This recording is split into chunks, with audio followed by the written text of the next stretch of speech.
Kimberly Ham and her father, Richard, are suing the father of her children, Mac Barrett, for stealing her minivan and totaling it while driving drunk. Quiet in the courtroom. Yeah, it's case number 391 on the calendar in the matter of Ham versus Barrett. Parties have been sworn in, Your Honor. You may be seated. Your last name is? Ham. Mr. Ham, you can have a seat, please, because you have no personal knowledge of this, even though you co-signed for your daughter for a loan on this car that's still being paid off. But she knows what's going on here. You may be impacted, but you have no first-hand knowledge. Correct? Yes. Okay. Ms. Ham, this used to be your boyfriend. That's right. And you have 2 children together. That's correct. Your last child with him was born in 2004. That's right. It is your claim that he took your car without permission on the day that your last child was born, and he wrecked it. That's right. You want him to pay for the damage to the car because your father co-signed for the car. You're still paying off the car. The car was totaled. Is that correct? Right, that's correct. And the insurance company disclaimed because he did not have a driver's license. That's right. And Mr. Barrett says that you have to really take that up with your insurance company. Yes. Insurance company should not have disclaimed. But there are some facts that are sort of interesting. You say he took your car without your permission. That's right. I'm not sure I believe that. Not that that's necessarily dispositive of what happens here today, but I like the truth right from the beginning. Okay. The 2 of you were living together. On and off, yes. You were living together. You had 2 children together. You were living together. At that time, yes. All right. And at the time that you went to the hospital, who drove you to the hospital? Mac. There we go. So he had your permission to drive your car. To the hospital. He had your permission to drive your car. At that point. Now, Miss Ham, the day before, he went to work. Is that right? Yes. And how did he get to work? His vehicle, or the vehicle he drove, which was a 95 Escort. Didn't take your car? No. Never took your car? No. Is that right, sir? No. Of course it's not. It is correct. No. The only 2 times he drove it was when I was in the vehicle with him. He's never taken it ever by himself prior to that day. Ever. Is that right, Mr. Barrett? No. Of course not. When you share a bed together, you share 2 children together, I don't believe, as I said, it's not necessarily dispositive, but I don't like fibbers.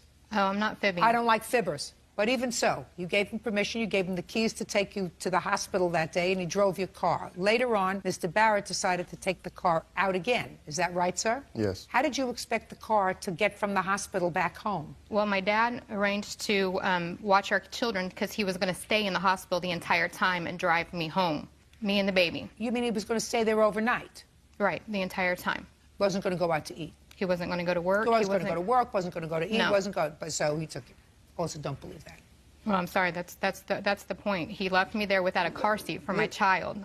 Listen to me. The only problem that I have with your testimony, Miss Ham, is that I don't like when you start out not telling me the truth. And the truth is, he took the car to the hospital, he drove you to the hospital, he had your permission to take the car, he had the keys to the car with your permission, and then he took the car out again. What happened after that is his fault. But don't start out telling a judge not the whole truth, because then we begin to hold suspect everything that you say. Do you understand? I understand. Good.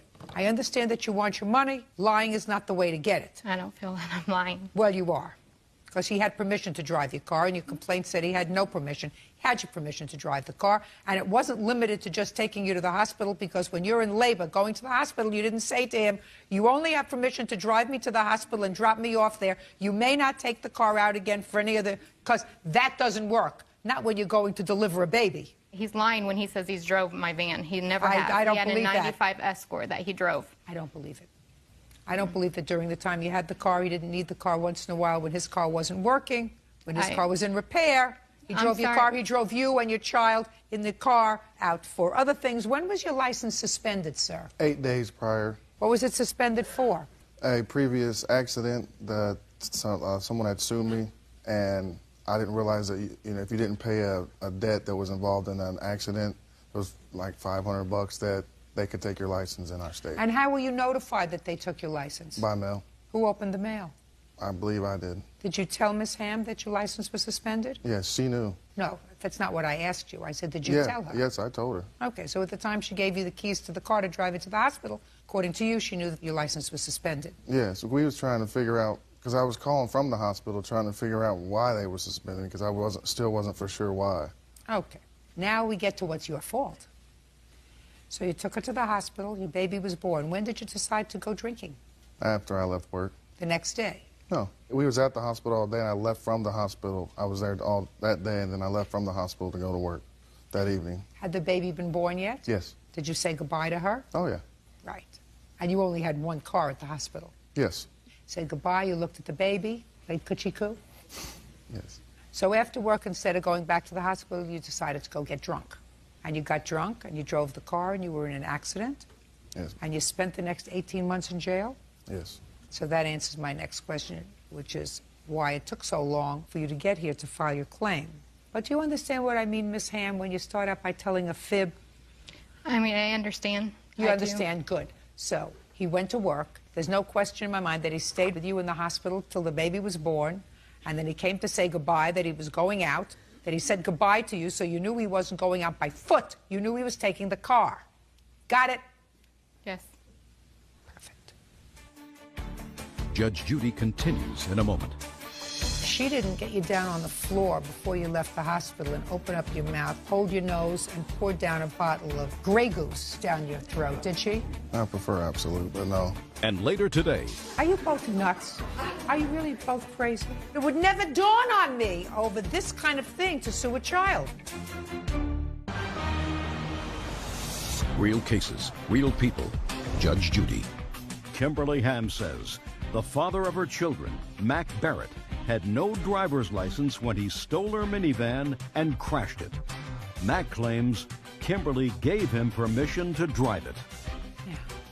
I want you to show me proof that the insurance company disclaimed on this claim when he totaled the car.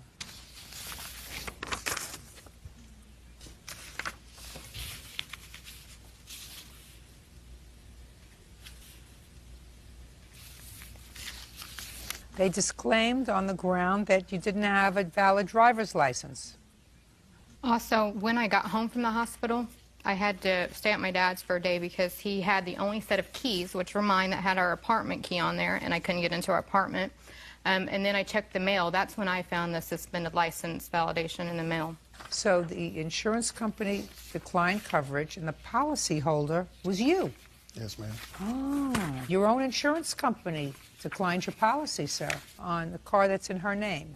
Mm-hmm. Yes. Car has to be in both your names in order for you to have an insurable interest in it. Can I see the title to the car, please? We don't have the title. It's not paid off. I'm still making payments on it and not being able to drive it. I'm just surprised that the insurance company allowed him to insure the car if he had no insurable interest in the car. I'm going back to my Insurance 101 in law school. Okay. Now, Mr. Barrett. Yes. You want to explain to me why you think that you have no responsibility with regard to this car that she's still paying off that cost $17,000? Well, for one, I mean, I had permission to drive the vehicle. You did. I find that you had permission to drive the vehicle. And I find that she had knowledge of the fact that you didn't have a driver's license. Neither one of those things contributed to your accident. Okay. You agree with that? No. Well, let me ask you this question, sir. Did the fact that you had a suspended driver's license cause you to have an accident? No. What caused you to have an accident? Drinking. Right. Now, she didn't get you down on the floor before you left the hospital and open up your mouth, hold your nose, and pour down a bottle of Grey Goose down your throat, did she? I prefer Absolute, but no. Absolute. Cute, but no cigar. She didn't do that to you, did you? You did that all by yourself? Yes. And that was the proximate cause of your accident. Your drinking. Not the fact that you had a suspended driver's license. You didn't have an accident, so driving her to the hospital, right? Yeah, that's right. So what's the proximate cause of your accident? What did the law find, sir? Drinking and driving. That's it. Beyond a reasonable doubt, for which you spent 18 long months in jail because it wasn't your first one. Couldn't have been your first one. Some judge was good and fed up with you. How many DUIs had you had? One prior. How much injury was caused to the other side in the one that you had back in 2004? I'm not exactly for sure. They was injured. And they weren't injured because you had a suspended driver's license, were they? No. They were injured because you were drunk. Yeah. Do you see your children? Yes. How often? Every other weekend. Do you support them? Yes. How much? $140 a week. How much do you earn? I bring home $342 a week. Have you made any effort to help Miss Ham and her father with regard to this debt that they incurred because of you? No, they won't even let me see the van. I haven't even seen it. When I asked to see the van, she said it was on private property. You have the bill to have it fixed? It's totaled. Can I see it? Yes. I have pictures and then You have a statement that indicates it's totaled? Yes, I have the vehicle pricing and the estimate where it was done. My dad took care of that, so if you have any questions, he's the one that took care of the estimate. Just show this to him, would you please?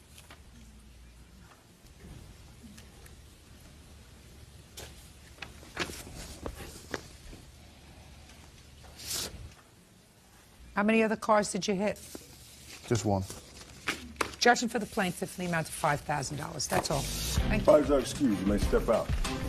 I'm pleased that he'll have to pay for the damage that he caused to the van. What can I say? I've had to pay on the van for the last 2 years and not be able to drive it. Didn't feel, that I was fully responsible, so whatever. She's going to decide what she wants to decide. She basically owes $12,000 on the van that she'll continue to pay on, and Mr. Barrett will have nothing.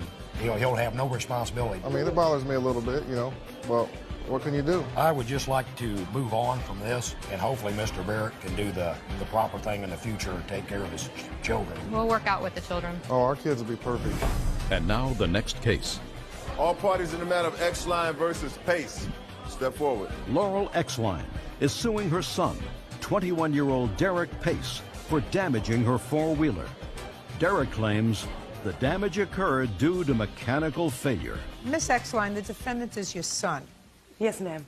And your lawsuit claims that he came out for a visit. You live in where? Show Low, Arizona. And you come from?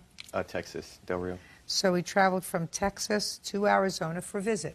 Yes, ma'am. And when he got there, he rode a four-wheeler. Yes, ma'am. That you bought, and it is your claim that he broke it. You want him to pay to have it fixed.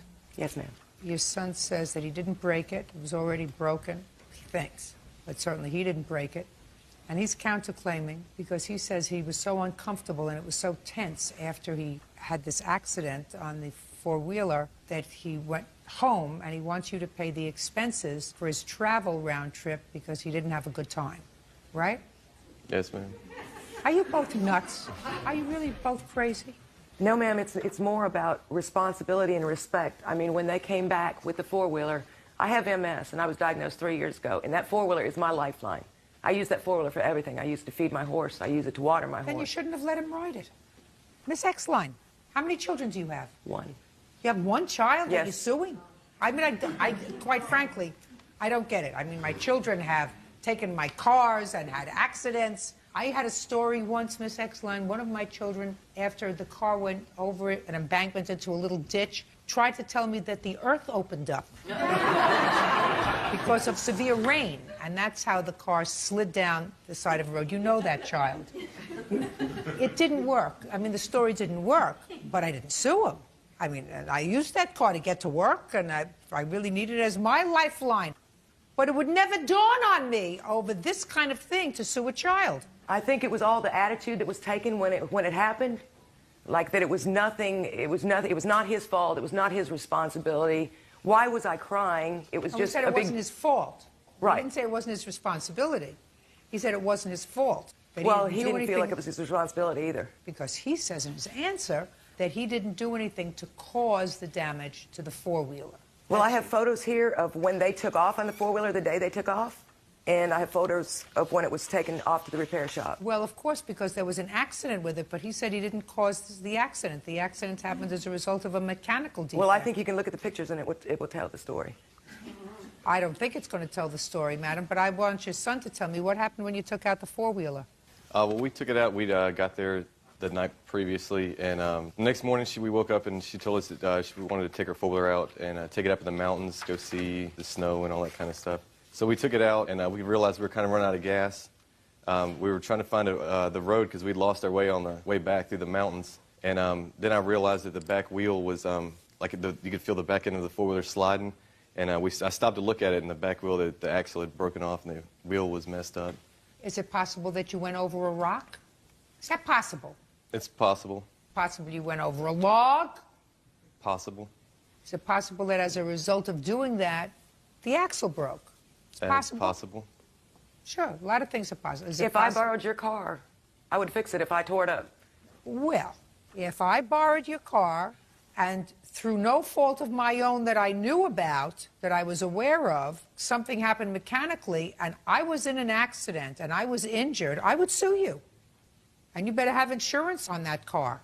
So unless you have, Miss X-Line, some proof, and that would have to be by virtue of someone who was an expert in four-wheelers, that something that this young man did caused that damage.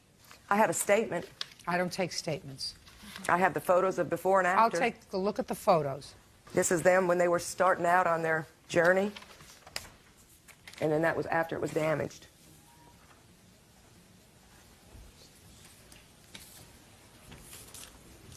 He has entirely his whole life, he's the only child, and I did not pursue my career. I was in the military for 8 years, and I did not pursue my career when I got out of the military to be at home with him and spend time with him and to be a good mother. And he was in private schools. He had the best of everything, and I think that it's time that he takes responsibility for his actions. Miss X-Line, you don't get payback from children for doing the right thing. That's what you're supposed to do as a mother. You're supposed to sacrifice and make sure that your children have things that you didn't have, and make sure that they have a better education than you had. And if it involved you staying home, not having a career, that doesn't necessarily make you a better mother than somebody who works, has a career, and tries to be a good mother at the same time.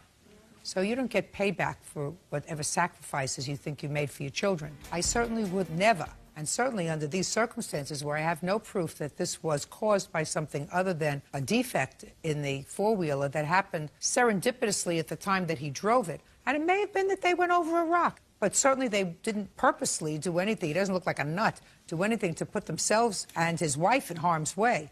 I don't know what your problem is, but I'm speaking. But your problem should not be resolved in a court. Now, Mr. Pace, if you weren't having a good time at your mother's house, you had several options. You could leave, or you could not leave. You also don't bring that sort of nonsense to a court. Courts are very busy. Certain things have to be left to be resolved within a family. This is one of them. Your case is dismissed. Goodbye.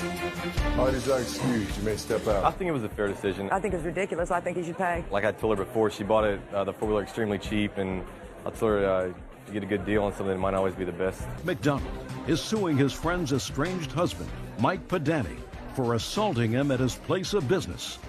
Mike claims Mac had been seeing his wife. All rise.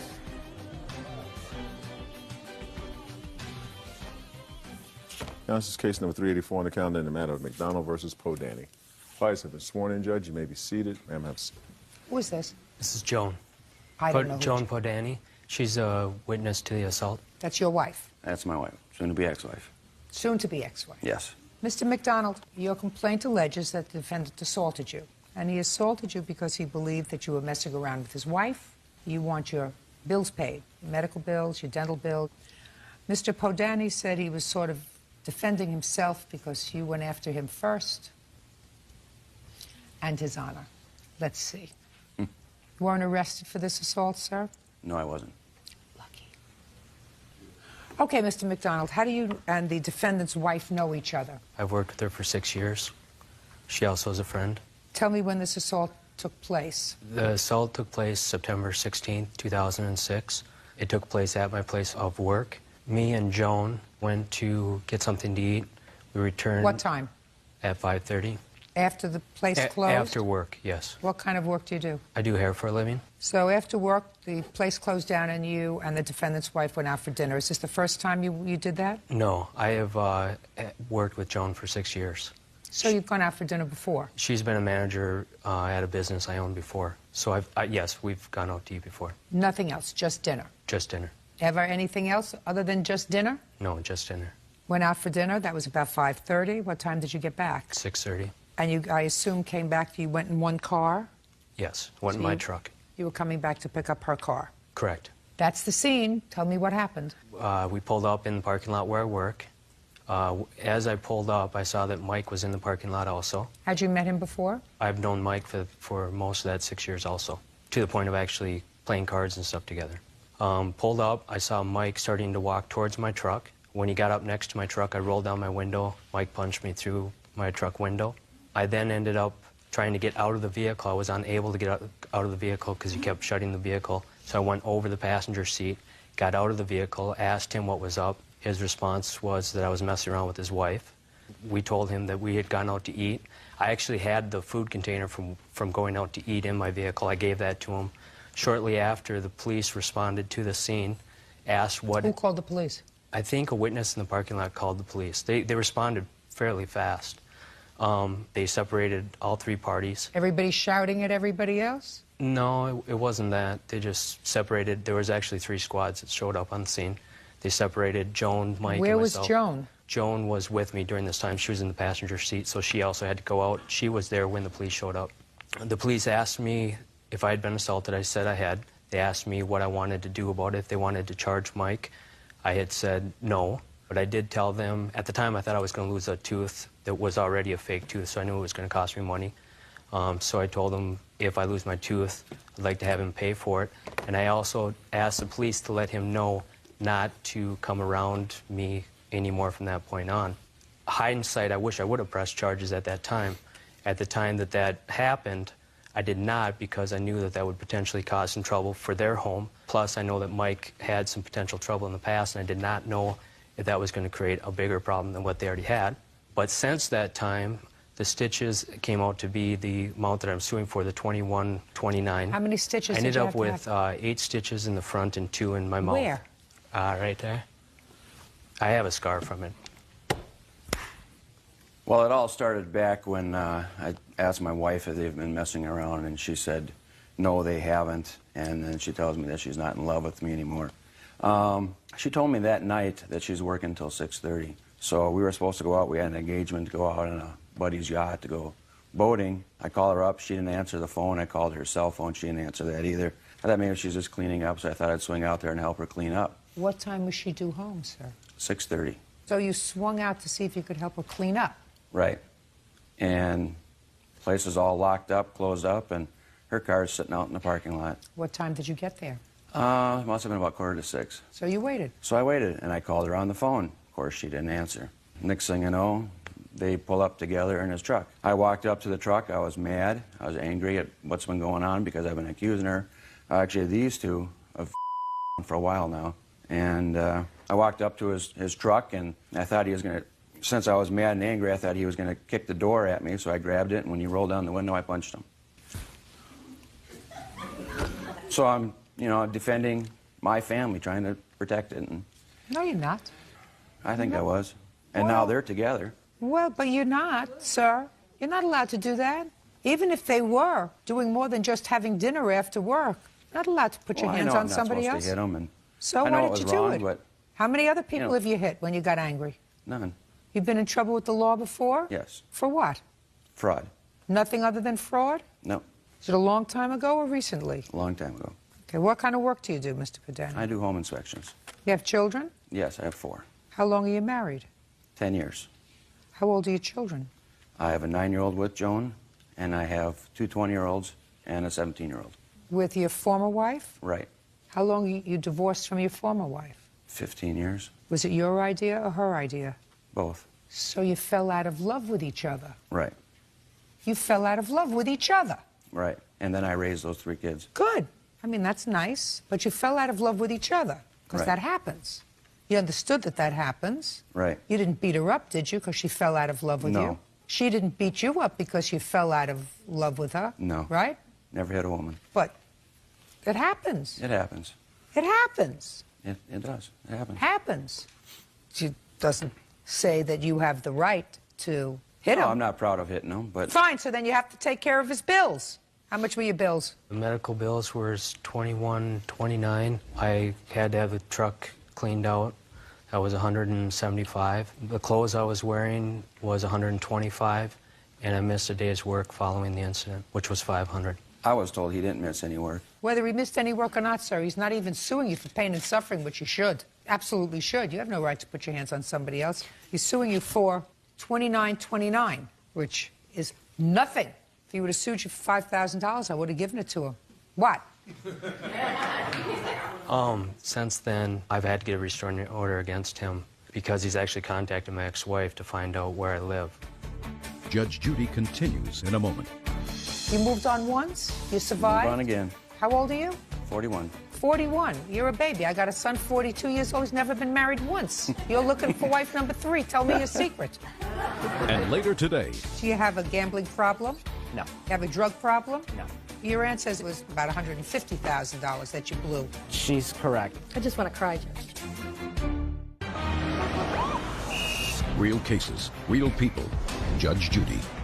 Mac McDonald says his friend's estranged husband, Mike Padani, assaulted him in the parking lot at his work. Mr. McDonald, your complaint alleges that he owes you $29.29. There's no question you're going to get that. I was just gratuitously throwing in that you're entitled to pain and suffering as well. Mr. Padani is lucky that he didn't spend 6 months in jail for assault. I mean, it's over. It's over. It's over. Time to move on. Time to move on. Yep. You moved on once. You survived. Move on again. You're going to move on again. And believe me, how old are you? 41. 41. You're a baby. I got a son 42 years old. He's never been married once. You're looking for wife number 3. Tell me your secret. Judgment for the plaintiff in the amount of $2,929. That's all. Thank you. Parties are excused. You may step out. Sir, wait here. Sir, how'd the back go to you, right? It did feel good. But then, of course, he got out of the truck and hit me. No, I didn't hit him back. I apologized to him right after I did hit him. He's always been very possessive. Well, they've been kind of messing around for a while now. The defendant does have an anger issue. When he was saying that I spoke to his wife, I actually ran into her at a bar, and she was telling me that's why they got divorced, because of those two. He and his first wife had issues, so I think he just kind of carried it over into our relationship. I'm happy it's done. Time to move on. And now the next case.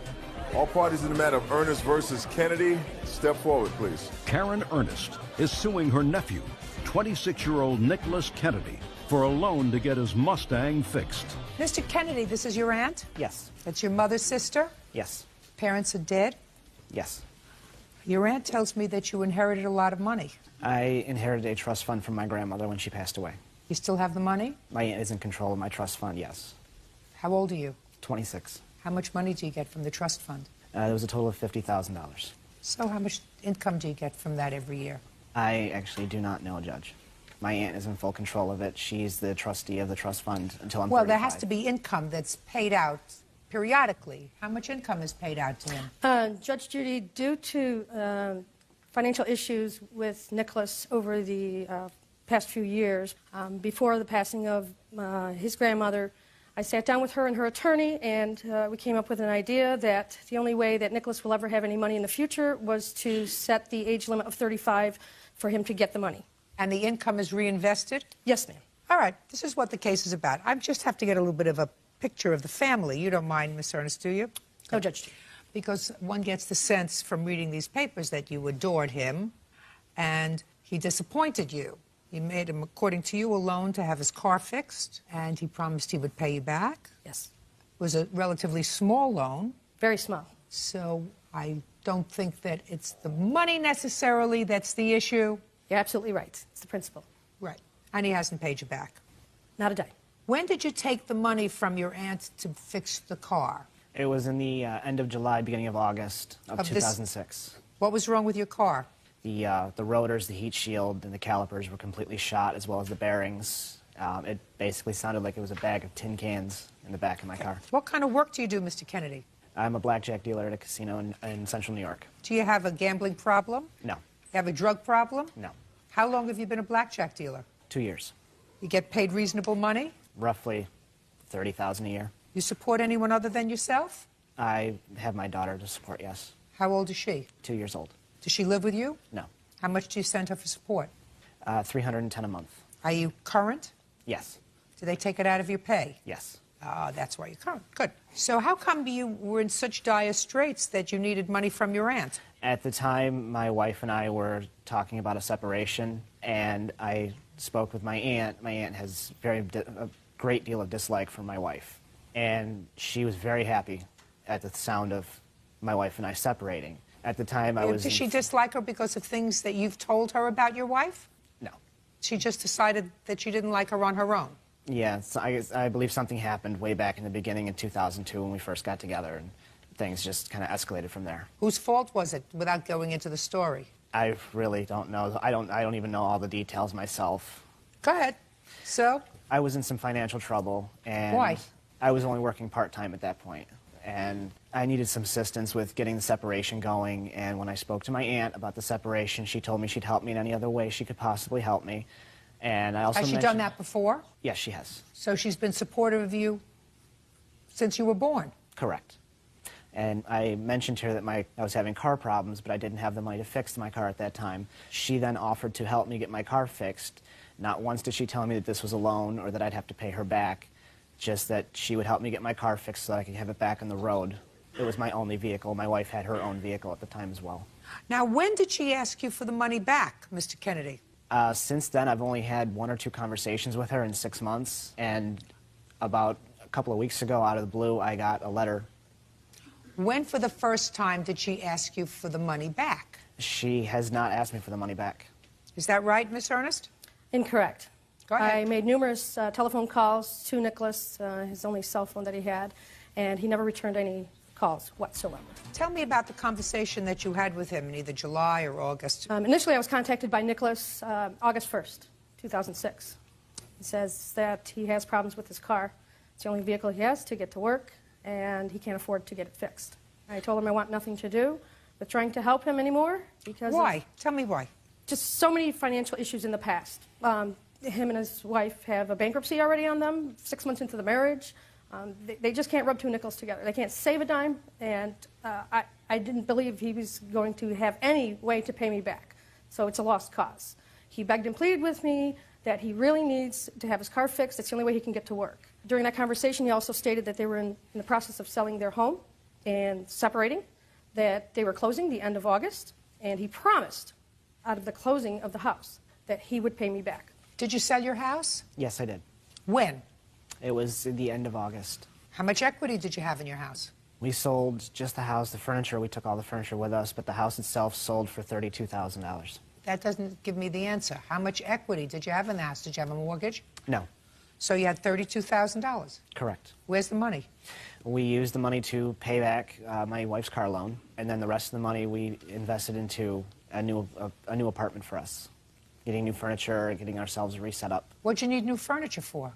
The furniture we had was completely destroyed. What do you mean it was destroyed? Was there a hurricane? No, my daughter. Oh, you mean so it was destroyed by a 2-year-old? Yeah.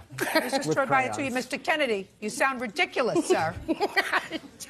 You sound ridiculous. Does your wife work? No. Are you back together again? No. When did that change? We Yesterday? We started working on things, and right now it's just kind of a rocky relationship. Right now it's just for my daughter. So when you bought the new furniture, who moved into this apartment with the new furniture? We moved in together, and I resided there for 5 days before I moved out.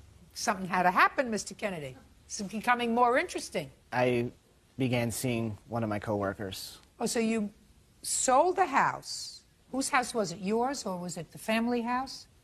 It was the money from my inheritance from my mother's passing. Fine, because I gather from your aunt, which I sort of believe that you can't rub 2 nickels together. So you got a little inheritance, you bought a house. Let me follow this. With the money that you got, you bought a house, you sold the house, you took the $32,000. You paid off your wife's car. Correct. How much was that? $14,000. Then you bought new furniture because the 2-year-old destroyed the furniture. Correct. And you bought new furniture, put it in an apartment, brand new apartment. You spent the rest of the money, $20,000, $18,000, and you bought new furniture, moved into an apartment that you lived in for 5 days because you started fooling around with a coworker. Correct. How much was the car payment? $649.61. Judge Judy, may I get the correct calculations of his inheritance totals? Yeah, your aunt says that you got a lot more money than that, Mr. Kennedy. She said it was more like about $150,000 that you blew. She's correct. That was the original inheritance from my mother. How long ago? That was back in 2004. Mr. Kennedy, you have to grow up, sir. Your aunt is finished with you. So your wife is driving around in a brand new car. You are no longer together. Is that so far correct? Are you now with the coworker? Yes. Ah, perfect. I just want to cry, Judge Judy. Listen, I love you. Some grow up, some don't grow up. You have to know the difference between things you can change and things that you can't. That doesn't mean that you don't love him. That means that if he needs a kidney, you may have to give it to him, but if he needs any money, let him get another job. That's easy, you know? I mean, you may have to give him an organ one day because you love him. I did tell him no multiple times in the conversation on the phone. Yeah, he can't, you know. I mean, he can't keep tapping into other people to clean up the mess after him. He's 26 years old. In the scheme of things, in a man's life anyway, that's still very young, you know. If they're going to grow up at all, it usually takes about 50 years. But, and then it's a downhill slide. But he's got a way to go. His grandma got smart in holding the trust till he's 35 years old. Because he'll go through 50,000 like water through a goose. Right? Good. Yes. Okay, judgment for the plaintiff in the amount of $649.61. That's all. Thank you. What is our excuse? You may step The out. family needs to just still stick together no matter what happens. But then again, he shouldn't keep using me as an ATM. My relationship with my aunt is... Michelle Garcia is suing her ex-fiancé, Nicholas Byman, for breaking an apartment lease and physically abusing her while she was pregnant. All rise. Now it's case number 418 on the calendar in the matter of Garcia versus Byman. Thank you. You're welcome, Judge. Parties have been sworn in. You may be seated. Ma'am, have a seat, please. Ms. Garcia, this is your boyfriend, or used to be your boyfriend, according to your complaint. He assaulted you, causing you to have medical bills. He made it so because of the stress that he created by his actions that you couldn't work, thereby causing you to lose your apartment and the lease. He owes you for the assault, for pain and suffering, for your medical bills, etc., etc., etc. Mr. Byman says that you were a nag, you bugged him over his drug use and his lack of employment, that you pushed him and things sort of got out of control. Correct. How long were you, Mr. Byman, together? We started dating on February 17th of 05. And soon got engaged after that. Are you engaged now? No. To anyone? No. So this baby is his? Yes. When did you move in together? We moved to San Diego in April, and we were in a hotel room trying to find an apartment for 3 months, and then finally got an apartment on June 6th of 05, and we were there up until end of October when we both were evicted. But he wasn't living there when you were actually evicted from the apartment? He was in jail. And when was he incarcerated? He was incarcerated 3 different times for domestic The last violence. time? The last time was October 12th. The arrest was for an assault on you. Those charges were somehow disposed of, but he had prior arrest warrants, so he was held. Technically, it was October 8th, and I had a court case in Sacramento on October 10th. After I couldn't make my court appearance because I was in custody in San Diego, Sacramento put a hold on me. I spent 10 days down in San Diego, and then finally they transported me up to Sacramento to take care of my case up there. What kind of case did you have there? I think it was 475 of the Penal Code. Don't play with me. It was intent to defraud, ma'am. Intent to defraud who? A bank. Were you sentenced yet? Yes. To what? 90 days of work project and 4 years of probation. Is that the only outstanding case you had? When I was arrested one of the 3 times, they tested me for drugs and I came up positive. How long have you had a drug problem, Mr. Byman? Off and on for years. How many years? 10?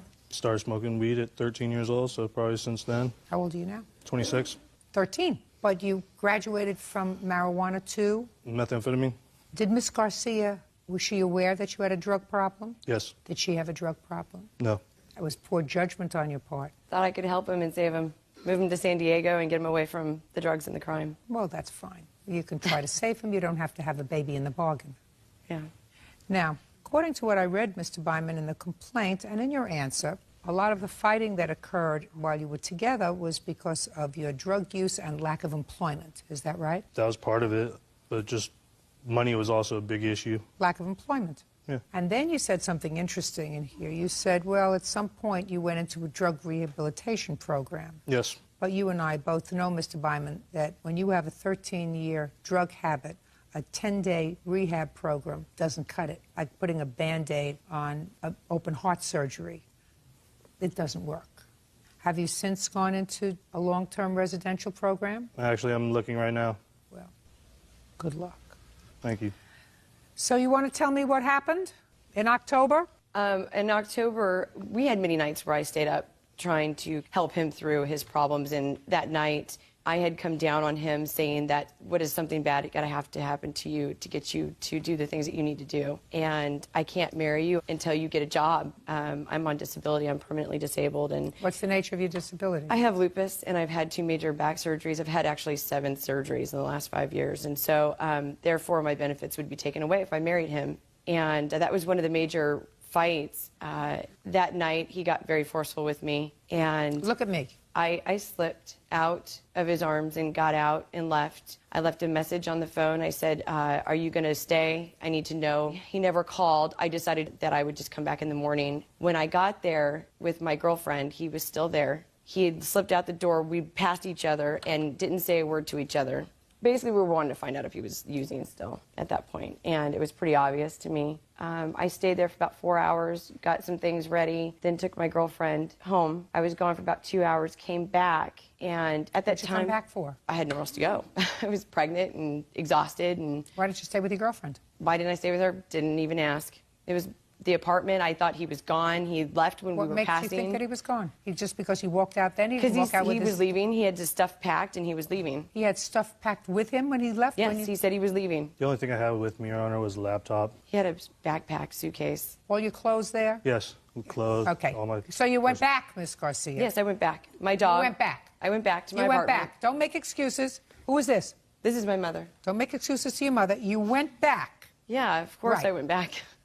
My girlfriend did not have a place to stay for me to stay Go to your either. mother's house. My mother lives 600 miles away. I don't care. Get on a plane. If you're afraid of somebody, that's what you do. You don't go back to the apartment, knowing that all of his clothes and stuff is still there. I wasn't that afraid of him at the time. Okay, so you went back. So I went back. Okay. And he showed up. He was actually in the apartment hiding behind the bedroom wall and jumped out at me. And that's when he held me down, saying something to me, just listen, and was holding me down.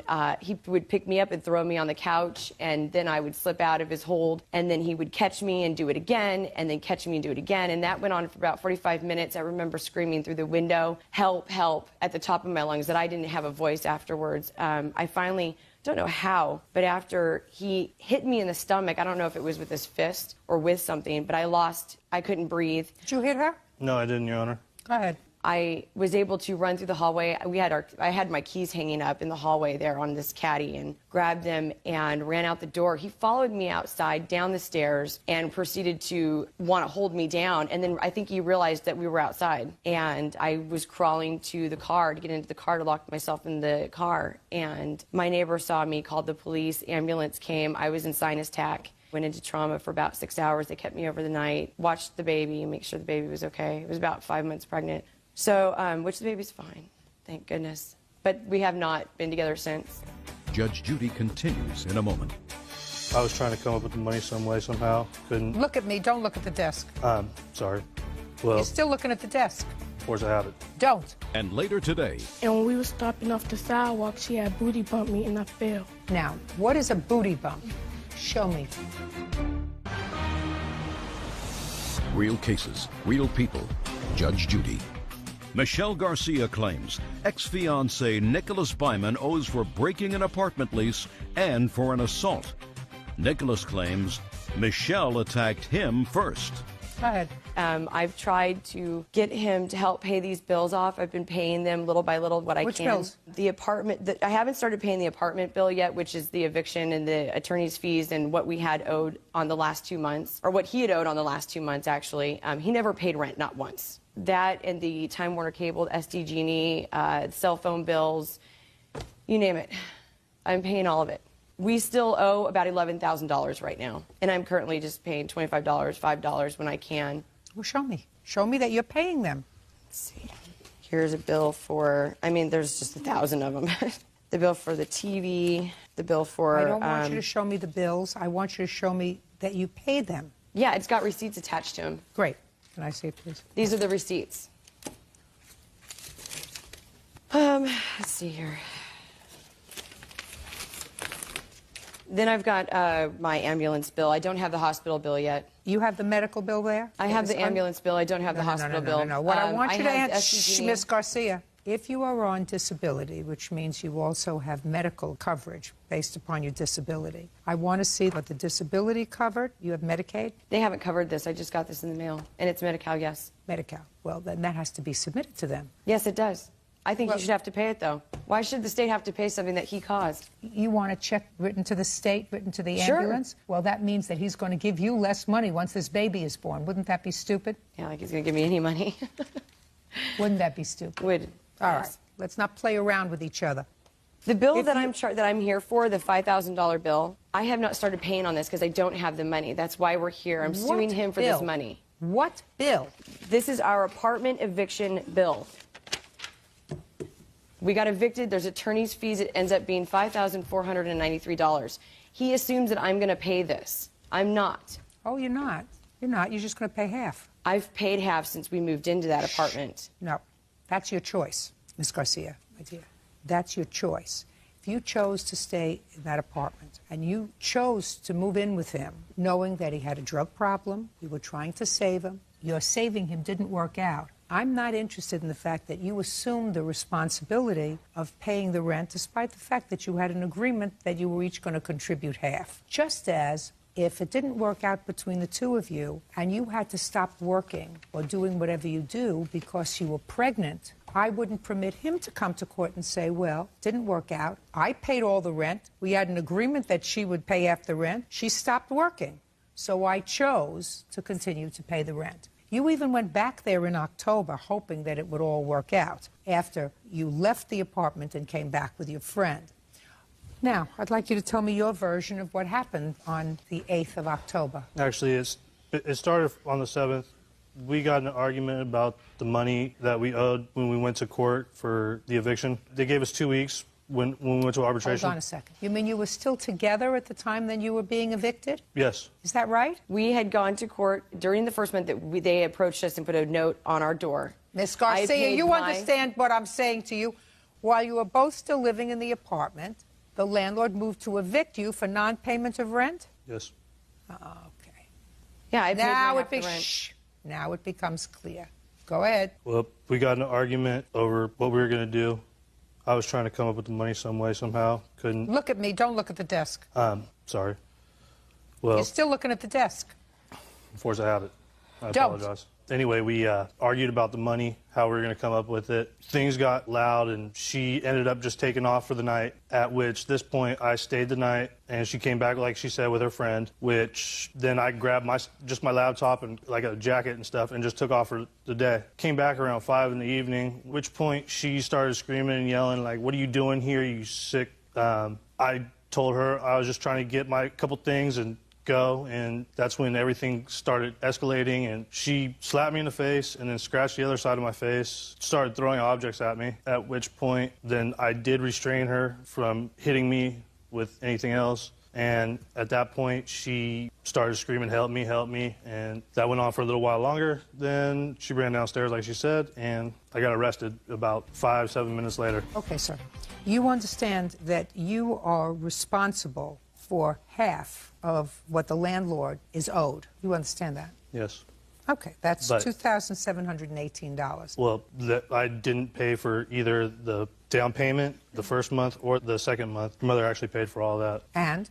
I think she's entitled to that at least, since You mean she's entitled to what the landlord owes her? altogether, probably, yes, because I didn't pay for anything, like she said. I mean, I'm not interested in that, sir. Just let's understand that. I couldn't be less interested in what her mother put down, what she put down as a down payment. Those were their choices. Understanding that you had a drug problem, that you lost your job the first week that you moved into the apartment. What you should have done was to move out the first week that you moved into the apartment if you weren't resolving your drug problem. I'm not interested in what her mother did and what she did. I'm interested in what's owed the landlord. So if what's left on the lease is $5,437.17, you're responsible for half of that. But the check will go directly to the landlord. You have to cover the rest. $2,718. Check will be written to the landlord. Do you understand? yes. That's all. Thank you. Parties are excused. You may step out. The guy owes the whole amount. Because I was just in a self-destructive mode, I can't afford it. Didn't care what was going on, at that point. I'm going to have to pay it, just like I paid everything else, so it's fine. And now the next case. All parties in the matter of Beverly versus Mayo. Step forward. Pamela Beverly is suing the mother of her daughter's schoolmate, Rhonda Mayo, for medical bills and pain and suffering. Pamela claims 12-year-old Jessica Mayo injured her daughter at school. Miss Beverly, this case really involves your daughter. Yes, ma'am. You weren't there when this incident happened, but it is your claim that the defendant's daughter injured your daughter. You want her to pay the medical bills. Yes, ma'am. But you weren't there. You don't know. Let's have the girls up and the mom seated, please. Tell me your name. Crystal Beverly. How old are you, Crystal? 13. Jessica May, I'm 12 years old. Okay, Crystal, why don't you tell me when this happened? What date? I think March 27th. Were you friends? Yes. How long have you been friends? Since the first day of school. So since September? Yes. And this was March, so you've been friends for a long time? Yes, ma'am. You like each other? Yes, ma'am. So tell me what happened. We were walking down to the bus for dismissal, and when we were stopping off the sidewalk, she had booty bumped me, and I fell. Now, what is a booty bump? It's when you bump somebody with your butt, you go like this. Just like that? Yes, if she did it harder, and then that caused me to fall. Show me. We were walking, and then when I stepped down from the sidewalk, she went like that, and I fell. And then she walked over to the sign that said Crittenton, and I laid there crying, and then one of my other friends came up to school and helped me get to the bus. It's okay. And you had to have surgery on your kneecap? Yes, ma'am. Okay, let's hear your version of what happened. We were coming down the stairs of the school in the afternoon. We were going to the bus stop. Then I gave her a booty bump, and we were still talking and laughing and walking. Then she tripped over her own footstep. That's not true. So you're telling me that you gave her a booty bump? Yes. You went like that? Yes. You weren't angry with her? No. And you continued to talk? Yes, we were still talking and laughing and walking. And it was later that she fell? Yes, and she fell over her own foot. Would you step up, please? Miss Beverly, I want you to tell me the exact conversation you had with your daughter when she got home. It was on March the 24th, Your Honor, and she told me that they were walking to the bus stop and Jessica booty bumped her and she fell on her knee. I thought it was just a bad sprain, so I didn't take her to the emergency room until the day after. You have the medical report, please? Just the medical report.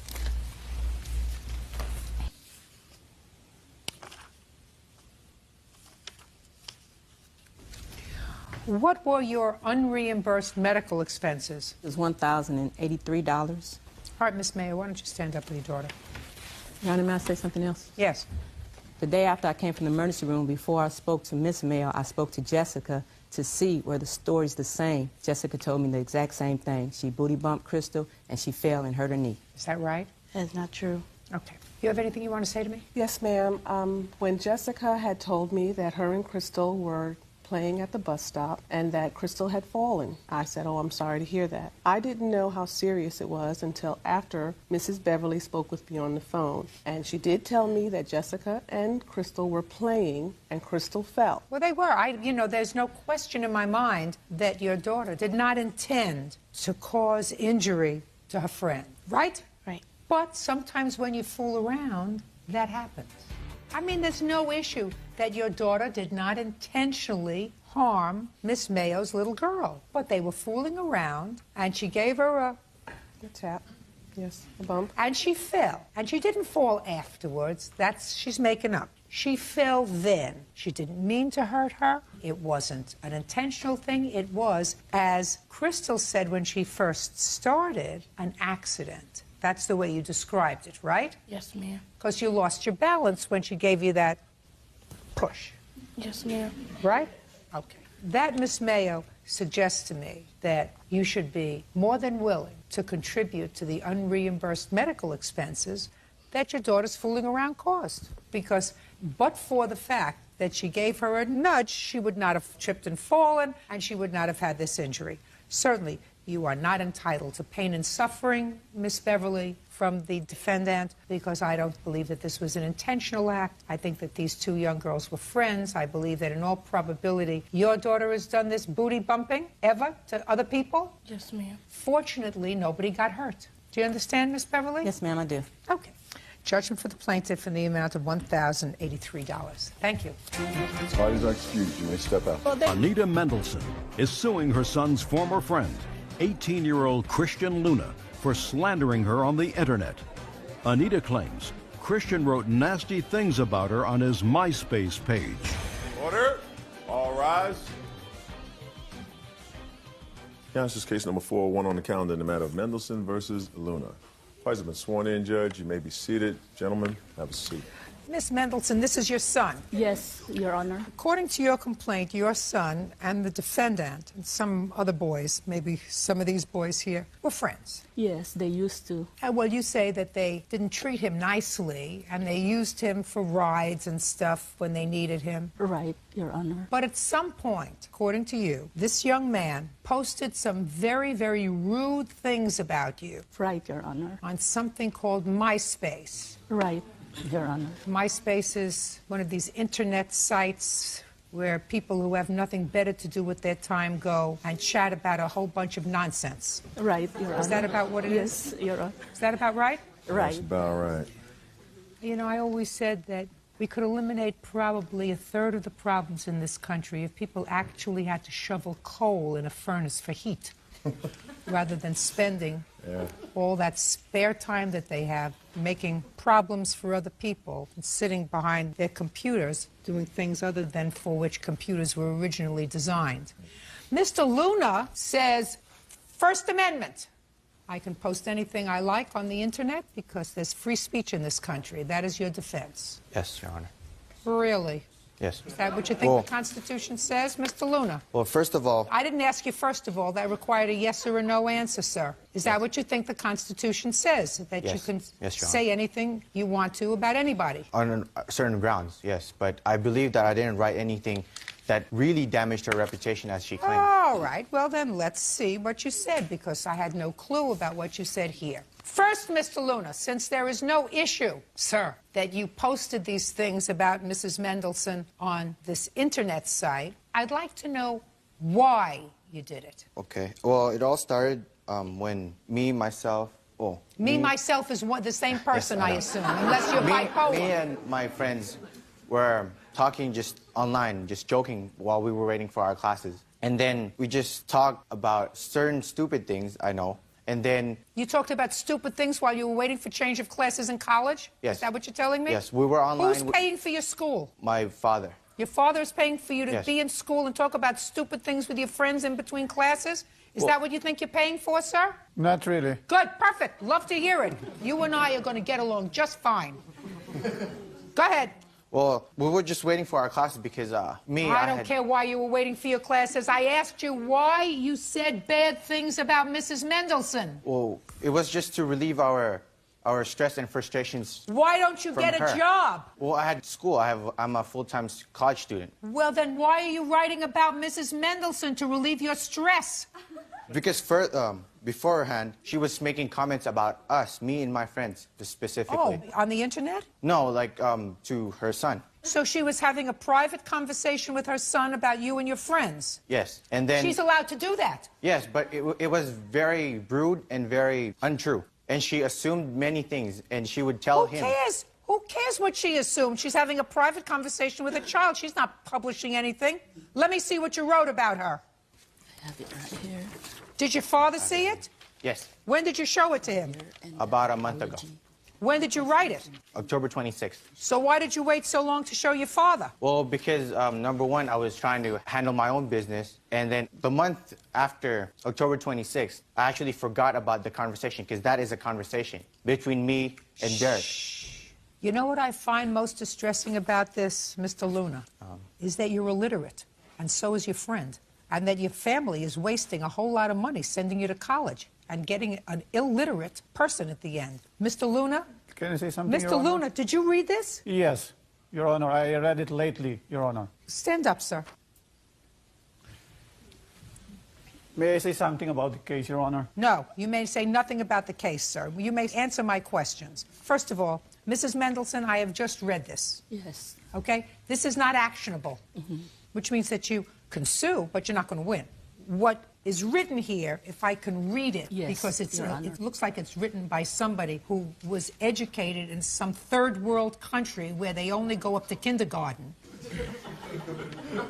Watch what W-A-T, you say about her, cuz, C-U-Z, She might come to your house, YR, and do crazy, and that's a bad word, I'll leave that out, like castrating you and sewing I'll use a different word, testicles back on backwards and sewing your foot and you with it. Okay? It's stupid. Do you know what? That's what you're complaining about, right? Yes, Listen Your to me. Honor. Listen to me. I didn't know what he had said about you. What he said about you was stupid. Nobody takes it seriously. Nobody's thinking you're going to come to somebody's house and you're going to do that to them. He's just being stupid. So it doesn't even amount to free speech. It amounts to the rantings of some juvenile who's just being dumb. Do you understand? Yeah. And I was really upset because... Well, I can understand you were upset, but I'm that's not an actionable. immoral Now, person. was this young man your friend, Mr. Luna? Yes, we were very close. You say some bad things about him. Well, it was jokingly. Well is not an answer, sir. You say if you were very, very close. Why do you say bad things about him in here? It's friendly banter between us. That's what we do. Who was bantering here? Not him. Well, it's between me and... No. Between you and him. Yes. Not you and him. You weren't bantering with each other, calling each other funky names. You were bantering with him, and you were making fun of him. Mr. Luna, that makes you not a very nice person when you say he was a friend of mine. Yes, but all of us are friends. We do the same things to each other. But Does he have a car? Yes. Do you have a car? No. Who drove you around? Well, sometimes Irving drives me around, sometimes my friend Manuel or Derek recently. But it's not like I'm... It's not like you're using him or anything. Yeah, no, not at all. Judge Judy continues in a moment. Irving, stand up next to your mother. Did you ever tell this young man that your mother accused him of using drugs? Not exactly. And later today... You had a court date you don't remember? What kind of court date did you have? It was actually court for his paternity test. He has children? Yes, ma'am. Wunderbar. Real cases, real people. Judge Judy.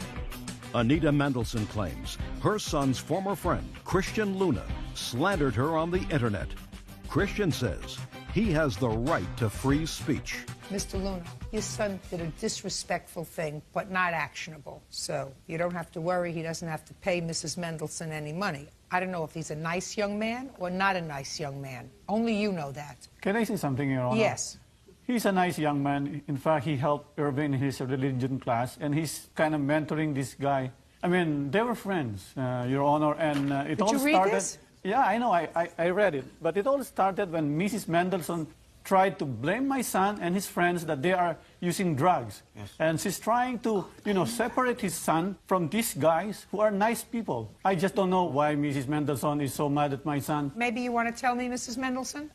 The truth, Your Honor, is that I never said that they're using drugs. It was a lie. What I told my son is that because I saw a lot of this abuse from Christian sending all those messages against him, and I told my son, stop giving him a ride and transfer to other school. And I didn't mention anything about drugs. You're wrong. Who told you that Mrs. Mendelsohn accused you of using drugs? Her son. He told you? Yes. Irving, stand up next to your mother. Did you ever tell this young man that your mother accused him of using drugs? Not exactly. What do you mean, not exactly, Irving? Well, she said that she doesn't want me hanging around people who do drugs. Okay, so? And in that sense, that's what I said to Christian. But she never accused Christian of doing drugs? No.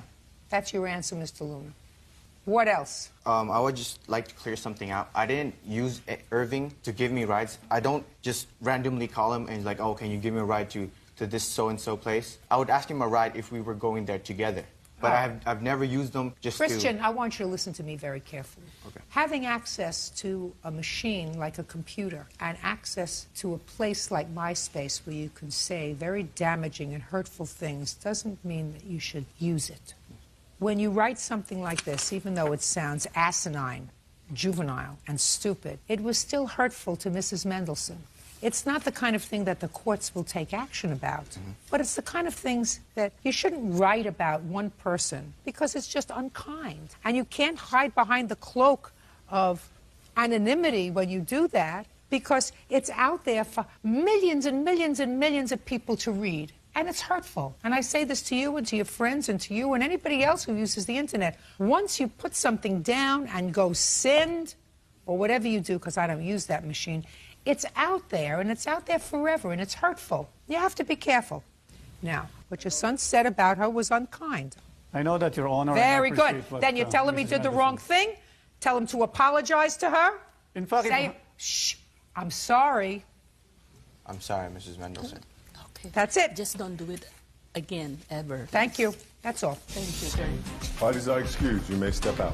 Well, I agree with Judge Judy that what I wrote is obscene. I just hope he will stop the abuse towards my son now. And I agree that it was offensive, but I am really sorry about it. And now the next case.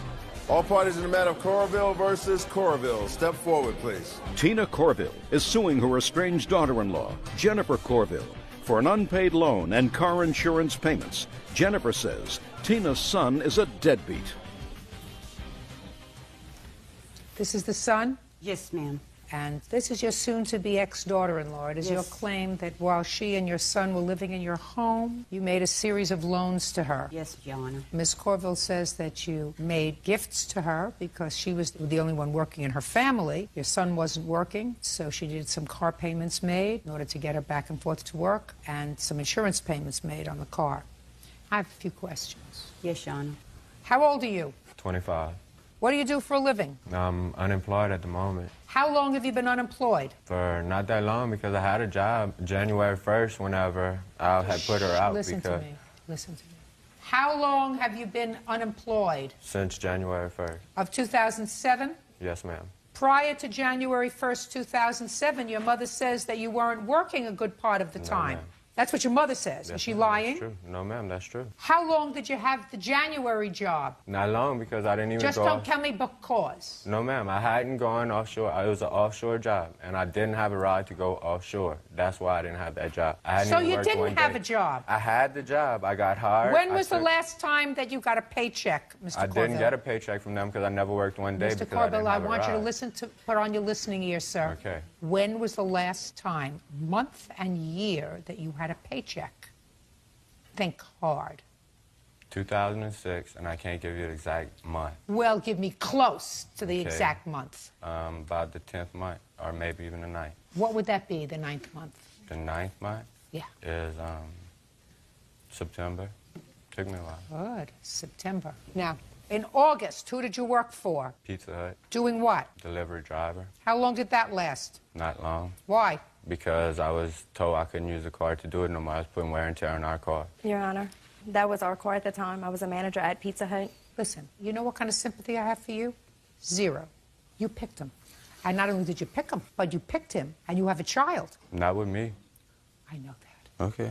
I was just clarifying it. You know, put your hand down. Sometimes it's better to be alone. Sometimes the loneliest you can be is when you're with somebody. Yep. Did you know? You know what I'm talking about? Now, your son, who is without a job, moves in with you with his wife and her child. Yes, ma'am. How old was he when he left home? He's been in and out of home since he's 12 years old. In and out of your home? Yes, ma'am. Now, how did you feel about it when he told you he was getting married? Didn't know the girl long enough. But she has a job, right? Yeah, at the time she did have a job, yes, ma'am. Now, your son had no job at the time. At the time? At Yeah. the time? At the time he did have a job. Doing what? He did sheet metal. What happened to that job? He had differences with the guy. Yeah, the guy fired me because I asked for a raise.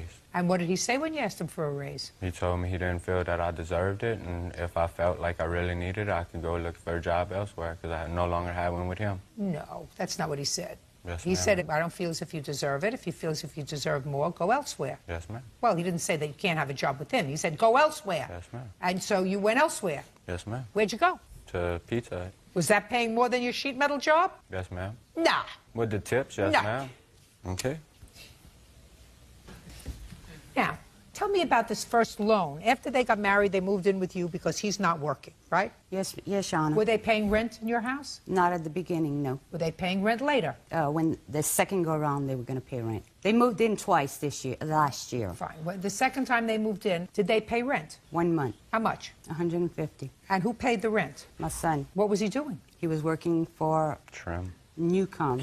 Yeah. What happened to that job? We had went and we had a court date for me and her both to attend to, and we asked the What kind of court instructor- date? I don't really remember, to be honest with you. You had a court date and you don't remember? Yes, What kind of ma'am. court date did you have? It was actually court for his paternity test. Yeah. It wasn't nothing to do with me. But For a we paternity, quiet. For a paternity test for what? His second child. He has children? Yes, ma'am. Wunderbar. He has two, one for two different women. Now, how much money in total did you give Miss Corville? $958. Tell me what it was for. In January. January of what? Of 2006. She bought a car with her income tax. Didn't have money for the insurance, so I loaned her $200. Just a second. Tell me about what she didn't have money for the insurance, and she said to you she would pay me back. Did you have that discussion with her or with your son? With her. Tell me about the discussion. She said that she would help us, give us the money because of the fact he was out of work, and she didn't want to see us without a car because if we didn't have a car, we were unable to work. Was he And that she working? said- Was he working at the time? No, ma'am. Did you subsequently get a job, sir? Yes, ma'am. Oh, you did. Good. Where did you get a job? That's whenever I went to the electrical company. And how did you get to the electrical company? She had brought me a few occasions. Who did? Miss Jennifer. Your wife? My wife, yes, ma'am. What's next? In May, she called me at work crying because she had a payday loan that she had taken before they were married, crying because she was going to get arrested. Could she please borrow some money? Is that right? It is. Good. How much was that? $305. 80. That you owe her. Go ahead. Then in September the 19th, their ABC insurance canceled. So they had to find new insurance. They had to find new insurance. She had to find new insurance. Where were you working? You told me you were working in September, sir. Yes, ma'am. That's whenever we were both working at Newcom. Oh, okay, so you were both working. Yes, ma'am. And you were using her car to get there. Yes, ma'am. Ah, good. Perfect. So I paid her down payment for $155. That's for fine. the Geico. That ensures that your son is working. Perfect.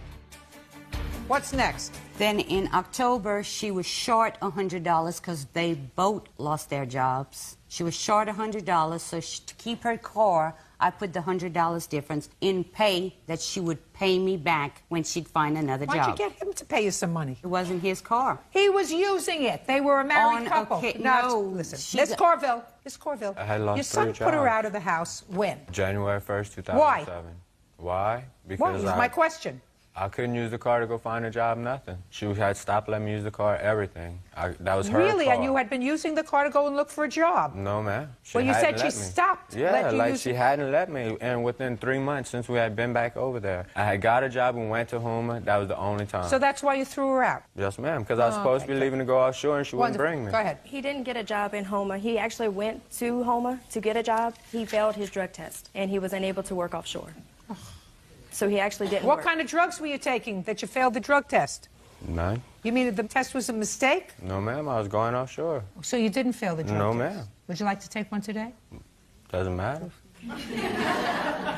She owes you for the payday loan. That she owes you for. For the car, consider it a contribution to your son. Do you understand? Yes, Your Honor. Good. Judgment for the plaintiff in the amount of $305.80. That's all. Thank you very much. Parties are excused. You may step out. I hope I did hear the end of it.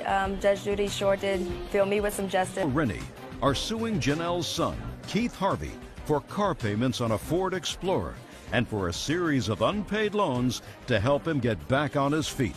All rise. Now, this is case number 447 on calendar in the matter of Rennie versus Harvey.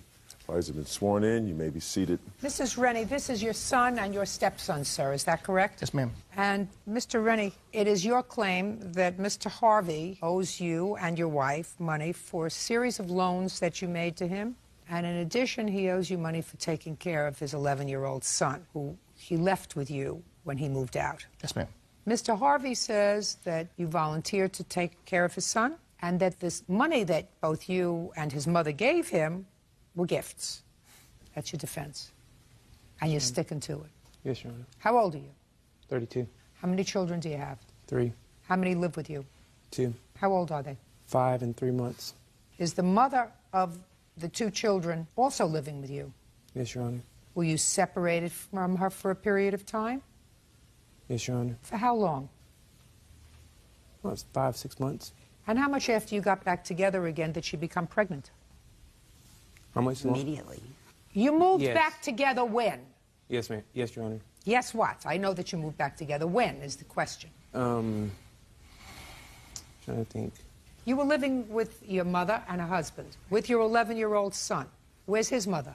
She lives in Jacksonville, Florida. Anything wrong with her? No, Your Honor. Do you have legal custody of him? No, Your Honor. Who does? She does. Well, why was he living with you? These are not hard questions, sir. You should be able to give me a quick answer. She's a deadbeat mother. Well, deadbeat mother means she doesn't pay any support. That's She doesn't different. pay any support. If she has legal custody, she's supposed to have him with her. Yes, Your Honor. But he wasn't with his mother, he was with you. My question was why?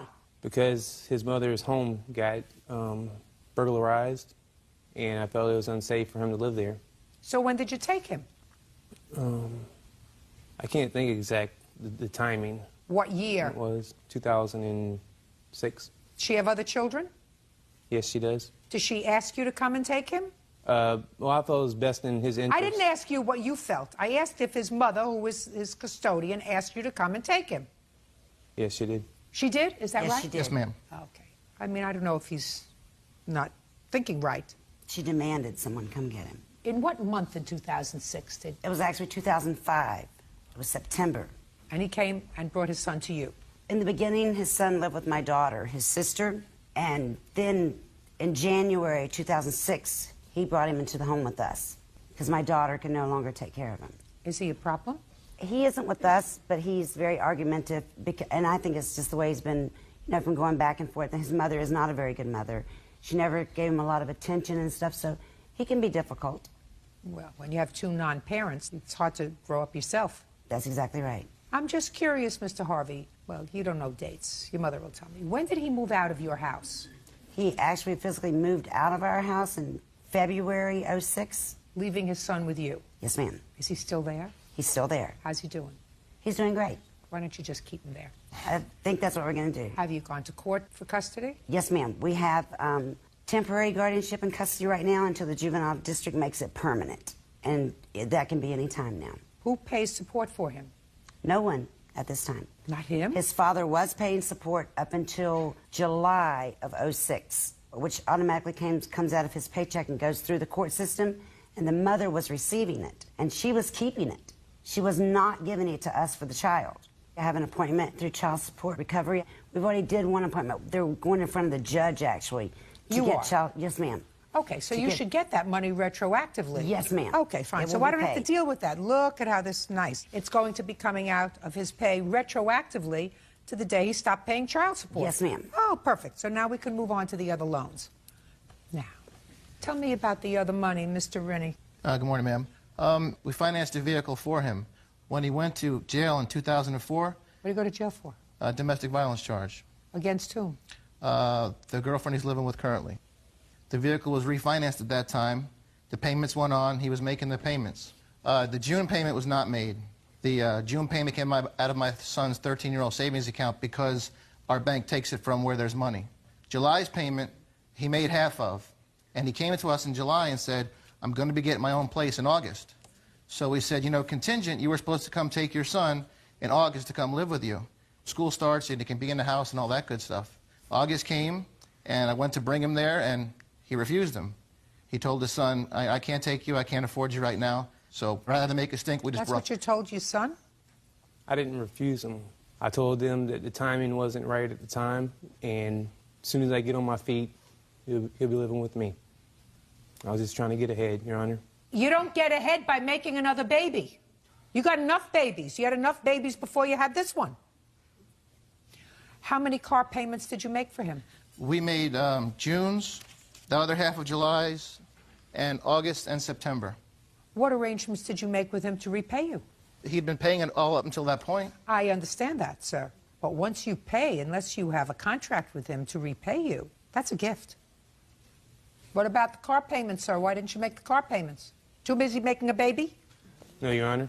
Well, what were you busy doing, sir, instead of making your car payments? You were using the car, weren't you? I've given my mom tax money out of my taxes, which I think should clear up that debt. When? It was in a period of 2 years. When, I said? In 2004, 2005. Listen to me. Money out of your taxes 3 years ago, I'm not interested in. I'm interested in car payments that they made for you in 2006, sir. Yes, Your Honor. Why didn't you make your own car payments? I got behind on it, What were you doing with the money? paying rent. And what was your girlfriend doing? Nothing. Judge Judy continues in a moment. Time you grew up, sir, you made 3 children in your life. That makes you a big boy. Act like a big boy. Don't act like an idiot. And later today, Let's talk about the purple bedroom. She said purple, but it's very dark. I'd start painting if I were you. real cases, real people. Judge Judy. David and Janelle Rennie claim Janelle's son, Keith Harvey, owes for car payments, insurance payments, parking tickets, and a loan for rent. Okay. What else, Mr. Rennie? Car insurance from February to August of '06 was not paid, in total about $600. Well, why did you pay for the insurance? Why didn't you just cancel the insurance, put a boot on the car? The insurance was on our policy, and we were just trying to help him. I understand that, but he didn't pay it. So why didn't you just go repossess the car? We figured having a car was necessary to have a job to take care of the children. We tried to help every step of the way. I understand that. That's a gift, not a loan. Well, we had to improve his policy on the car because he's a courier. So we had to add extra stuff. So he came to us. And said what? And said, Mom, David, I need you to add these extra coverages so that I'm covered under my job, and I will pay the insurance. But he didn't. But he didn't. So why did you continue to pay it? Well, we canceled that in August. In August. August. Good. So for July and August, we added more coverage. Okay, and how much was the additional coverage for July and August? It was an extra $40 a month. What else? In September of '06, my wife received a call from the police department. The vehicle was downtown. Shh. You had the discussion with the police? Yes, ma'am. As a result of that discussion, what did you do? His girlfriend was driving the truck. She had gotten numerous amount of parking tickets, which we didn't know, and they had put a boot on the automobile. Sounds perfect to me. So I had to meet the police officers downtown to keep the car from being towed into the lot and having to pay extra storage fees and stuff. Had to pay the tickets and got the truck released back to us. So where's the truck now? We have it. Perfect. So you have it. You have another car? Yes, Your Honor. From where did you get another car? Honda, When? 3 months ago. Where'd you get the money from? Why are you looking at me like I'm speaking some sort of foreign tongue?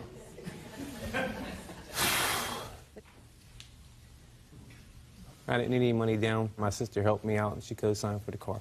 Your sister? Yes, Your Honor. That your daughter? Yes, ma'am. We tried to talk to her. We told her, you know, we still have the payments from the truck that we financed. It's $320 a month car payment. We still have to make that payment. What else? The tickets totaled $412. And in August, my wife loaned him money for his first month's rent of $980. Why did you do that? And I don't know why I did it. He calls me, makes me feel bad. So I met him and I helped him. I assume by now you've learned your lesson. Yes, ma'am. Did you tell your mother you would pay her back the rent money? No, Your Honor. You didn't. What did you tell her? She told me she'd help me out at the time. Were you working? Yes, Your Honor. Who were you working for? Courier service. And how much were you earning? Roughly $700 a week. And your girlfriend? She doesn't work right now. Why not? Because my son's only 3 months old. Well, when you're not working and you're home, you take care of your son, let your girlfriend go out to work. That's what we're trying to do. That's not a try. That's what you have to do. Time you grew up, sir, you made 3 children in your life. 3. That makes you a big boy. Act like a big boy. Don't act like an idiot. And I don't know if you're doing a stupid act with me or if this is really the way you are.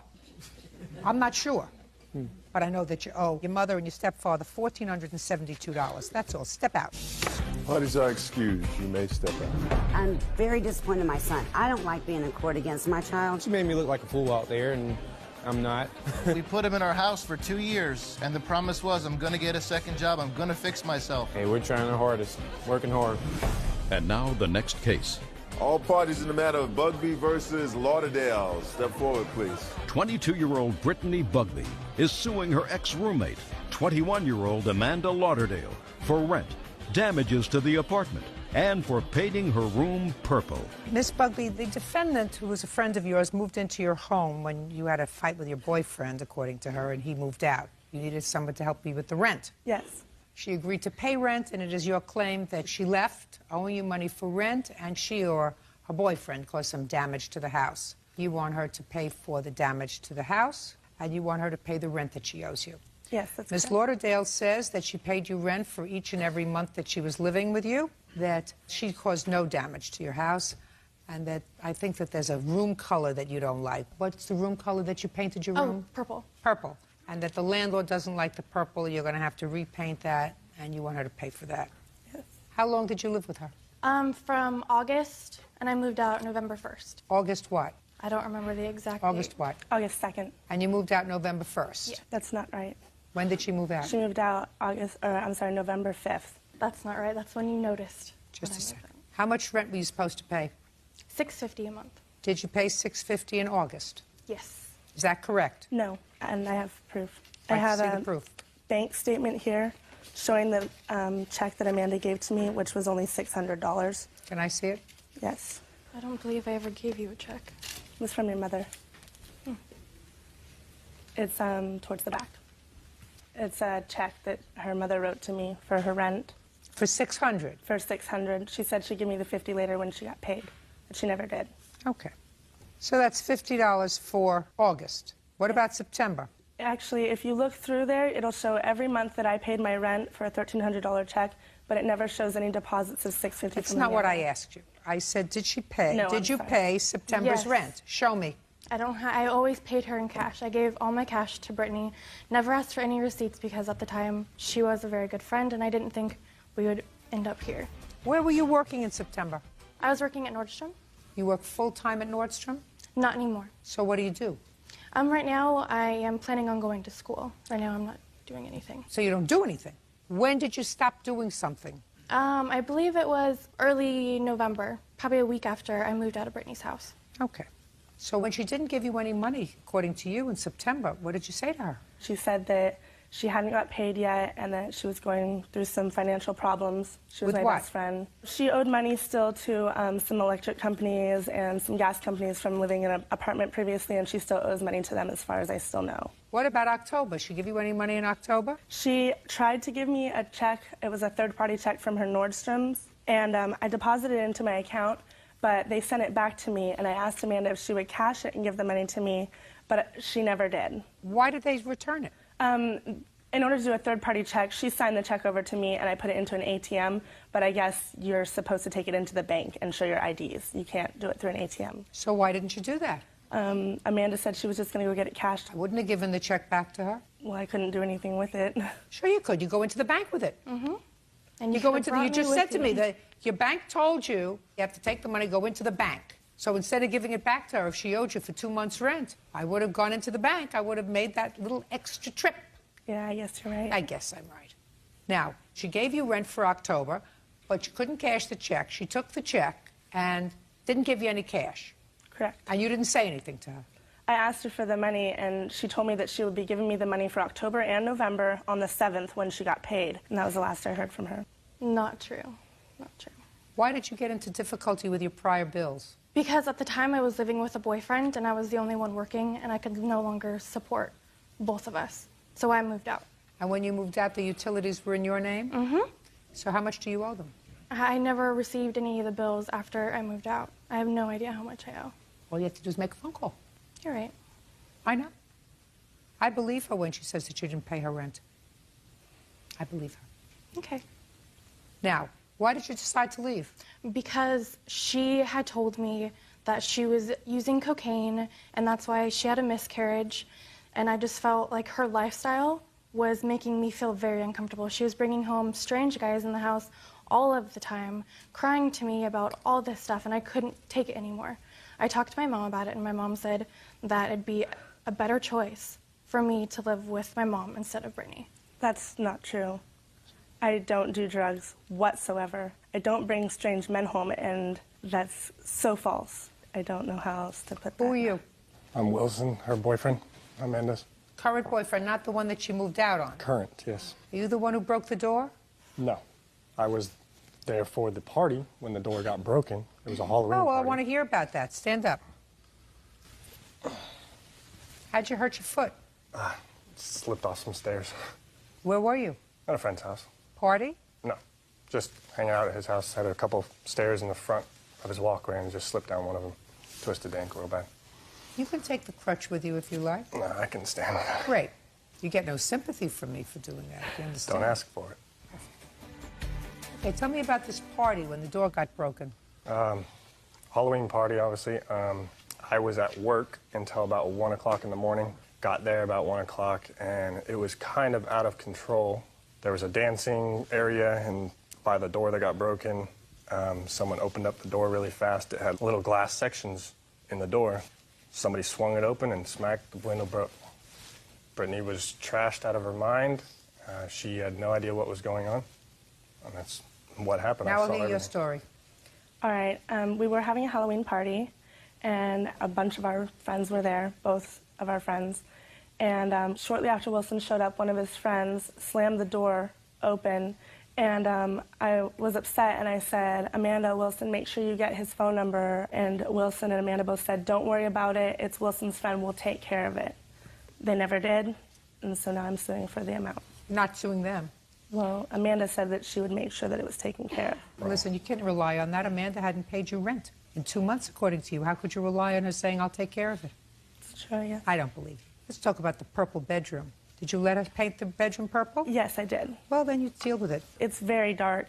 It's going to take 2 base coats to cover. And I would start, she did Miss a horrible Bugby, job. I'd start painting if I were you.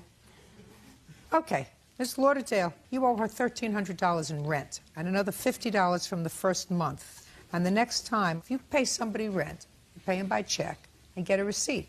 Just like you did the first month that you were living there, paid by check. Do you understand? Very good. Judgment for the plaintiff in the amount of $1,350. That's all.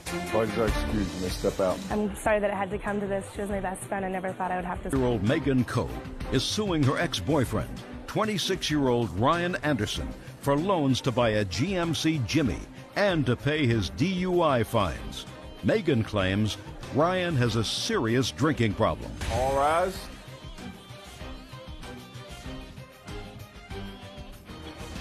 Now, this is case number 443 on the calendar in the matter of Coe versus Anderson. Parties have been sworn in. You may be seated. Folks, have a seat. Mr. Anderson, you have this petrified look on your face. Oh, sir. I'm not petrified at all. Let's see what we can do about that. Okay. Miss Coe was a girlfriend of yours? Ex. I want you to listen very carefully. Put on your listening ears, Sorry. Mr. Anderson. Yes, Your Honor. I said Miss Coe was a girlfriend of yours, correct? Yes. And you knew her for a long time, but got into sort of a more committed relationship around 2003. Sometime, according to you, Miss Coe, in 2005, you loaned the defendant $2,000. Correct. Now you want that money back. That's right. Mr. Anderson says, never any discussion of paying you the money back? It was a gift? Correct. She gave you $2,000 when, Mr. Anderson? It was approximately September of 2005. Were you living together at the time? Yes, we were. What was the money for? Well, it was some fines that I had occurred What kind of fines? through the court system. What kind of fines? They were for DUI conviction. How much were the fines? Approximately $900. Did you pay any of the fines, sir? I had paid some previously, and those were the remaining balance. How much did you pay? The total fines were about $2,800. Is this the first DUI that you had had? I had 2 within a short period of time. That's why the fines were so high. Yes, ma'am. So you paid Your Honor? $2,100, yes. You paid $2,100. Yes. Okay. The DUIs I assume that you have something that's going to indicate that that's not the case. I'll look at it in a minute, Ms. Coe. So why did you need the $900 from Ms. Coe? I currently had no license, and I had to pay the fees off to acquire my license again. So I needed the money to pay off the fees to get my license to drive. Okay. And with the hours I was working, it was tough on Megan to get me to work and back from where we were living. So you must have said something to her. You have to have said something to her, because otherwise she'd have to be clairvoyant to know that Well, you needed she was 900 fully aware. She'd have to be clairvoyant to know that you needed $900, so that had to come a point when you said to her something like, I need $900 to pay for the rest of the fines. Well, we were in a committed relationship at the time. I don't care, we're committed So relationship. I'm there's- talking about words, spoken words. I understand that. So there's going to be words exchanged knowing, well, how come you're not driving? Well, I'm not driving because I Well, still that's what I owe- want to know. Mr. Anderson. Yes. That's what I want to know, sir. Yes, Your I want to know what the conversation was, what you said, Yes. and what she said. Megan knew of my circumstances. Don't tell me what she knew. I want to know what Okay, Megan you knew said. because of words being exchanged to each I other. want the words. I had told Megan that I had received 2 DUIs in the past, and I still owed an amount of $900 that I had to pay to acquire my license. And she said to you? And it came to a point where she told me when I was eligible for that she would help me pay for those fines. And what did you say to her? That I said that would be great. I could use that, then I could get a car, and I could get my license. And she said, fine. Yes. And that's when she gave you the $900. That's when the $900 came into play for the fees, yes. And what was the other money she gave you? Apparently, she paid $1,000 for a 1983 GMC Jimmy. What do you mean apparently? What is that? I've never seen a receipt or a bill of sale for it. Well, who got the Jimmy? I drive the Jimmy. The registration's in my name. How did you get the car, sir? Megan knew somebody who was selling the vehicle, and she told me that she had given the gentleman $1,000 for the 1983 Jimmy. Okay, I never saw a bill of sale. And how did she give you the car? He drove the car to my house. I looked at it and said, okay, not a mechanic or anything, didn't look under the hood, didn't do any of that. Looked at it, it was in, good condition for a 1983, had low miles. It's like, all right, $1,000, that's a good deal. The book value's $1,500. No, that's not a problem. So she gave me the keys, went down as soon as I could with the fees paid, and got my license and got the car registered under my name. Okay, and that's the money. Yes. So it's $1,900. Approximately $1,900, yes. Go. All right. Let's start with the DUI convictions and the fees. You were dying to tell me something.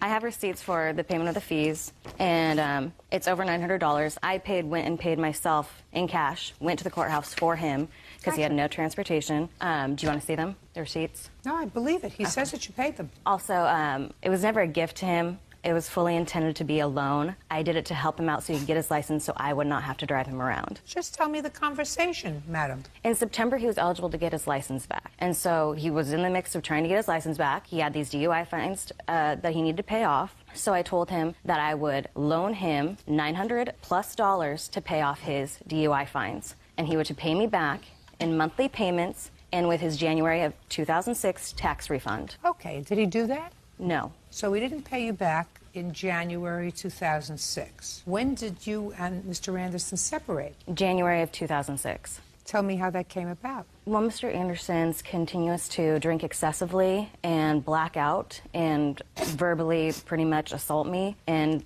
pretty much say rude things to me. It pretty much came to the point the last night I was there that I had to sleep in front of the door so he would not leave and drink and drive again.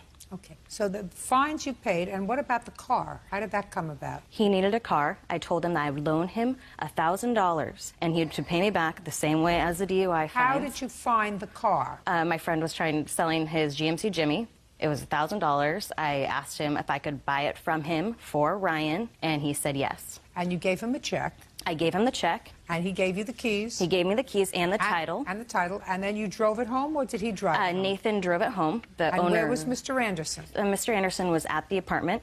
Okay. Tell me what happened when you drove up. I was like, here's the GMC Jimmy. What do you think of it? I think it's a great car for $1,000. I don't think you're going to be able to find something better for $1,000. And he agreed with me.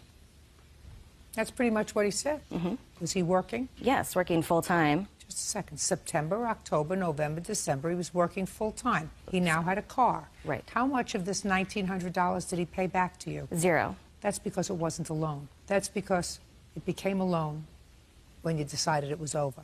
Because if it was a loan, he would have paid you $50 a month, $60 a month, $100 a month, $25 a week. He would have paid you back something between September and January. He made excuses as to why he could not pay me back. He couldn't afford going to school. Then you should have thrown him out. Judge Judy continues in a moment. We continued to have conversations. We discussed payments on the phone. We had a verbal agreement. I have a witness hearing me speak to him. And later today, when you called the police, what did you tell them? I told them that I saw him loading 2 boxes into the back of his car, and I thought they were the TJ teddy bears, and I told them that I needed assistance. Real cases, real people. Judge Judy. Megan Coe claims ex-boyfriend Ryan Anderson owes for loans to buy a car and to pay his DUI fines. What you did with the car was you spent $1,000 on a car and then you came home and surprised him. That's what you did. You didn't take him to buy the car. You didn't show him the car before you purchased it. You purchased a car for $1,000 and you came home and said, I got your wheels so that you could drive yourself to and from your job so that I don't have to do it anymore. And if the romance hadn't been over, he wouldn't have paid you back anything. We continued to have conversations after January of 2006. On the telephone. I have a witness hearing me speak to him. I have a letter stating all the information from the maker of the transactions I did, having conversations with him, making payments. And B, he's going to testify as to what you said to him on the telephone? As into the payment arrangements that we have discussed payments on the phone, and he makes excuses every time why he cannot make a payment to me. He was supposed to also pay me with tuition reimbursements from his work. He always made an excuse. He had other bills to pay, so forth and so forth, and that is why I took it to small claims. A year and a half later, a year and a half after you laid out $1,900. Well, I told him that he had the chance to pay me at after a quarter of a year, then I would take him to small claims. After the romance is over, madam, is not the time to say now you have 3 months or 4 months or 5 months. I mean, I'm sympathetic with you, but you were in love with the guy and you thought your relationship was going someplace and you wanted him to have the means to get to work. So because I did him a favor, I shouldn't get paid back a loan that we agreed. We had a verbal agreement. Listen, I have to make a judgment as to whether or not you, who are sharing a home and having an intimate relationship with somebody, has said to them, this is a loan. You will pay me back in January out of your income tax returns. This is a loan. I am giving you $1,000 towards a car, but you go and buy the car, not him. You go and purchase the car. You come back, you show him the car, and give him the keys. That's not a loan for a car. So, Ms. Cole, what I'm telling you is, I have to make a judgment. I'm sympathetic with you. I'm sympathetic with you. You're out $1,900, and if he had any moral fiber, he would pay you back. But if you gave him this money in September, and from September to January, he was working full-time and made absolutely no attempt to pay you back a nickel, not $5, and you tolerated that, I have to assume it was not a loan. Period. Your case is dismissed. That's all. Parties are excused. You may step out. Well, he knows it was a loan, so it's just kind of sad and pathetic that he can't pay it back. We talked about it being a gift, and then she wants to go back and she wants some money back after, the relationship's over. Well, it's someone that you trust, and you think will faithfully pay you back, and they don't. I mean, maybe it's just hard feelings because I'm not together with her anymore. You don't loan money out to friends. And now the next case. All parties in the matter of Maddox versus Darnell. Step forward. Diana Maddox is suing her ex-boyfriend, Charles Darnell, for the return of Christmas gifts she left in his home. Charles says the gifts went missing.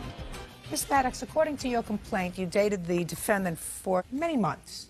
And the beginning of December of last year, you went Christmas shopping together. You purchased some items, some of which you left at his house. Those items that you left in his house, according to you, were Christmas presents for your grandchildren. Yes. And some other items. Sometime in mid-December, you broke up. And you claim that Mr. Darnell refuses to give you back the property that you left at his house. Mr. Darnell says that he has none of your property, that you must have come to the house to get it because you had a key to the house, and after you broke up, you came home, found your stuff gone. So he assumes that you took the Christmas presents, and that one of the items that you're suing for is a welder. Yes. And the welder, he says, was a gift to him from you. No. So let's start with the welder, so that will make things easy. When Mr. Darnell did you get the welder? Sunday, December 3rd. Now, was that a Christmas present? Yes, it was. Okay, tell me the circumstances surrounding that, Mr. Darnell. We had went Christmas shopping. I had previously, on November 24th, I had paid to have a remote starting system put on her car for her Christmas present, and this was in return for my Christmas present. So you had a remote put in her car. How much was that? $187.20. And how much was the welder? I don't remember the exacts, but I would say the welder was in the $120 range. Plus, there was some accessories bought with it. $178.75, Your Honor. Now, tell me about this remote starter that he put in your car in November. I asked for a Christmas gift of the remote start for my car. And he put that in? He did. So he put that in as a Christmas present to you? Yes. And you bought this welder as a Christmas present for him? No, I bought the welder as a Christmas gift for my son. I don't believe you. My son requested it. Mr. Darnell, when she gave you the welder, what did she say? Merry Christmas. That's...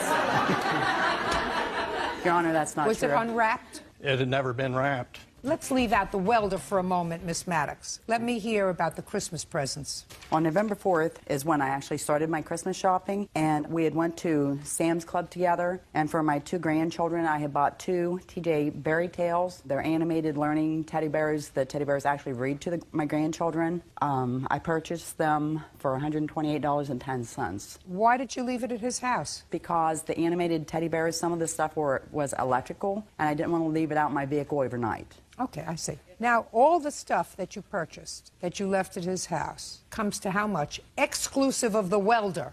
$479.30, or 38 cents, excuse me. On what date did you break up? December 9th. According to your complaint, you tried to work things out on December 17th. I had called and left a message on December 16th to talk to him. What happened on that date, Mr. Darnell? I returned the phone call. She was argumentative, and I just didn't feel that I wanted to contend with it at that time. Or at all? Or at all. So you didn't see her on December 17th? No. What happened on December 9th, sir? We were supposed to go to her job Christmas party that evening, which I had already been to my business and taken care of stuff, and I got a call back. I had to go back due to an equipment problem. I tried to get a hold of her for over an hour, and she couldn't be gotten a hold of. And I finally did get a hold of her and told her that I couldn't go to the Christmas party, and she become upset about it. So I just finally told her that I think we needed to part company. Okay. Now, at that time, these Christmas presents were at your house. Yes, they were. Where were they in the house? They were in the living room. And when did you find them missing, sir? December the 18th. Tell me about that. I got home from work at approximately 4 p.m., and I noticed the stuff was gone, and there was a few of her personal effects that was gone out of the bathroom. And what kind of personal items were in the bathroom? Basically, just cosmetic stuff. And that was gone? Yes. Other than that, did she have anything else in your home? No. No clothes? No. So just the Christmas presents and some items in the bathroom, and Correct. that was gone. And when for the first time, Mr. Darnell, did Miss Maddox call you and say she wanted these Christmas presents? On Thursday, December 21st. Where did she reach you? She called me on my cell phone. And what did she say to you? That she wanted her belongings back, and I asked her how I can give something back that I don't have. And what did she say? She said I was a liar. So the next thing I know, she was at my house with a Muskingum County deputy. She tried to make the deputy let her into my home, and I wouldn't let her in the home. And then he asked me about the welder. I said, yes, I do have the welder, but it was given to me as a gift. And he basically told her that was the end of it because it was given to me as a gift. You have the police report? Yes, I do. I'd like to take a look at it, please. It's not actually a report. It's a log where they showed up.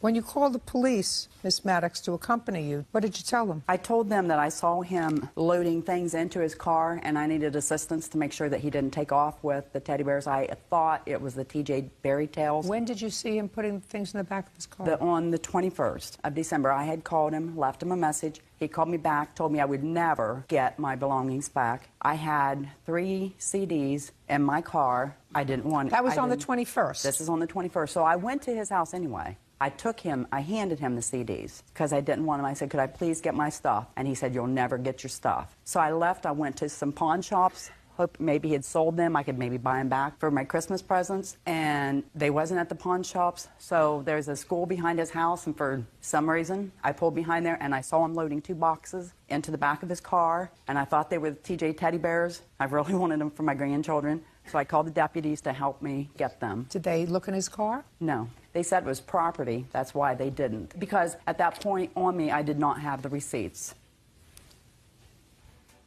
I have to make a judgment as to whether or not you're telling me the truth. What do you think I'm going to decide? You'll probably rule in her favor. I will. Do you know why? Why? Because she's telling me the truth. That's why. Because I've been in this business for 40 years.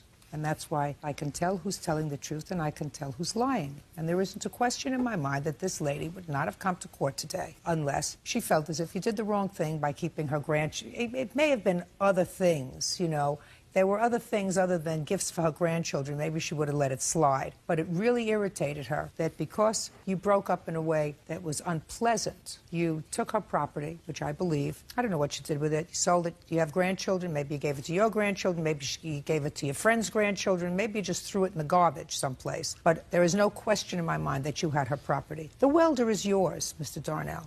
I honestly believe you when you said to me that she gave you that as a quid pro quo for putting the starter in her car. And it was an early Christmas present, but not the toys. Judgment for the plaintiff in the amount of $479. That's all. Parties are excused. You may step out. Miss Maddox is very vindictive. Drennan are suing Michael's daughter, 20-year-old Michelle Crowell, for crashing their snowmobile into a tree. All rise. Quiet in the courtroom. All rise. Your Honor, this is case number 461 on the calendar in the matter of Drennan versus Crowell. Parties have been sworn in. You may be seated. Gentlemen, have a seat, please. Whose daughter is this? Mine, Your Honor. This is your wife? Yes. Yeah. Mr. and Mrs. Drennan, according to your complaint, your daughter, sir, and your stepdaughter came for a visit. Yes. And you had a snowmobile, decided to all go out snowmobiling. Where do you live? In Lapine, Oregon. Must be cold there. Not bad. Give me an idea. Highs of about 30. Highs of 30? When your daughter came to visit, how cold was it? Oh, where we was snowmobiling, it's probably 28, 30 degrees. And when did she come to visit, Mr. Drennan? That was on December the 16th of 2006. How long had it been since you had seen her? It's been 4 or 5 months ago. We don't get along that much. How old was she when she left your home, sir? She lived with her mother. She lived with her mother. So you and her mother were divorced? Yes. For how long? Quite some time, Your Honor. About 18 years. And you really never lived with your father? No. Did you have much of a relationship with him as you were growing up? No. I would have liked more. Well, that's his fault, not yours. When you say you don't get along, you didn't live with your daughter. No, Your Honor. She is hard-headed. If you tell her not to do something, she's going to go against it. She's going to do what she wants. How often did you see her as she was growing up, sir? I seen her cry often. Give me an idea. Every weekend? No, it wasn't that much. So give me some idea. Did you see him 3 times a year, 4 times a year? Oh, it was like 3 or 4 times a year. 3 or 4 times a year.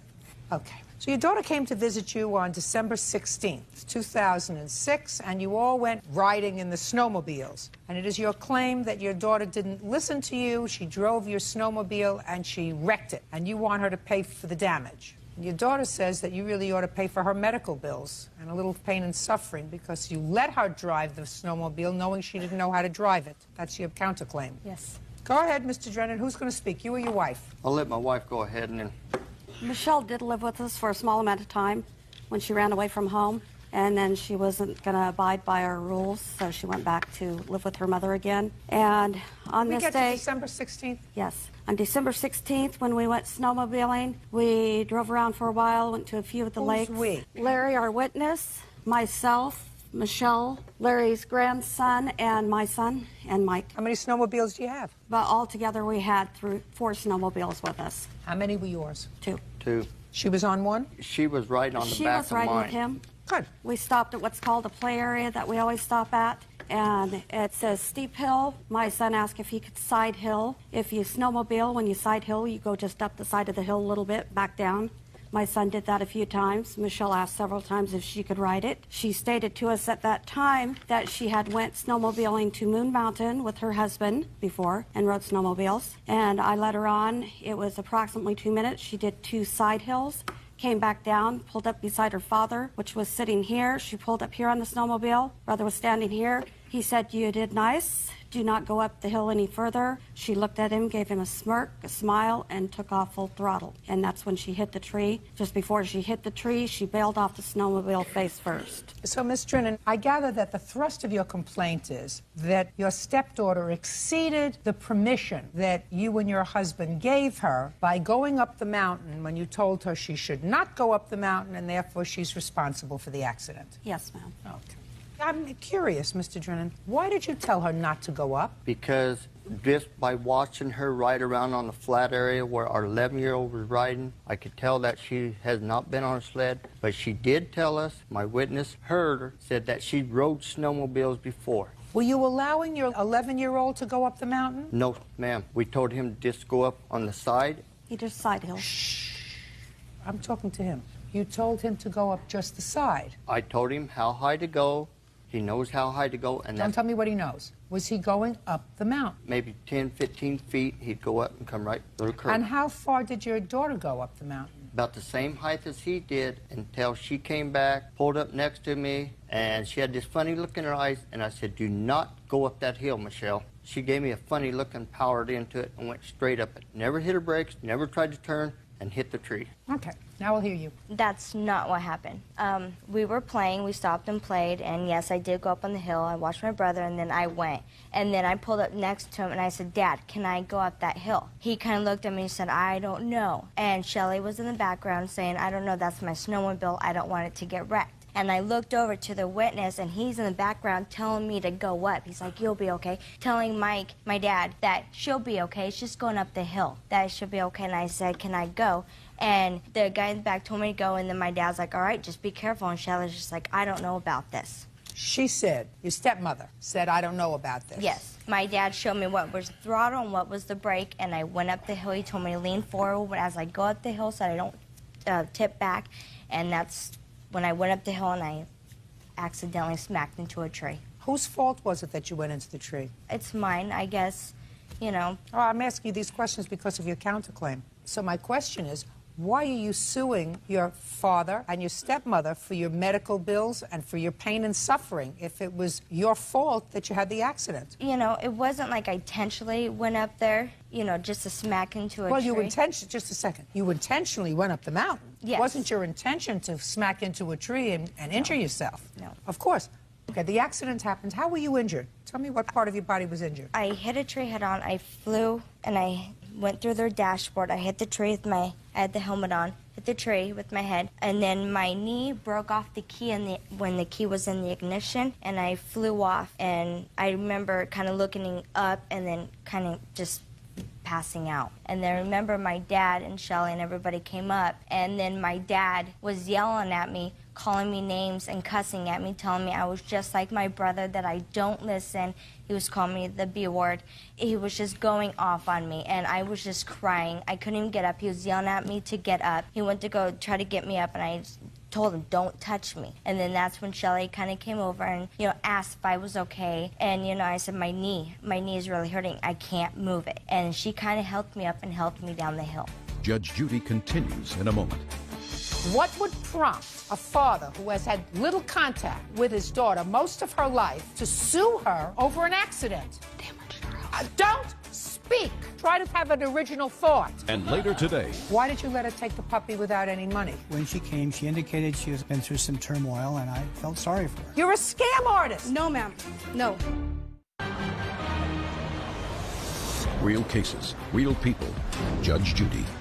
Michael and Shelley Drennan claim Michael's daughter, Michelle Crowell, crashed their snowmobile and refuses to pay for repairs. Michelle is countersuing for her medical bills and pain and suffering. What was wrong with your knee? I had a fracture. I have a chipped bone, chipped out almost a quarter size.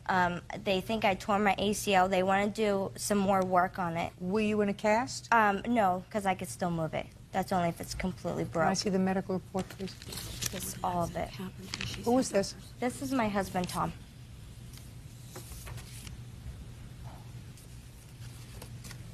Okay. Mr. Drennan, what did you say to your daughter when you got to the spot where she crashed the snowmobile? When she took off and hit the tree on her, I jumped on mine I was sitting on. I fired up and I shot up the hill and bailed off. And she was here, the machine was, and she was over here, laying there. And I said, Michelle, can you get up? Well, I think I can. And I said, get up in case, you know, like the machine is going to catch on fire or something. Larry and his grandson came up behind on their sled to help me get it away from the tree. I never cussed at her. I just told her, Michelle, you need to listen when people tell you stuff. Well, that's, sir, that is quite frankly, and listen to me, that's quite frankly pretty consistent with what she told me, that if you said to her, in not that tone, you got to listen when people tell you to stop. It's not something you say to your child when your child is laying there in the snow, semi-conscious as a result of an accident. That's bizarre, Mr. Drennan. Your Honor, This is a helmet. If she hit her head, you can see there's no damage. What difference does it make? It's just that she's not telling the whole truth what happened. I don't understand the point of you bringing the helmet to show me that, sir. She says she hit her head. Show me. Well, what do you think she hit? She never hit her head. Well, what did she hit? She ran into the tree. We got pictures. But she ran into a tree, evidently sufficient force to damage your snowmobile. According to you, $2,900 worth. That would be a pretty substantial hit, right, Mr. Drinnan? That would be pretty substantial. Otherwise, why would you be here suing your child for $2,900 as a result of an accident? So it would have to be substantial. So I don't understand the reason that you brought me this helmet to show me. I'm speaking. Try to put on your listening ears. Why would you bring the helmet to show me that she didn't hit her head in an accident that you are saying caused $3,000 worth of damage? You have an answer for me? She never hit her head on the tree or nothing. She wasn't complaining of a head injury, sir. She complained of a knee injury. Well, in our paper... She just said she hit her head on the tree a minute ago. Right, but she didn't say that her head was injured. Okay, well, here's the snowmobile suit that she was wearing. This is the slight tear that's in the knee. This is the only tear that's in the knee. If you'd like to look at the whole outfit. I don't. I've got photos Quite frankly, showing I don't her get an you. outfit. Either one of you. I don't get either one of you. How many children do you have? How many children do you have? Between the two of us, we have two. Between the two of you, you have two? Right. You have a brother? Yes. How old? He is now 18. I mean in our direct family right now, in the household. I didn't say household. I said how many children do you have? He does have children that have nothing to do with you. How many children? 4. 6. There were 6 total. How many children do you have, sir? Try to have an original thought. How many children? 6. How many children have you sued? None, Your Honor. You should have kept it that way. What prompts a father who has had marginal contact with his children after a divorce, marginal, 3 times a year, according to you, to sue his 20-year-old daughter, who doesn't have money, over an accident? I'm not talking to her. That's the stepmother. She has nothing to do with this case. Does your wife work? Part-time. Part-time, she can't afford to buy a snowmobile. So she has nothing to do with this case. So I'm asking you, sir, what would prompt a father who has had little contact with his 20-year-old daughter most of her life to sue her over an accident? She damaged her house. Don't speak. Answer my question. Your Honor, I've tried to get along with her, and I told her, when you come over, you will do what we say when we're out there snowmobile. She went against what I said, and now I've got to pay the consequences with... Yeah, that would be right. You have father.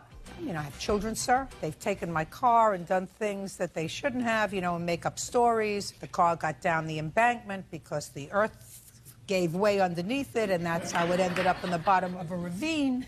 A lot of other such stories, sir, none of which made sense to me. And I may have grounded them, and I may have said to them, you're not going to use my car again, or you're not going to use my snowmobile again. But it wouldn't cross my mind to take a step and go to a small claims court to sue one of my children over an accident, especially an accident where they were injured, and to listen to the stepmother say, well, she didn't hurt her knee that badly because just there's, look, a small cut in that. Let me show you the small cut that's there. I can show you the medical. Put your hand down. How many children do you have? Myself, 2. How old are they? 18 and 11. Where does the 18-year-old live? She lives in Arizona right now. What does she do? She's engaged and she works at a restaurant. How old was she when she left your home? 17. A minor. Who did she go to live with as a minor? She went with her grandmother to Arizona, and now she has a place with her fiancé. Great. You get my drift, Mr. Drinnan? Yes, I do. Good. Your case is dismissed. Take the helmet and leave. Please excuse, you may step out. Sad because I don't want to lose the relationship with my dad. The way she's acting, no. It's always been me trying to contact him and establish a relationship. There won't be no relationship. I'm not going to anymore because this is what I get. And now the next case. All parties in the matter of Chatterley versus Leva. Step forward, please. Marie Chatterley is suing 23-year-old Desiree Leva for failure to pay for a purebred pug. Desiree claims Marie has been harassing her. Miss Chatterley, according to your complaint, you were selling your pug puppy, and you advertised for the puppy. The defendant answered the ad, came to your house, spoke to your husband. You the husband? Yes. Stand up, please. The defendant came to the house. You were there, sir, on what date? It's July the 9th. And did she take the puppy? Yes, she did. What was the asking price for the puppy? It was $500, but we agreed on $450 to be delivered the following day. Why did you let her take the puppy without any money? Well, when she came, she indicated she was a single mother with 2 small children, been through some turmoil, and I felt sorry for her. So I was trying to be accommodating and helpful. That's why I agreed on $450 to be paid the following Friday, which she agreed to do. Okay. And the following Friday came, and she did not pay the money. That is correct. Why? The agreement that he just stated, that's not how it was. He had told me that I could make monthly payments of $50 to $60. And I had called him and told him I couldn't make it because I had a doctor's appointment I had to go to. And he said that it would be fine to call him later in the week. Listen.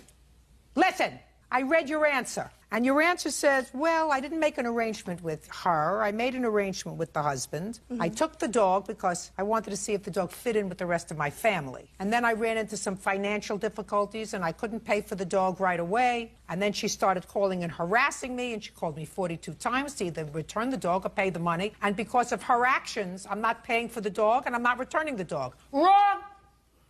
I didn't say I wouldn't pay for the dog. I don't think I owe her for the dog. Listen, did you pay for the dog? No. Then the dog goes back to them. Okay. Fine.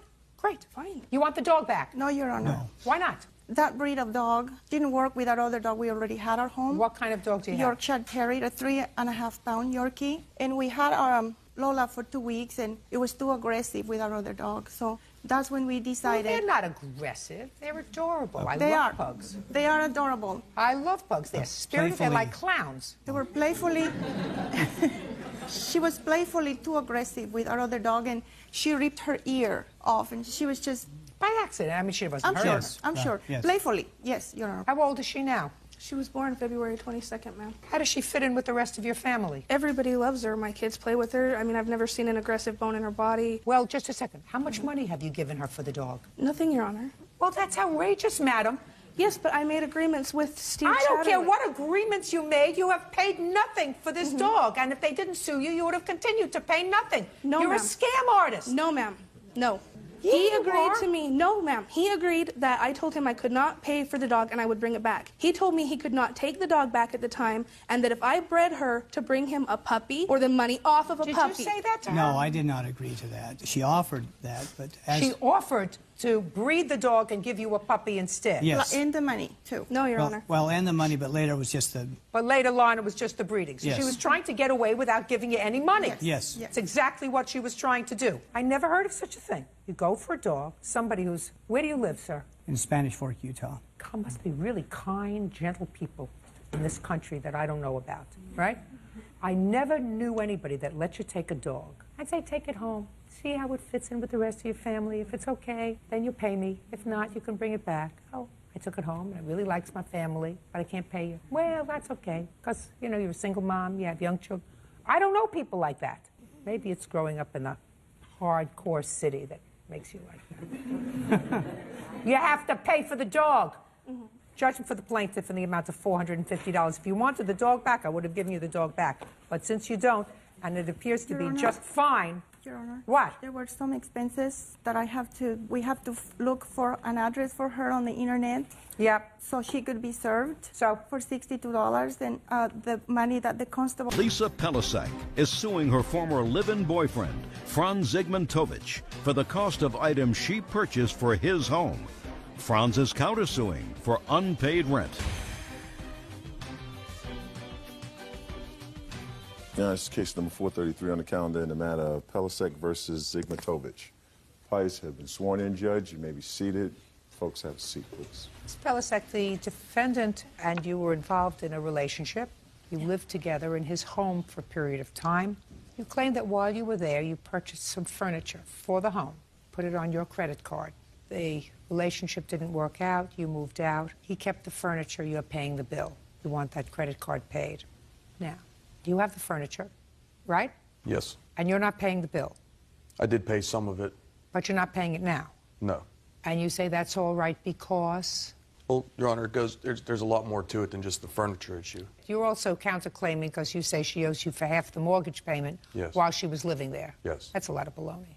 No, Your Honor. The way this all began was last year. My sister had reintroduced us at a birthday party I had. My sister. I don't need all that information, sir. We got together. She was married at the time. All of a sudden, she decides she's not happy with him. She wants to get out.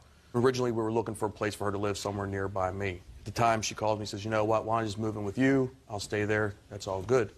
She moves in, proceeds that she wants to get this, get that, get this, get that. Well, I already had my house established. I'd been living there for over a year, almost 2 years. I had all this stuff purchased for my home. She didn't like the bedroom set. She went and sold that, kept the money on that, bought a new bedroom set. She wanted blinds, Just stuff. just a second. Let's get over this counterclaim first, because when I said that's a lot of baloney, I meant that's a lot of baloney. Because nowhere in your discussion with me, sir, did you say that when she moved in, she agreed to pay half your mortgage. Oh, I forgot to mention it. She Well, was yeah, getting... listen, if you start out with a fib, I don't believe what you say. Well, Do you understand? I didn't give you the whole... You didn't let me finish. Go ahead. Okay. Part of the thing was she was getting money from her husband, plus unemployment. She said she was going to help me out with stuff. I was also buying on my credit card items, tickets, concerts. I'm talking about rent. Let's get rid of the rent. Okay. You have a counterclaim for rent. Yes. I said to you that was a lot of baloney. You want to address the rent, sir. Okay. So far, I've heard she was getting She lived here alimony for- from her husband. She was getting unemployment. She said she would help you out. Well, part of the deal was she No, was look getting- at me. Okay. Part of the deal was she was getting money. She said she was looking for a job and was going to help me out. If she's suing me for everything, then she never helped me out with anything. That's not a contract to pay half your mortgage. I never made a contract to pay her credit card Just either. a second. I'm talking about your counterclaim, sir. Okay. In order to have a landlord-tenant relationship, which is what you are suggesting to me, Okay. because that's what it was. You may have shared it. Don't look so unhappy, please. Don't give me the sad-looking face. It doesn't impress me at all.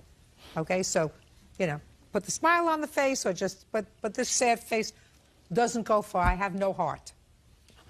Do you understand? Perfect. When you form a landlord and tenant relationship, even with somebody with whom you are sharing a bed, there has to be an agreement to pay a finite amount, so much per month, first of each month. Okay. There was never any agreement for that. Yes. Now, I knew that when I read your papers. Okay. You were trying to convince me there was. All I'm saying to you is, I don't believe that there was ever any agreement to have a landlord and tenant relationship with the plaintiff. No. So your counterclaim's dismissed. Okay. If, however, what you're telling... Get the sad face off, please. If what you're telling me is that when she moved in with you and you were sharing a home, sharing your bedroom, sharing your bed, she said, I don't like this bedroom set. I want to get a different one. So she got rid of the old one. Yes. And she purchased a new one.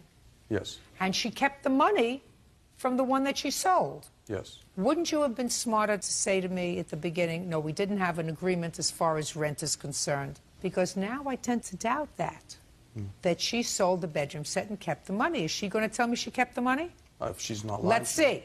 Did you keep the money when you sold I the bedroom applied it set? to the Discover credit card. It was $450, and I made the payment on my credit card. Now, why did you get a new bedroom set? Now, look at me. Okay. Why did I just you get did a not new like bedroom? the looks of the old one. You and didn't.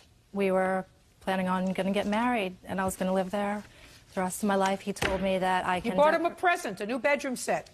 He told me Forget I can it. decorate his house any way I want, and it's not a problem, and he would pay any charges that I put on my credit card that went toward the house. Really? And what were you paying? Don't look confused. It's a very easy question. You weren't paying any rent. Right, nothing. He was providing you with a roof over your head, telephone, gas, electric, water, all that other stuff. My question to you, madam, is your husband supporting you, which must have irritated the hell out of him, because here he's supporting you and you're living with somebody else, and you were getting unemployment. What were you doing with your money? I was just paying off my bills that I currently had. I had some credit cards and just miscellaneous bills. And whenever I took the children out to do activities... Whose children? I have a son, Zachary, and he has a daughter, Savannah. And we would just go out and do things with that money. Okay, so you bought a bedroom set on your credit card. You kept the money from the bedroom set that you sold. What else did you buy?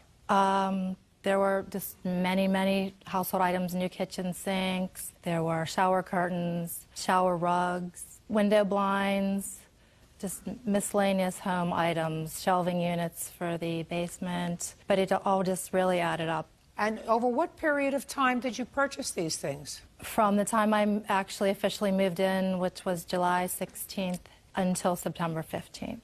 Exclusive of the bedroom set, how much did you spend? Exclusive of that, around $3,000. And how much did you pay towards the expenses of the house? Nothing. Consider it rent. You live there with a child? Yes. You think you can get a place to live with your child for $1,000 a month? No. Including gas, electric, telephone, whatever other expenses there are? You can't. Just out of curiosity. Why did you leave? There were problems in the relationship that had developed. I ran out of money is what it was, Your Honor. Yeah. Once I said I had no more. Once I had no more money, she decided to go off on her own. When I wouldn't give her cash, and she said, "This isn't working out, I need to leave," and went back to her husband. Is that where you are now? Yes. Judge Judy continues in a moment. And later today, It's an accident. Yes, it was. That was your fault. Not her ladder's fault, not her floor's fault, not her light bulb's fault, not her light fixture's fault. It was your fault. real cases, real people. Judge Judy. Lisa Pelisek says former live-in boyfriend Franz Zygmuntovich owes for several items she purchased for his home. Oh, you have to pay this credit card, madam. It's your responsibility. You went out, you decorated. I can view this as your capital contribution to your own living expenses, yours and your child's, while you were living together. It's not unreasonable for him to assume that if you went out and bought shower curtains and some rugs for the bathroom, that you intended to do that because you were living there with your child, and that's what you're supposed to do. You're supposed to contribute. You're a grown-up lady. He's not supposed to take care of you. You're supposed to take care of yourself. Case is dismissed, as is your counterclaim, sir. Thank you. Parties are excused. You may step out.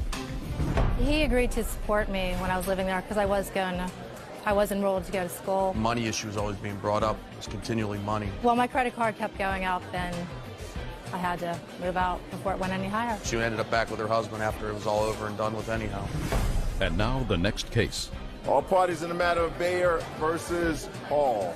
Step forward, please. Housekeeper Nita Bayer is suing former employer Kendra Hall for damages resulting from an injury she sustained in Kendra's home. Kendra is countersuing for the return of Nita's unearned wages. Miss Bayer, according to what I read in your complaint, you did some housework for Miss Hall. You fell in her house. You want her to be responsible for your medical bills and your lost wages. Miss Hall says she's not certain that you fell in her house and injured yourself there. She's counterclaiming because she says that she paid you for an entire month and you only worked that one day. She wants you to refund to her the amount that she paid you for the remainder of the month when you didn't work. I have a few questions. Miss Bayer, how long did you work for Miss Hall? 7 months. How often did you go to her home? Every Friday starting of March 2006. How many hours did you spend there? Usually I spent somewhere between 7 and 8 hours a day. What was the date of this accident in the house? It was November 3rd, 2006. And she had paid you for the month? Yes, she did. What was your monthly salary? It was $360. I received $90 a week. Now tell me about this fall that you took in the house. Miss Hall was not at home. That's right. Go ahead. I arrived to work and I started working in the kitchen. Then I went upstairs, stripped the beds, made the beds, and then I took all the laundry down to the laundry room, and the light bulb was burned out in the laundry room. So I went into the garage to look for a ladder, and I found a 3-foot ladder. I took down the fixture, which was full of bugs and dirty. I washed it, cleaned it, went upstairs, got light bulbs that are kept upstairs in the linen closet. When I came down, I went up the 3-step ladder, went to put the bulb in and lost my balance and fell against the wash and dryer on my left side. When I got up, I felt nauseous and dizzy, so I went outside and sat in a little brick fence that's in the backyard, trying to gain my composure. And then I finally went into the house. I took some Aleve, some Excedrin. Stop 1 second. So it would be clear and fair to say that you did not fall because the ladder broke? No. Because there was any imperfection in the floor? No. You fell because you lost your balance? That's right. Nobody else's fault but yours? That's right. Okay. Go ahead. So since she pays me monthly, $360, she had just left that check that morning, and I never thought anything was really seriously wrong with me, and I tried to continue to work. In fact, I did continue. I finished cleaning the house, even did the laundry, very slow. Usually I leave about 3 or 4 in the afternoon. She arrived about 5 o'clock and she asked me, "Are you still here?" And I said, "Yes, I did something foolish today. I fell and I hurt my arm. I don't know what's the matter. It really, really hurts." She quickly ran to the phone, called her sister-in-law, who I also work for, and she said, "Nita fell changing a light bulb. Do you think my home insurance will cover her if I take her to the doctor?" She said, "Okay, thank you," hung up, ran to her office, came back with some papers and said, "Yes, my home insurance does cover it, but I have to pay a $1,000 deductible, of which I will not pay." And suddenly she wasn't concerned about me anymore. And she says, "This is ridiculous." And I said, "Well, then you're not going to help me?" And she says... So you had asked her? Yes. Just a second. You didn't make that clear, Miss Bayer. I'm sorry. So you said to her, "I finished working, but I hurt my shoulder. I want to go to the doctor. Will you pay for it?" I didn't say, "Will you pay for it?" I asked her, "Can you help me?" That's what I said. Well, what did you want her to do to help you? To take to the doctor. I figured, well, since I fell in her home, that... So you felt she was responsible? That's right. Well, that's what I'm saying to you, Miss Bayer, but you left that out of your story. What you made it sound like was you told her that your shoulder was hurting. Without saying another word, she went over to the phone and called her sister-in-law. Yes. But that's not what happened. You said, "I want to go to the doctor. Can you help me? Because you're responsible because I fell in your house." So she went to find out if that was true. And she came back and found out that it was true. Okay. Now, what makes you think that if you have an accident in somebody else's home and it's your fault that they should be responsible? Because I was under her employment at the time. Well, that may be, but, you know, there is something that lacks common sense about that. I'm a common sense gal myself. What you told me was you fell and it was your fault. Yes. And you want somebody else to pay for it. That's what it comes down to. I mean, if you're taking it at face value, you may have fallen in her house. You know, I'm not necessarily saying that Ms. Hall should not have assumed this responsibility. But what I'm saying to you is it doesn't flow naturally. If you fall in somebody's house and there's nothing wrong with their house, the railing isn't loose and the steps aren't uneven and there's not a slippery floor and there's no ice in the front walk, well, that shouldn't be their fault. It's your fault. You fell. That makes sense to me. The fact that most jurisdictions have superimposed some liability on the part of homeowners if they have people working in their home, that irrespective of whose fault it is, they have to take the responsibility, that's something else. But I'm just telling you, from a common sense perspective, it doesn't make sense. It makes no more sense than if you were walking down the street in front of somebody's house and there was no ice, no snow, there was nothing wrong. You were thinking about something, you fell in front of their house, and you say, "Well, I fell in front of their house, I'm going to sue them." You fell because you weren't being careful. I was being very careful. Well, if you Your were being Honor. very careful, the ladder didn't move by itself. And if you were being very careful, that maybe you had a pre-existing medical condition that caused you to become dizzy. Whatever it wasn't her fault. It was an accident. Yes, it was. It was an accident. An accident that was your fault. Not her ladder's fault, not her floor's fault, not her light bulb's fault, not her light fixture's fault. It was your fault. Now, I say this to you because what you want is more than just your medical bills paid. You want medical bills and lost earnings and lost wages. Why should she pay for that? Because it is still an ongoing problem, Your Honor. I have proof here. It's your ongoing problem. That's true. Not her ongoing problem. It's your ongoing problem. And what you're saying is that she should have taken care of the medical bills because she didn't want to pay the deductible. Listen, she fell in your house. You know what the parameters are, right? Yes. That's what the law superimposes on you. I happen to think it's ridiculous. It doesn't make sense to me. But that's what the law says. I understand that. Can I please tell you the side of the story that I believe to be the truth? Yeah, Very but similar. But let me tell you something.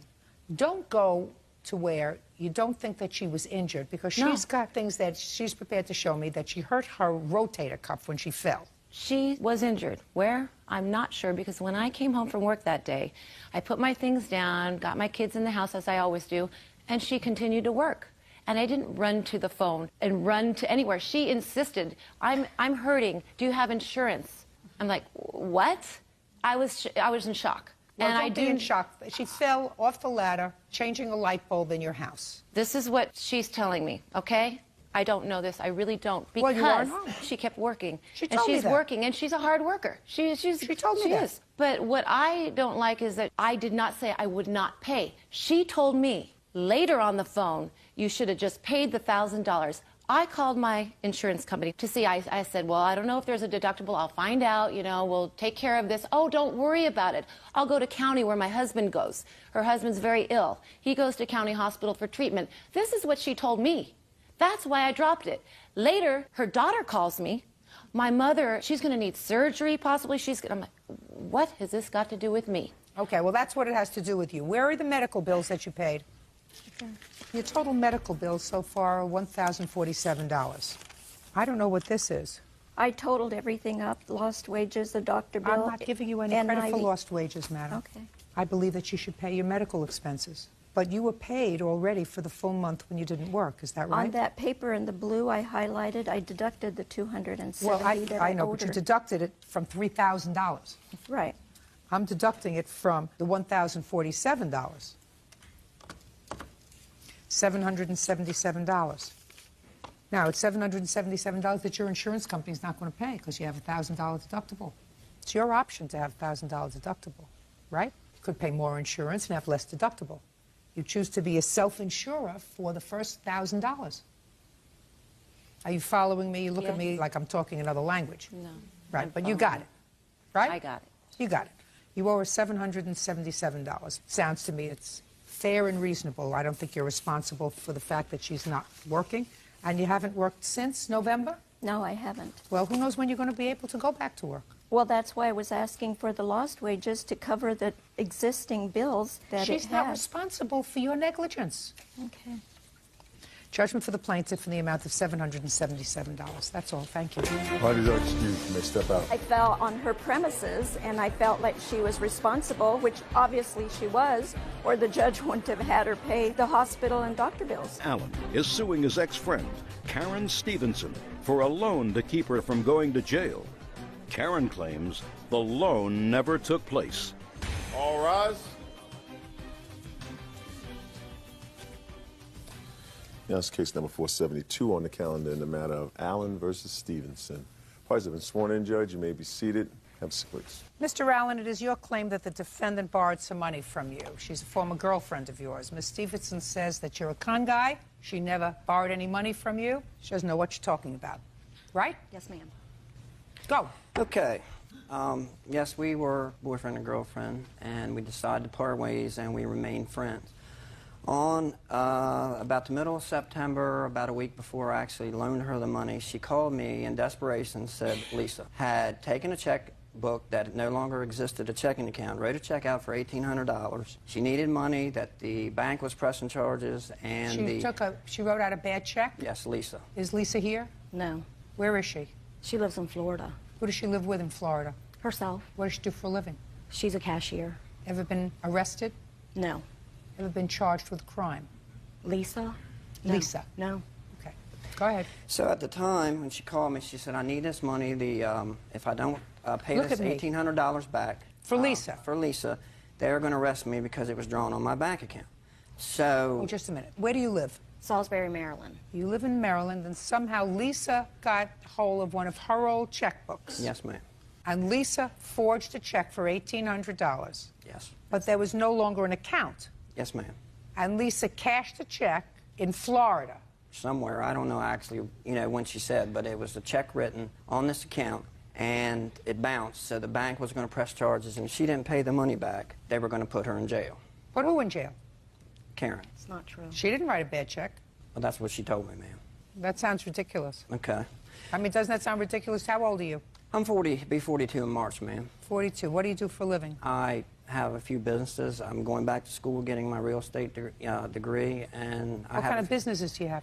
I have a business running a company. I started in 1990. What does it make? What does it do? Well, I buy and resell food as like a Cisco or a U.S. food service. You do that now? No, right now I am in the process of going back to school. The company So now you don't do anything? No, the company still exists. I'm collecting my accounts receivables and stuff like that. Yes, ma'am. I'm still in the process. I have real estate I'm selling. I do various different things. Who do you live with? I live with my brother right now. I'm in the process of selling my real estate. You're in a process of doing an awful lot, Mr. Allen. Yes, ma'am, I am. Are you in the process of going through a bankruptcy? No, ma'am. Did you go through a bankruptcy? No, ma'am, I haven't. Did you ever apply for a bankruptcy? No, Did you ma'am. ever consult with a lawyer about a bankruptcy? Yes, I have. When?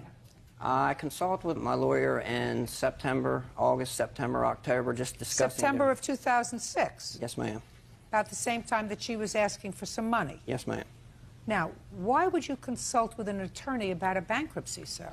I'd just gone through a divorce. That you know, the settlement of property had to be dispersed. I had loans with my company, just seeking my different options, you know, out there. It was discussed, but it was never gone through. I'm in a process of selling my assets to pay debts. That was my choice to do it that way. You know, I want to make sure all of my bills are paid. That's why I'm selling my home, other real estate. I have a $1.5 million piece of business real estate that I'm in the process of selling. What's the mortgage on it? $790,000. When did you purchase it? I purchased it in June of '04. In whose name is it? It's in my company's name. Which is? Paradise Produce Company Incorporated. Who else is a partner in Paradise Produce? Nobody. I'm 100% owner. You're current on your mortgage payments? Not at this time, no. They are in the process of being sold right now. Is there a contract for the sale of the property?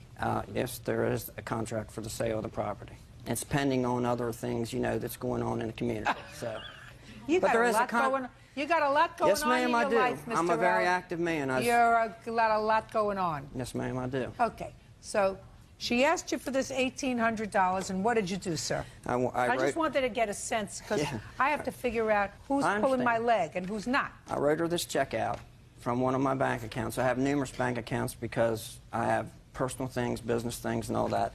And I actually wrote it out to her name and put loan on the memo.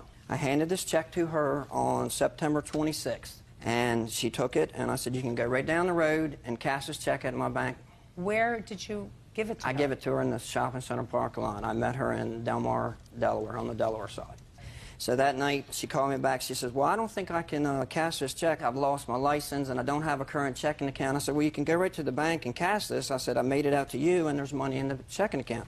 She said, no, I'd rather you go to the bank and cash a check. And I said, well, let me think about it. And I said, but I would need this other check back. So the next day, I went to Lori. This is my witness, Lori Collins. Can I bring her forward, Judge? Or? Who are you? I'm a friend of John's. What kind of a friend? Close family friend for over 30 years. Okay, go ahead.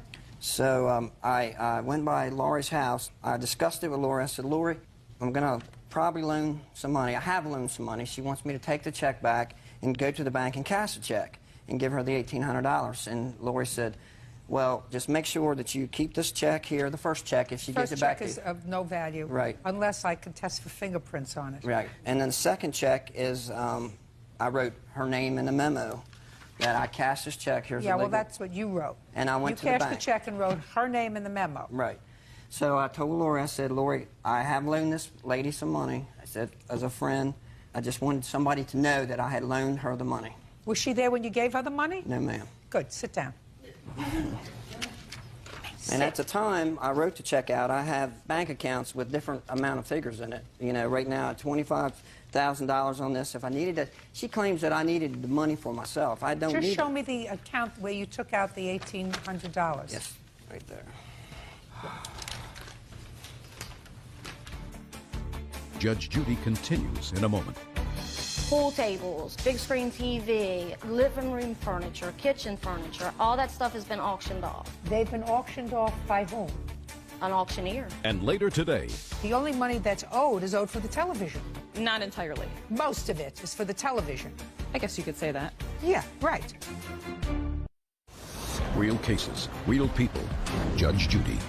John Allen claims former friend Karen Stevenson owes for a loan of $1,800. Okay. Your Honor, he states that the first check that he wrote me, he had $1,800 in that account. That's the check he first gave me. I subpoenaed his bank records. $1,800 was not in there. He had Can I see it, please? Yes, ma'am. He had $72.79 in that account. Let me see. Can I see that check, please?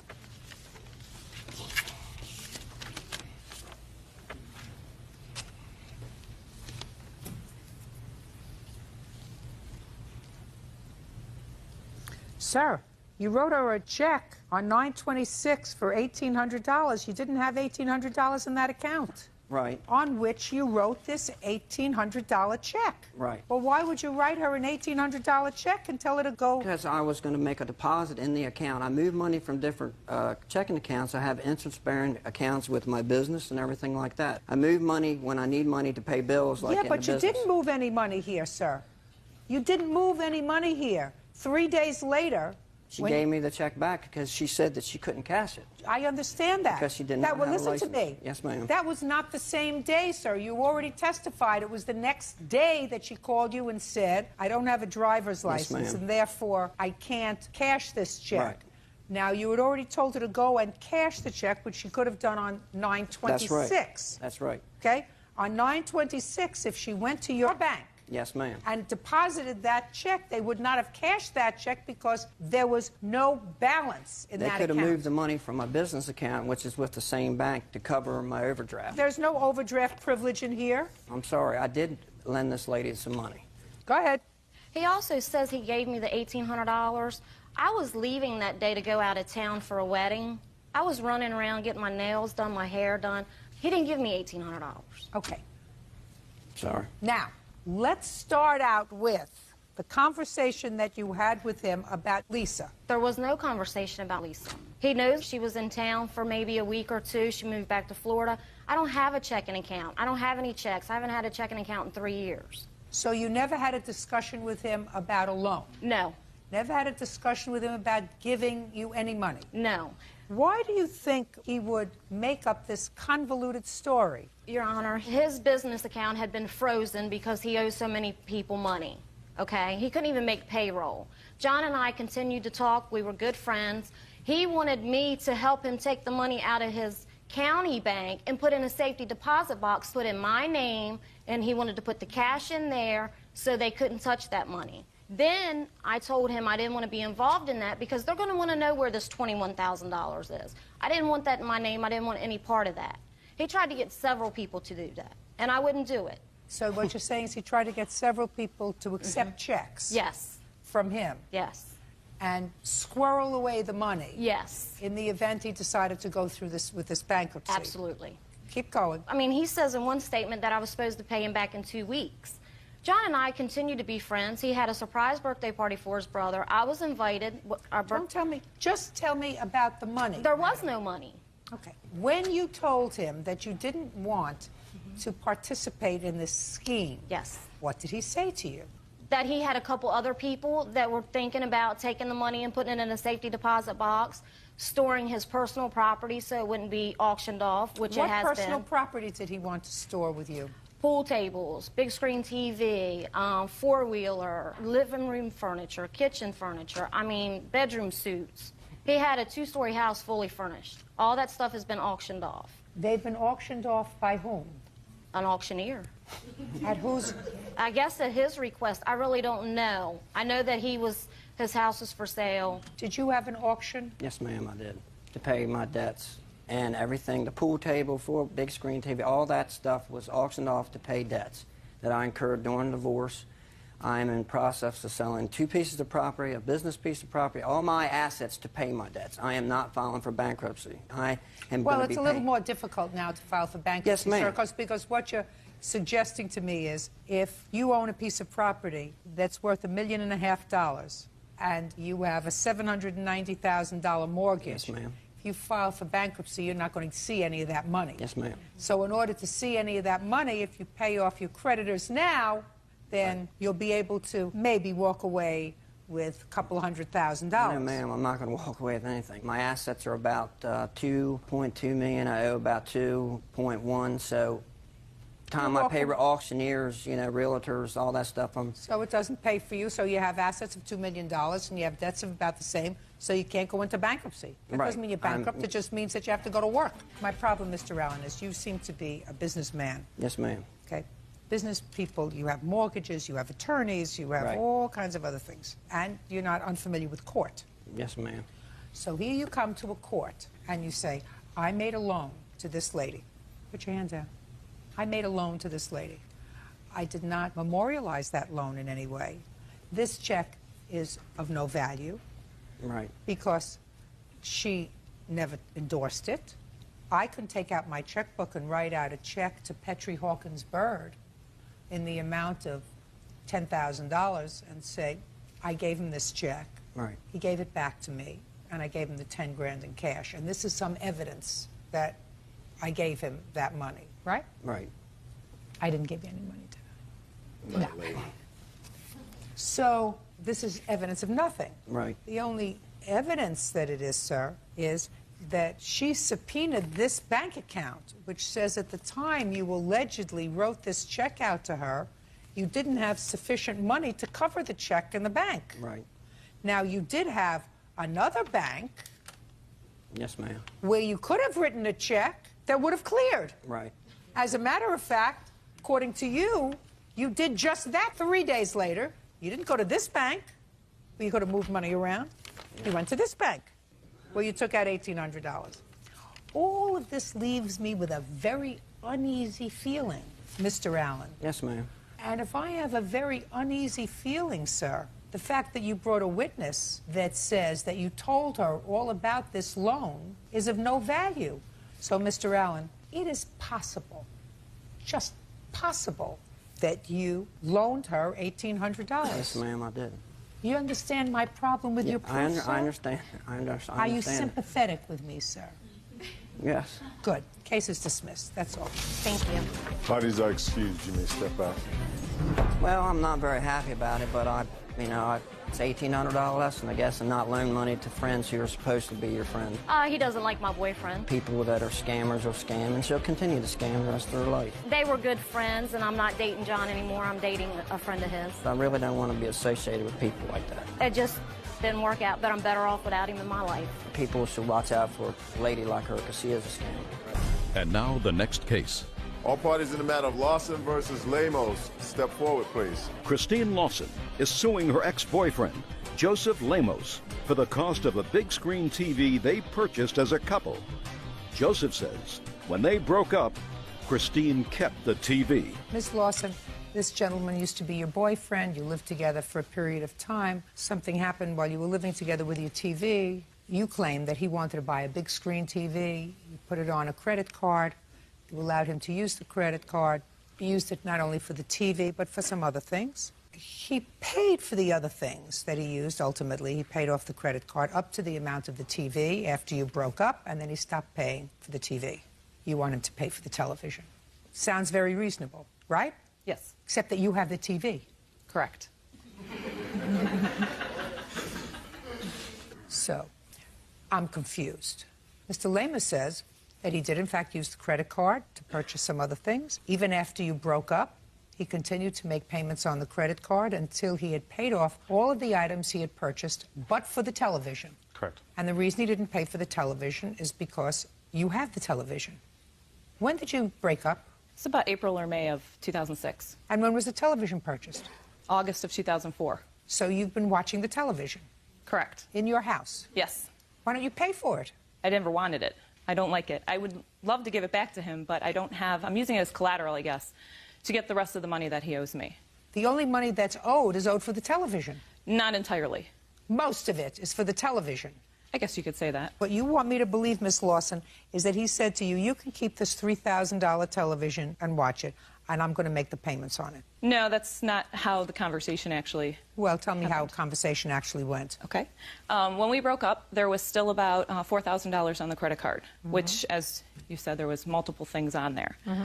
He was paying me up until September of 2006. Correct, He was and then he stopped. Right. And he wanted to take his TV, which would have been fine to me. However, I couldn't guarantee that I would get the rest of the money that he owed me if I handed over the TV.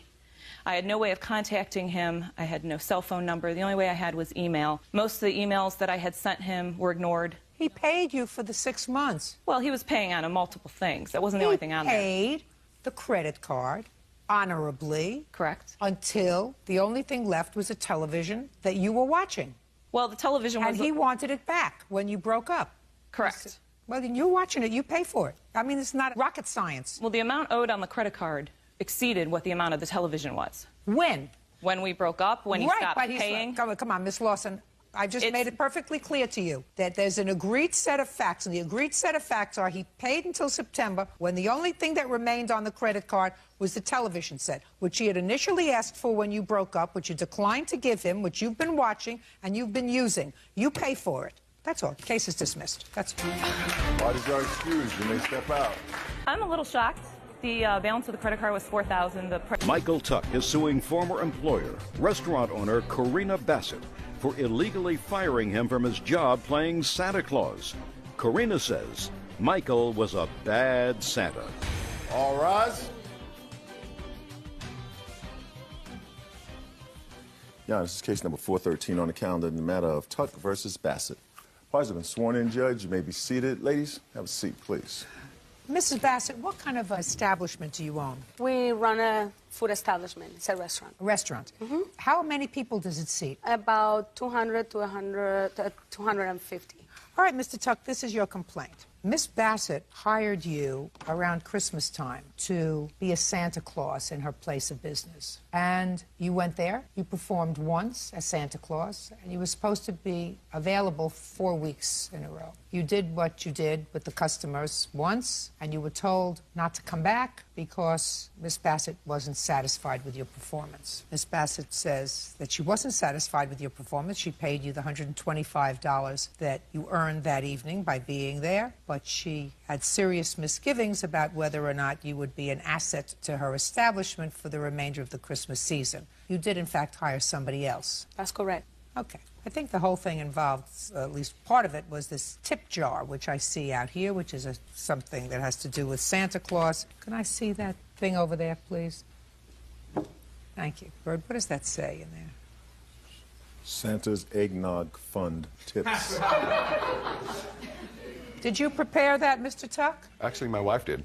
Okay. Did you tell her that it was in bad taste? Well, I had received a $3 tip for one particular person, and I didn't have any place to put it. Well, but were you expecting tips when you signed on for this job? No, I never. So why didn't you return the $3 tip and said, Santa doesn't take tips? Santa loves little children. Well, it was from the father. Loud enough for the child to hear you. Santa doesn't take tips. Santa Well, the doesn't. children, it was in a discreet manner, and that's why I tried to quickly dispose of it in my glove. Good. So you quickly disposed of it in your glove, and then your wife made a jar for more. Well, it was, I thought it was a rather unusual opportunity. Well, it's not. It's ridiculous. I used to take my children to see Santa Claus all the time when they were little. Never once did I see a Santa Claus tip jar. Mr. Tuck, how many times have you played Santa before? I had played a number of times the previous season. Where? In the same community. Name of this place? In December 2005, there were different Boy Scout troops, churches. Give me the name of a place that I can call where you played Santa Claus, sir. Okay, off the top of my head from 2005, I don't immediately recall. 2004. I did not previously do that. So this was your first paid engagement as Santa Claus? No, I had a number of paid engagements in 2005. But you don't remember any of them? Put your hand down, madam. It's not you who was hired.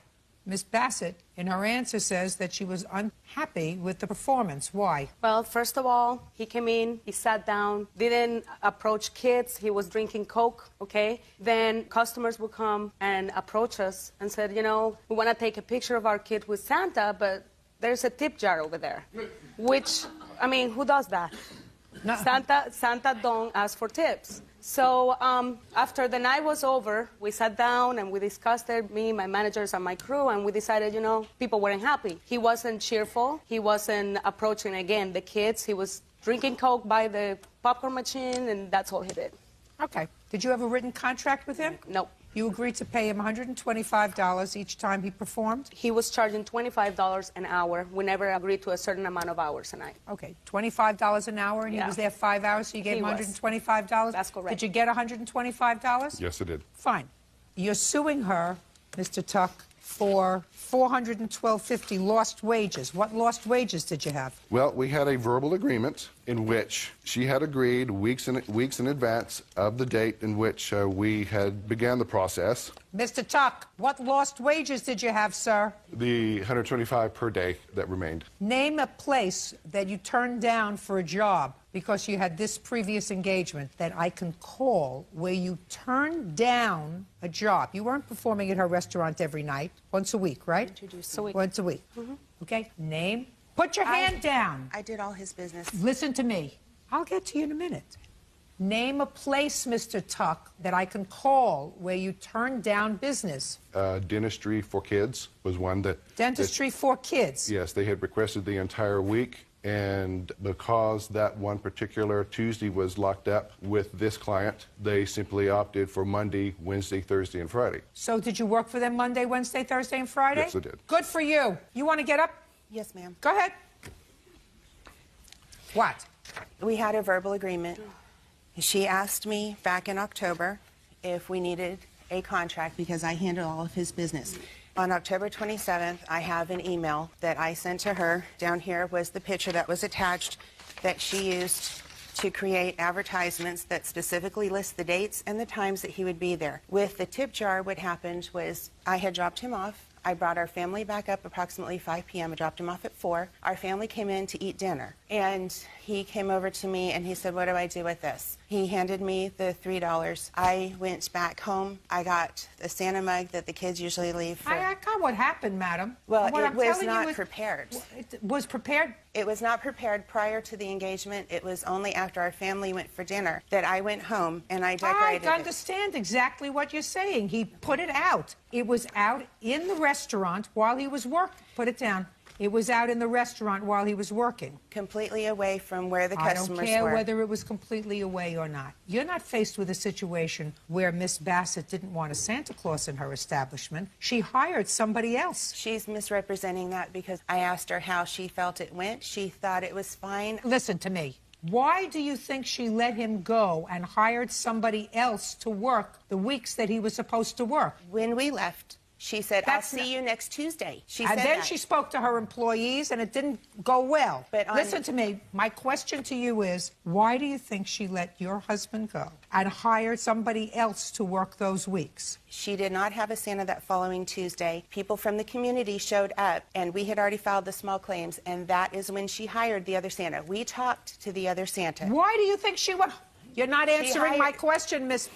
Listen, Miss Tuck. You're not answering my question. She hired the other one because children came to see Santa that following Tuesday, and there was no Santa. So she could have hired... You're not getting it. Judge Judy continues in a moment. If all you're doing is playing Santa Claus, you would remember those things. There's a reason that he doesn't remember. Don't go any further, Miss Tuck. I'm promising you that you should not go further. And later today... Why don't you think that you have a responsibility, Mr. Scott, to pay back this money instead of buying those great shoes? You get my drift? Yes, ma'am. Real cases, real people. Judge Judy. Michael Tuck claims former employer Corina Bassett owes for illegally firing him from his job playing Santa Claus. Corina says Michael was soliciting tips from customers. She was dissatisfied with his service. She was not. Yes, she was dissatisfied with his service. Otherwise, there was absolutely no reason. And he gave her cause. She's entitled to not continue your services, sir. If she didn't continue your services, she didn't continue them for cause, because this tip jar is the most ridiculous thing I ever saw. And he's not entitled to a job. He's not entitled to a job unless you have a written employment contract, which you do not have. And I do not believe, quite frankly, that he turned down other jobs for Tuesday night, because there's a reason that he doesn't remember. When he listen, he's retired. You're a homemaker. Yes. If all you're doing is playing Santa Claus, you would remember those things, unless there's a problem. Don't go any further, Miss Tuck. I'm promising you that you should not go further. There's a reason why she did not continue with his employment. Leave it at that. He worked one day. He was paid for that one day. Leave it at that. Your case is dismissed. That's all. Parties are excused. You may step out. I had a lot of complaints about the tip jar. Something in poor taste can easily be resolved by simply saying, don't bring the tip cut. And if, you're not doing the right thing, we need to let you go. And now the next case. All parties in the matter of Anderson versus Scott, step forward, please. Christine Anderson is suing her older sister, Jennifer Scott, for $5,000 in unpaid loans. Jennifer claims the money was part investment and part gift. Miss Anderson, this is your sister. Yes, ma'am. Older or younger? Oldest. According to your complaint, you made 2 loans to her. One Yeah. to help her cover her mortgage when she was starting a new business. She fell behind in her bills. And the other when she needed some money so that she could continue her business. You want your money back. Yes, ma'am. Your sister says while she does acknowledge that you paid her mortgage twice, she said you did so as a gift to her. There was never any expectation of being repaid. And with regard to the second amount of money that you gave to her, it was a business investment. And because of her own negligence, all of her product got stolen, so you lost your investment. That be a fair statement? Yes, ma'am. Thank you. You married lady? Yes, ma'am. You have children? 2. What does your husband do for a living? He works for the city. What about you? I'm a daycare owner. You own your own home? Mm-hmm. Have a mortgage? Mm-hmm. How big? It's not compared to what they have here. it's about $120,000. It's a lot of money. How much do you earn a year? About? About $60,000. And your husband? About $45,000. Got a lot of savings? Not really. Have a car? Mm-hmm. Payment. What kind of car? 2005 Tahoe. And what about your husband?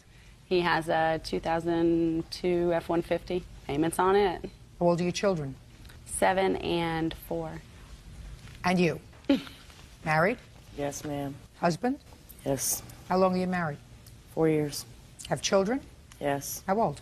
17, 9, and 2 2-year-olds and 1 on the way. What does your husband do for a living? He's a barber. What do you do for a living? We own a business together. What kind of business? Hair business. What kind of hair business? He cuts hair. It's a shop. Is this your husband? Yes. So you work in the shop with him? No, ma'am. I stay home. My name's just on the business. So you have a 17-year-old, a 9-year-old, twins who are 2, and you're expecting another child. Correct. Well, A lot of children for somebody that can't afford to keep up their bills. Yes, ma'am. Lot. Okay. Tell me about the first amount of money that you gave to your sister. The first one I did was about the 20th of the month of June last year, and she hadn't paid her mortgage yet. She couldn't afford to pay it, so I offered to help her. I'm Tell going me to how need that came about. Well, we talked on the phone a lot. We were close at one point, and she just said basically that things had gone downhill. The shop wasn't making as much money at the time, and she fell behind on her mortgage. And it was already the 20th month. She didn't know what she was going to do. So I said, well, I can help you, but how fast do you think you could pay it back? She said, oh, within a couple months, no problem. At the time, she was going to New York and buying handbags, and she'd bring them back to her shop and sell them for much higher markup. And according to my dad, who is a retired chief of police, she was doing really well because he lives up in Michigan with her too. So I had no reason to doubt it. So I went ahead and I phone paid her mortgage for her, and I have that. Can I see it, please? Yep. And when I had paid it, I called her back and I said, it's highlighted. I said I went ahead and... You want to stand up with your wife, please? I went ahead and I paid, the mortgage. She said, well, Chris, it is the 20 whatever of the month. That was for this month. And I said, so you need another month? And she said, yeah. And I said, let me see what I can do, And so I went through my bills and stuff. And I said, well, I'll go ahead and I'll write you a check and I'll send it. I have that. Can I see it, please? She doesn't deny it, that you gave her that money. She said it was a gift. Okay. Let me... You have my bank statements, ma'am? I got it. You can see that I don't have that kind of gift. I got it. No, I got it. Okay, so okay, sorry. So let me hear. Well, what months was this that you fell short? June of 2005? Yes, ma'am. Mr. Scott, you were living in the house? Yes, ma'am. You lived in a house where your sister-in-law paid the mortgage? Yes, ma'am. What kind of responsibility do you feel as the man of the house, as the head of the household, to pay her back? As far as I knew, it was she just gave us the money. She was helping us That's out. not what I asked, madam. I asked him, he's living in a house with his children and his wife and his sister-in-law, who's a working woman with a working husband, just like you are. I mean, the fact that you made all these children, she doesn't have to suffer for that. She's got 2 children. You got a whole gaggle of children. So Why don't you think that you have a responsibility, Mr. Scott, to pay back this money? Because she never expressed it in that way. I'm not asking you whether you believe that there was a loan. I'm asking you, Mr. Scott, why it is that you don't believe you have, irrespective of what I decide today, the moral obligation to say, I'm not going to be supported by my sister-in-law. That's ridiculous. She doesn't have any obligation to support me. She's a struggling lady, just like we are. She's got house payments, she's got car payments, she's got everything else. I fell off a little bit. You know, it may take me a little time. I'll send you $50 here and $100 there in order to get it paid up. That's what I'm asking you, sir, instead of buying those great shoes. You get my drift? Yes, ma'am. You got enough time to make another baby, sir. You got enough time to get another job. Sit down. You owe your sister the mortgage money. Outrageous. Now, after you gave her the mortgage money, let's get to the other stupidity. After you gave her the mortgage money that she didn't pay back, let me hear the rest. After that, it was a few weeks later, she called and she said, you know, just business isn't picking up. I don't have the money to go to New York again. It cost me at least $700 to make the trip. You know, she was going like every couple weeks to New York to get these things. She should have just saved the money and made one gigantic trip, but she didn't. Anyway, she needed money to get up there to make money to pay me back. And so it was insurance? Yes. My husband was really already upset about it. So this was the best way possible I knew to help her, help herself, and help get the money back for us. So you gave her another what? First it was $1,000, and then 3 days later it was $2,000 more, which I have bank transfers here. These are not gifts. This is... Okay. Then she came down in November, and I brought my mom with me today as my witness to this. She came down for Thanksgiving, I think it was, and everything was fine for the couple days, and then all of a sudden we ended up getting into it over the money. You know, my husband and I we couldn't handle it no more. We needed the money back. And she ended up writing me a check for $600 because it was total, if you total all this up, it was $5,700. She wrote me a check for $655. I deposited into the bank. She ended up leaving and didn't even say goodbye to my mom. You know, she was just so upset or whatever. She felt like I was being horrible about the whole situation, that I wanted the money back. When this was from the jump, this was not an investment. This was a loan. This was trying to help her help herself. And let's go. I'm ready to hear you. It was an investment. Let me hear. She gave me the money as an investment. She was helping me out. I was supposed to pay her back the money from that money. From the $3,000, I was supposed to pay back, you know, what I owed her from that money. Well, what happened... Listen to me. There's something else going on with your sister.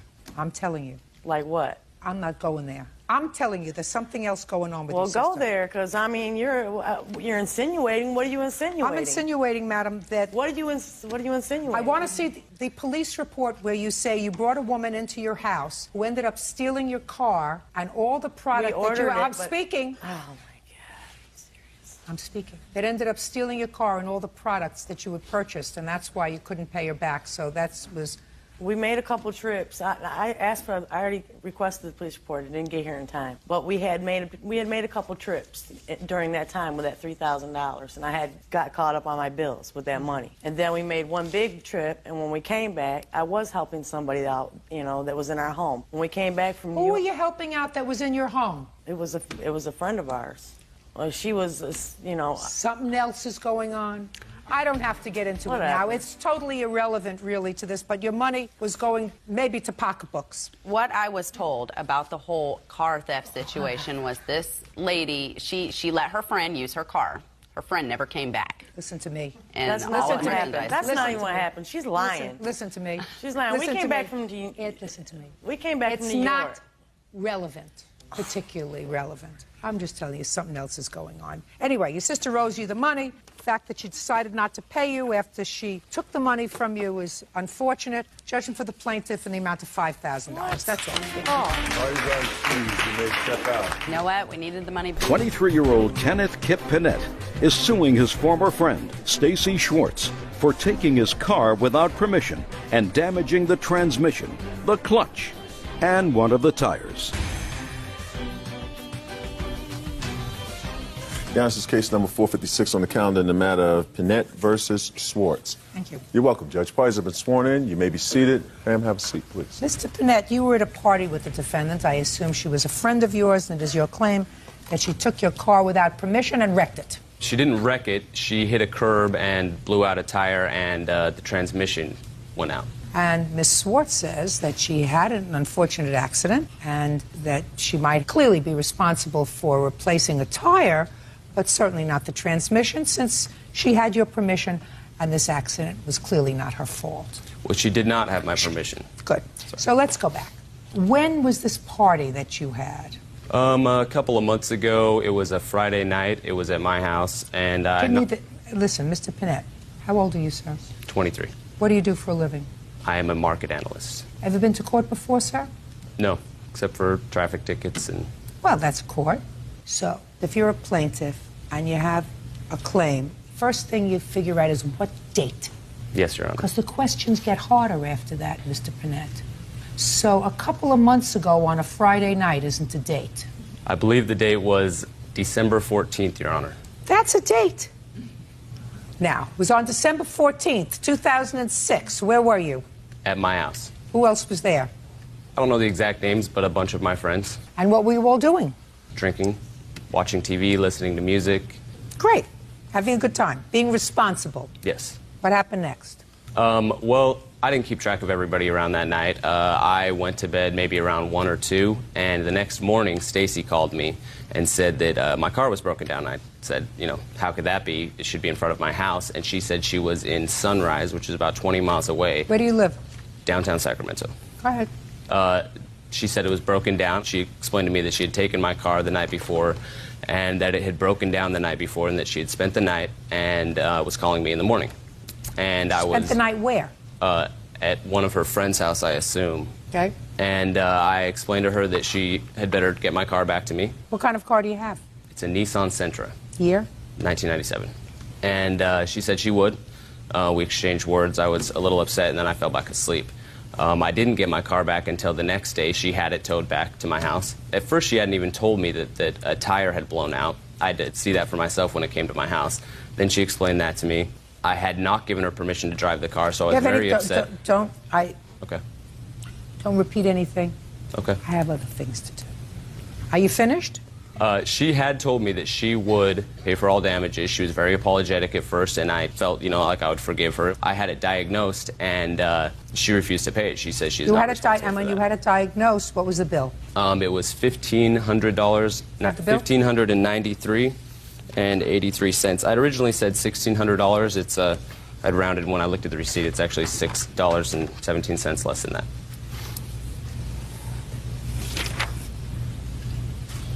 Mr. Panett, how did you pay for this? My father loaned me the money to pay for it, actually. Did you pay for it in check or cash, sir? I believe my father used his credit card to pay for it, and I had to pay my father back. What's your father's name? John Panett. His phone number? It's in my cell phone. I'm sorry. Or would you please get his cell phone so that we can get the father's number, please? Thank you. And he's going to verify that he paid this bill, sir? Yes, when I he call would. him on the phone? Good. We're going to do that. Okay. In a minute. Okay. Now, I'll hear you, Miss Swartz. On December 14th, I was hanging out at Kip's house, and I asked him if I could borrow his car to go over to Jessica's house. Where does Jessica live? A few blocks from his house. And he said? He said yes, he let me borrow it. Good. So you understand, Miss Swartz, That's a different place than she was. Excuse me, Your Honor. You do understand, madam, that you did have limited authority to take his car to go to Jessica's house, which is a few blocks away. You understand that? Yes. Yeah. Now tell me what happened. I drove over to Jessica's house and told her that I was using Kip's car, and she called me at 5 o'clock in the morning and woke me up. At Jessica's house? Yes. And told me she was drunk and stranded in Sunrise, so I didn't even think to call Kip and ask permission because he let me borrow his car. He knew I wasn't... No, my dear. He knew I wasn't going to bring it back until the morning, so I... Darling! Yes. You get it now? You look as if you're smart enough to get where I'm going. Yes, ma'am. You went to pick up your friend in Sunrise. And how far is Sunrise from Jessica's house? Approximately 20 miles. 20? Miles. Miles, not blocks. Miles. And it was coming back with her, this drunken friend of yours, that you had the accident. Yes. Now tell me about the accident. I was just driving and I was coasting, so I was in neutral, and then I tried to put it into gear and it would not go into gear, and I went to park immediately and I hit the curb and popped the tire. That was probably about 5:30, 6 o'clock. You must have hit the curb very hard. Well, yes, it was hard enough to pop the tire. And I immediately changed the tire, and since it was about 5:30 in the morning, my friend that I picked up just walked to her house because we were about a block away, and I slept in the car and called Kip about 9 o'clock in the morning to tell him that I was going to get his car towed back to him. Let us assume that I believe you, that Mr. Panett said that you could borrow his car to go to Jessica's house, which is a few blocks away. Yes. Stay over. When you exceeded his permission by going 20 miles away the next day, you no longer had his permission.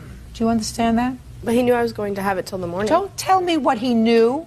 He gave you permission, according to you, to drive it a few blocks. A few blocks is not 20 miles. I have my witness here that saw him give me permission. I just said, don't you have your listening ears on? I said, if I believe you, he gave you permission to take it a few blocks away. Once you took it 20 miles away, you no longer had permission.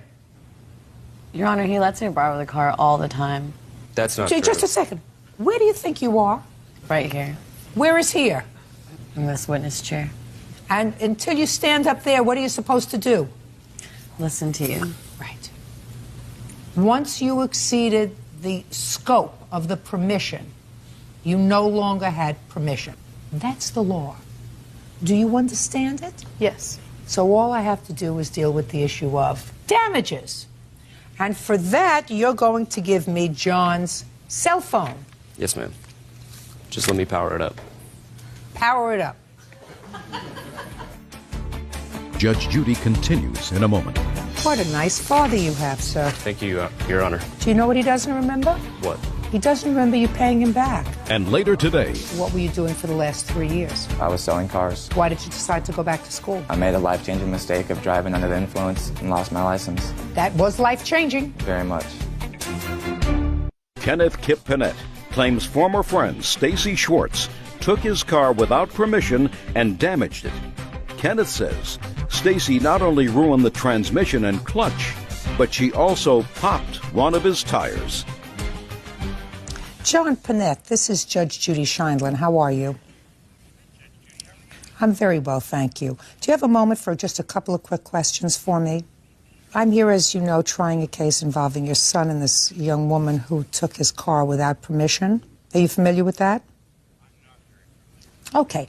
Did he ever ask you for any money to help him repair this car? When was that? 3 months ago. Do you remember how much it cost you, sir? Approximately. And did you use your credit card?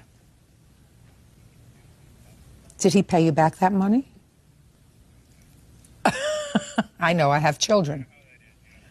Did he tell you how it happened? That he needed a new transmission? Was he driving the car? Okay. Very good. And you used a credit card? Okay, great. Thank you very much, sir. I appreciate you taking the time. Bye-bye now.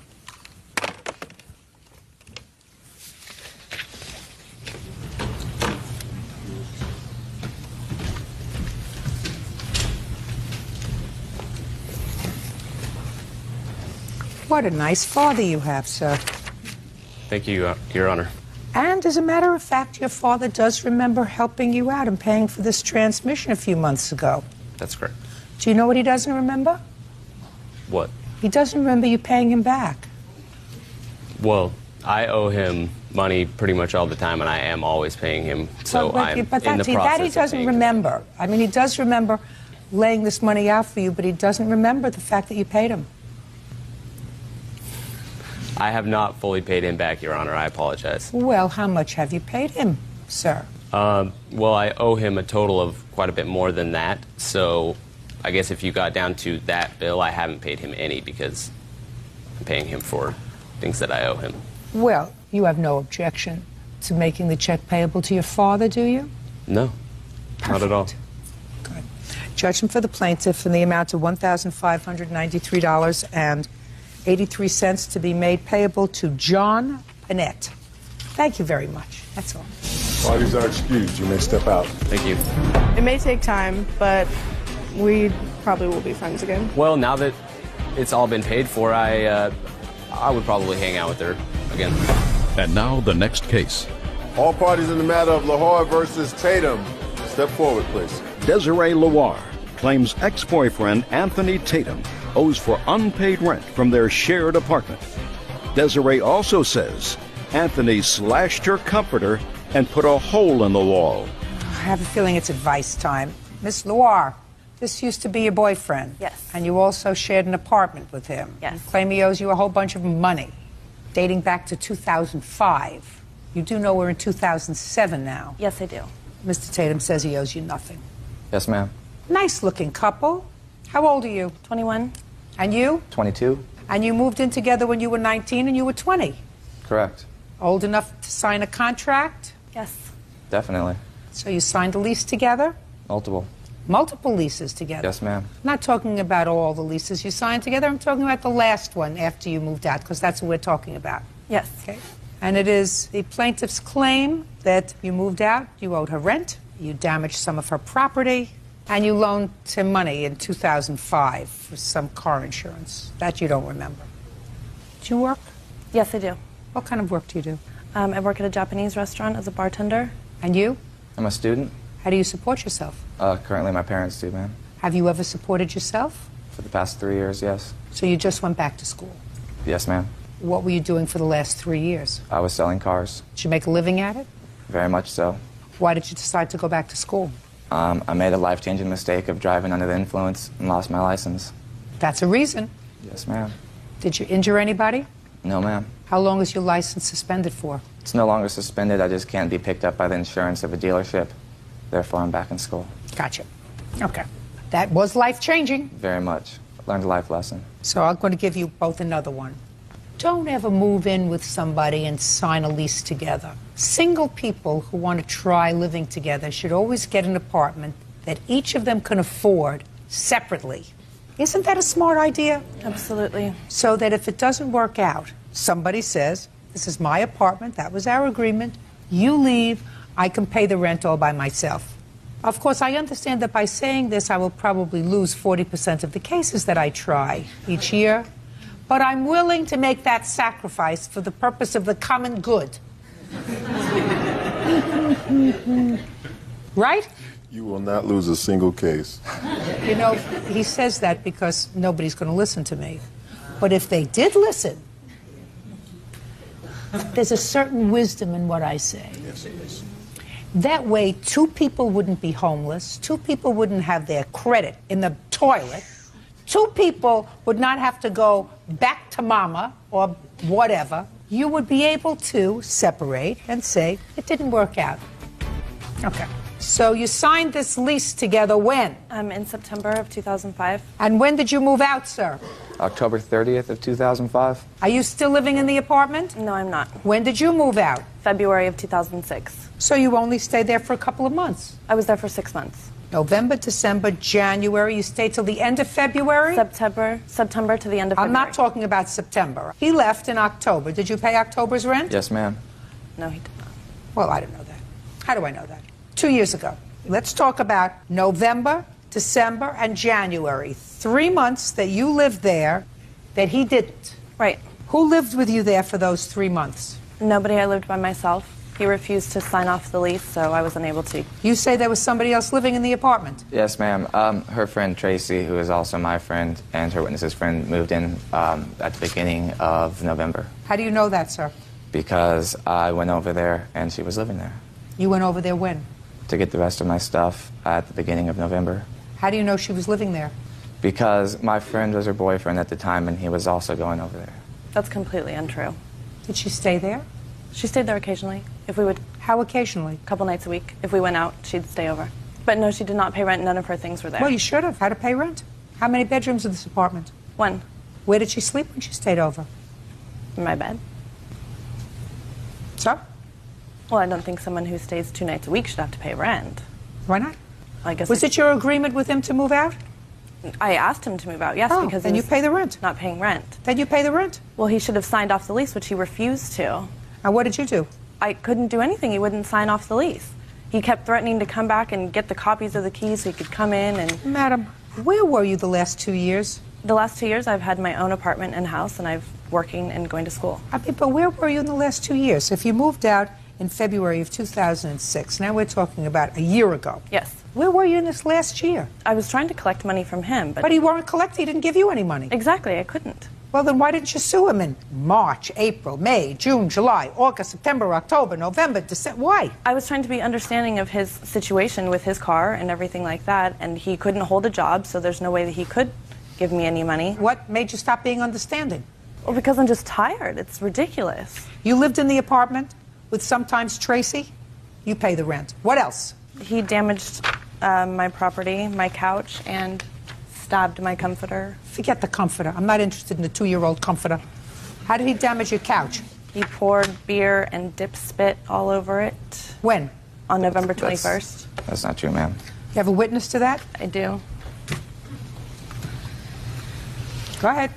The day of November 21st, Desiree called me crying. I got over there. There was a gigantic hole in the wall when I walked in. The entire living room was trashed, stuff everywhere, food thrown around. Where was he? He was nowhere to be found. Well, so you didn't see him do anything? He was there that morning. He was there that morning. Just a second. You didn't see him do anything? No, I didn't see him do anything, but the people that had stayed the night prior to that had seen him come over in the morning. Goodbye. Thank you. You have that Mr. Tatum was the cause of any damage to your property. Well, because he called me screaming after he did it. What did he say? I can't believe you had those guys stay the night. What guys is he talking about? We had been drinking at my apartment. I had friends stay the night. How many friends? 2. They had slept on the couch. And that's when he came over that morning to get his things. Yes. And he freaked out. How do you know that? Well, because they told me they were there. And then he came in with a tire iron and hit the wall. What? And poured everything on my couch. You have absolutely no proof that he did any of that. I And took if you have pictures. 2 friends that you allowed to sleep at your house after they were drinking who witnessed him do it. They didn't witness him do it. They witnessed him come in and make a scene, and then they left, and then he came back after that. He told me. I talked to him on the phone afterwards. Did you ever acknowledge to her No, that ma'am. you destroyed her property? No, ma'am. Time to move on. Time to move on and get over it. Do you understand? Yes. This is a court, not nonsense. Case is dismissed. That's all. Parties are excused. 24-year-old Jenny Lee Thompson is suing her former roommate, 27-year-old Michelle Stubblefield, for rent, bills, and the unpaid portion of their security deposit. All rise.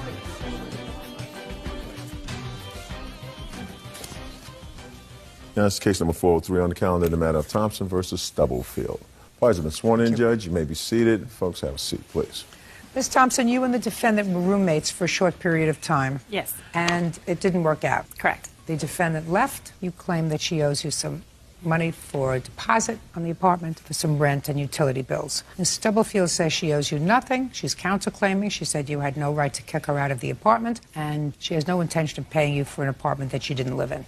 You knew each other before you moved in together, I assume? Yes. For how long? We knew each other previously. We lost contact for about 2 years. We met again in March of 2006. And you moved into an apartment together on a month-to-month tenancy, am I correct? Yes. You didn't sign a lease? No. So there was nothing that precluded either one of you from moving out? Correct. Is that right? Right. When did you move in? I think at the beginning of September. And what was the rent on the apartment, Miss Stubblefield? I believe it was $695. What do you mean you believe it was $695? I never received a rental agreement. Well, there was no rental agreement, madam. There was a month-to-month tenancy. There was nothing in writing, I assume. We do have a copy of the rental agreement. Oh, fine.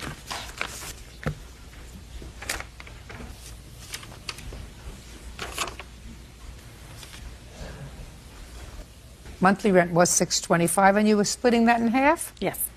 Okay. Did you pay your September rent? Yes. Is that right? Yes, it is. Okay. When did you move out? It was October 12th. Is that right? No, it's not. When was it? October 26th. What makes you think it was the 12th of October? Because Miss it was Stubble- 2 days after my paycheck on the 10th. Well, let's say, for argument's sake, it was October the 12th, okay? Your rent was due 2 weeks before that. Did you pay October's rent? I paid part of it. When? On the 25th. of September. What did you pay? $250. Show me. She never gave me receipts. Did you ask for one? No, I did not. Did she give you any rent towards October? She gave me partial rent. When? On September 25th. What'd she give you? Let me just take a look here. I believe it was $320 that she gave me that day. She said she gave you $250. No, she did not. So she gave you more? Yes. Her share of the rent was $312. Mm-hmm. So she had paid her October's rent. Well, no, we had actually agreed that she was going to be splitting not only the rent, but the deposits as well. And because she did not have that money up front, I went ahead and paid for those deposits. I see. And she was paying me back, so she did not pay for her rent. Okay, and what was the deposit? The deposit was a total of $1162, I believe. You didn't pay the deposit, is that correct? No, but I did pay her back. I paid a total of $500 to her. For what? For the deposits and for my part of the rent. So far, you said you paid rent in September. Yes. What did you give her for September's rent? I gave her the 300 something, I guess. $312. And how much did you pay her towards the deposit in September? I did not receive another paycheck until the time. That's not what I asked you. I'm not asking you about your hardship. I'm asking you how much money you paid her towards the deposit. None. None. So that the $320 that you gave her on September 25th was for what? For the rent and part of the deposit. That's what I thought it was for. I don't care what you thought it was for. She has actually paid me more money than she believes she paid me, Your Honor. Perfect. How much did she pay you? She paid me a total of $760 during the time that we lived together. She sounds like an honest lady. Now, you want to tell me why you moved out. When I first got in contact with her again, I was living with my baby's father, and it was not working out, so I asked him to see if I can come stay with her in her one-bedroom apartment with my son part-time, and she said... What do you mean with your son part-time? Well, I had him part-time. You have joint custody? Yes. Legally? No.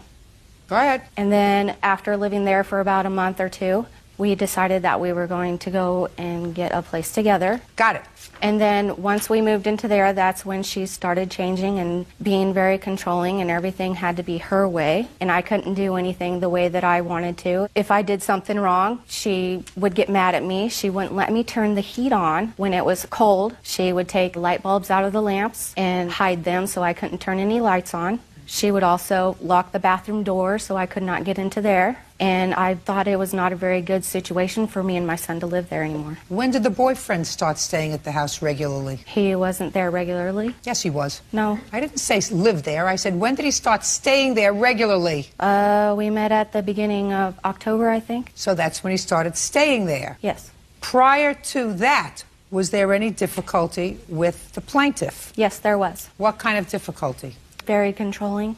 Go ahead. I was not controlling of her, and I did not kick her out of the apartment. I don't have any legal right to do so. I did contact the police the day before she moved out on her own free will. Don't tell me what you did. That's my judgment to make. Okay, I'm sorry. You contacted the police for a reason. When? On October 25th. What? October 25th. And she was I have still a copy there of that October report. 25th? Yes, Fine. she was. She was still there. She didn't move out on October 12th. No, she did moved not. out on October 25th. Let me see the police report.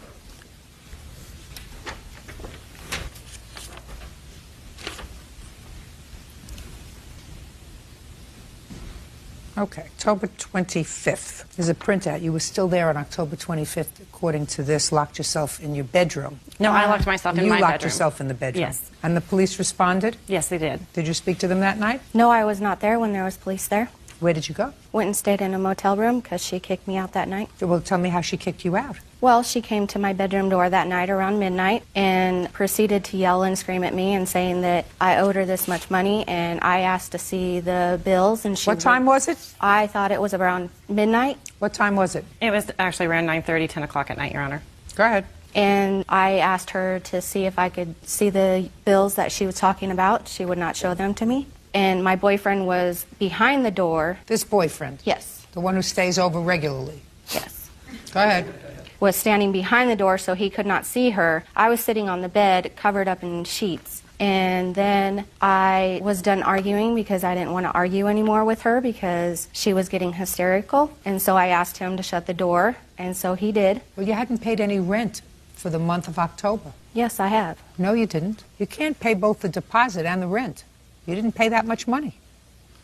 Go ahead. And so then we went out into the living room, and that's when she was going back and forth from the bathroom to her bedroom. And that's when she told me that we needed to leave right then and there because we broke the rental agreement. How did she say you broke the rental agreement? That is all she said to me, that I broke the rental agreement. And I told her no, because I had already put in my 30 days notice with the landlord. Oh, when did you put in your 30 days notice? It was earlier that month. I'm not exact on the day. Well, you put it in October? Yes. But you didn't pay rent for October. I wasn't going to until I was ready to leave. Ah, that's right. So you didn't pay October's rent. No. So she was hysterical that you didn't pay October's rent. Thank you. Judge Judy continues in a moment. I don't believe that's what I'm trying to testify to. I don't care what you're trying to testify to. I asked you simple questions. So which one was it, a week or two? I don't know. I'm not even going to bother. All right, you're not going there. And later today, He was responsible and loving and gave you an opportunity to have a car, the car of your choice, and you blew it. Why are you mad at him? real cases, real people. Judge Judy. Jenny Lee Thompson claims former roommate Michelle Stubblefield owes for rent and bills. Last name? Last name Purvis, ma'am. Where do you work, sir? I'm a firefighter for Patrick National Corporation across the country. How many nights a week did you spend at the defendant's home? I think at that time it had been a total of 8 nights. 8 nights in the month of October, because that's when you met, right? You met the month. Listen to me very carefully, sir. You met sometime in the month of October. When in October? I came back from fire on September 28th. I stayed home for 2 weeks, so it had to have been the first, let's see, Don't third? look at her, look at me. I'm looking at her for confirmation. I think it was the 3rd or 4th of October. That's when you met? That's when we met. Where did you meet? We met at Countryside. It's a rock and rodeo kind of place, kind of a bar, tavern type thing. And when did you start staying over at her house? Staying with her regularly? No. When did you start staying over at her house, sir? I believe it was like a week or 2 later that we met up. Well, let's say a week or 2 later. Yes, let's ma'am. say a week later. So the October About 10th. the 10th. And she left, according to her, on the 12th. Accordingly, sir. But according to the police, it was the 20th. And you know, that's Fifth. interesting, the whole police report, because I don't believe I've heard anything about that. And as my job as a firefighter, ma'am, I would be... Listen to me. Yes, Listen ma'am. to me. 25th. Yes, ma'am. 25th, then. So let's take your numbers. You have the 10th, 11th, 12th, 13th, 14th, 15th, 16th, 17th, 18th, 19th, 20th, 21st, 22nd, 23rd, 24th. You have 15 nights. And of the 15 nights, you were there 1/2 the time. According to you, a little more than 55% of the time. Those are your numbers. I understand what you're saying, ma'am. I don't believe that's what I'm trying to testify to. I don't care what you're trying to testify to. I asked you simple questions. How many nights did you sleep there? You said 8. When did you start sleeping there? You told me on the 10th, because you met on the 3rd. You said maybe it was 2 weeks later. Well, if it was 2 weeks after you met, then you spent every night there. So which one was it, a week or 2? I don't know. I'm not even going to bother All now. right, you're not going there. Well, I'm You not see going where to I'm jump up going, and say sir? I'm wrong, either. You see where I'm going, sir? Well, ma'am, Oh. may I test... May I know, I'm asking the questions. Yes, ma'am. I'm asking the questions. Yes, ma'am. Were you ever at the house where the defendant's child was there? I was. How often? Maybe a day that he actually stayed the night there. And when he stayed and spent the night there, did he stay in his own room? No, ma'am. He has his own bed in her room. And where did you stay? In the room. With her? Yes, ma'am. And how old is the child? The child was, at the time, 16, 17 months. Now, Mr. Purvis, you could briefly tell me what you want to say, sir, and say it because I have other fish to fry today. Copy. The night in question, and when she told her to leave, and she did tell her to leave because she told both of us to leave, she had violated a roommate agreement or rental agreement, which I can't recall now because there's been 2 different things said. But I know that she asked us to leave, and she was acting very hysterical. And the time that I first started hanging out, I actually met her at the bar. I actually hit on Jen first. That's how I met her. Listen to me. Listen to me. Yes, ma'am. You want to go through your social history? Go on, It's Jerry not a social... Springer. I'm just Listen trying... to me very carefully, sir. She did break the rental agreement. She didn't pay October's rent. Copy. That's breaking the rental agreement. Copy. This is the rental agreement. It says the 2 of them lived there. They were both supposed to pay rent. She didn't pay October's rent. Not only didn't she pay October's rent, but half the time you were there. Half the time in October, you were there, according to you. I didn't make that up. You gave me the information. From midnight so to not 8. only, I don't care if it was midnight to 7 a.m., sir, you were there. So not only didn't she pay rent, but she had company and didn't pay rent. So she had right to be angry. And if she said, I want you to move out, she didn't have to leave. That's not how she said it, ma'am. I don't care if she says get out. You don't have to leave. She threatened her, ma'am. I don't care what she said, sir. Okay. The fact that she was afraid of being put out, and maybe you didn't want to be involved, maybe you should have gone to the place where you spend the other half At of my house. October. Fine. Listen, who else lives in your house? I have 2 other roommates. I live on campus. Good. Can't she come to stay with you? Absolutely. Great. Is that what you did? Absolutely, when she doesn't have her kid. No. Listen to me. She didn't have her kid that night of the 25th. Oh, the 25th. No, ma'am. Right? Yeah. Didn't have a child there the 25th. Well, so did she come and spend the night with about you? the date, the 25th, but... Did she come and spend the night with you? No, ma'am. Why not? Because at that time, we have a roommate agreement, and we all have our own nights of the house, because there's 3 people in a 2-bedroom apartment.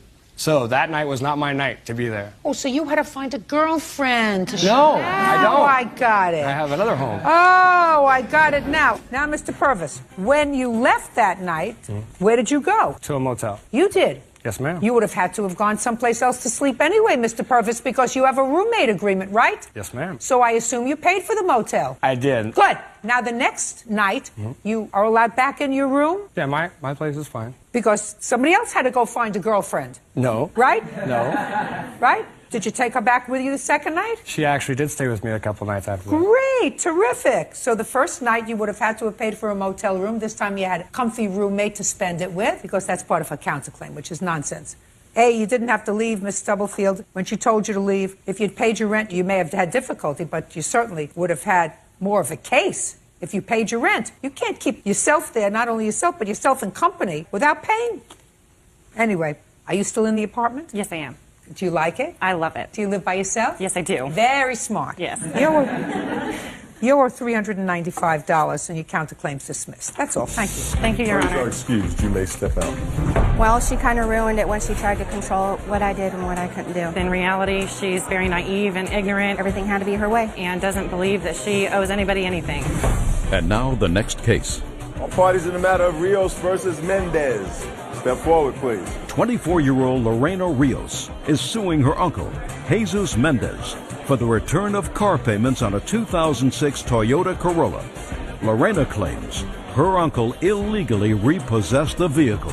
Mr. Mendez is your uncle. Is he your father's brother or your mother's brother? My mom's brother. There came a time when you wanted to buy a car, and you didn't have good enough credit to buy a car on your own. I assume that your mother didn't have good enough credit to help you out, so you went to your uncle, and you said, would you do me a favor and co-sign a loan for me? And because he probably loves his sister and cares for you, he said, I will do that for you. But these are the conditions.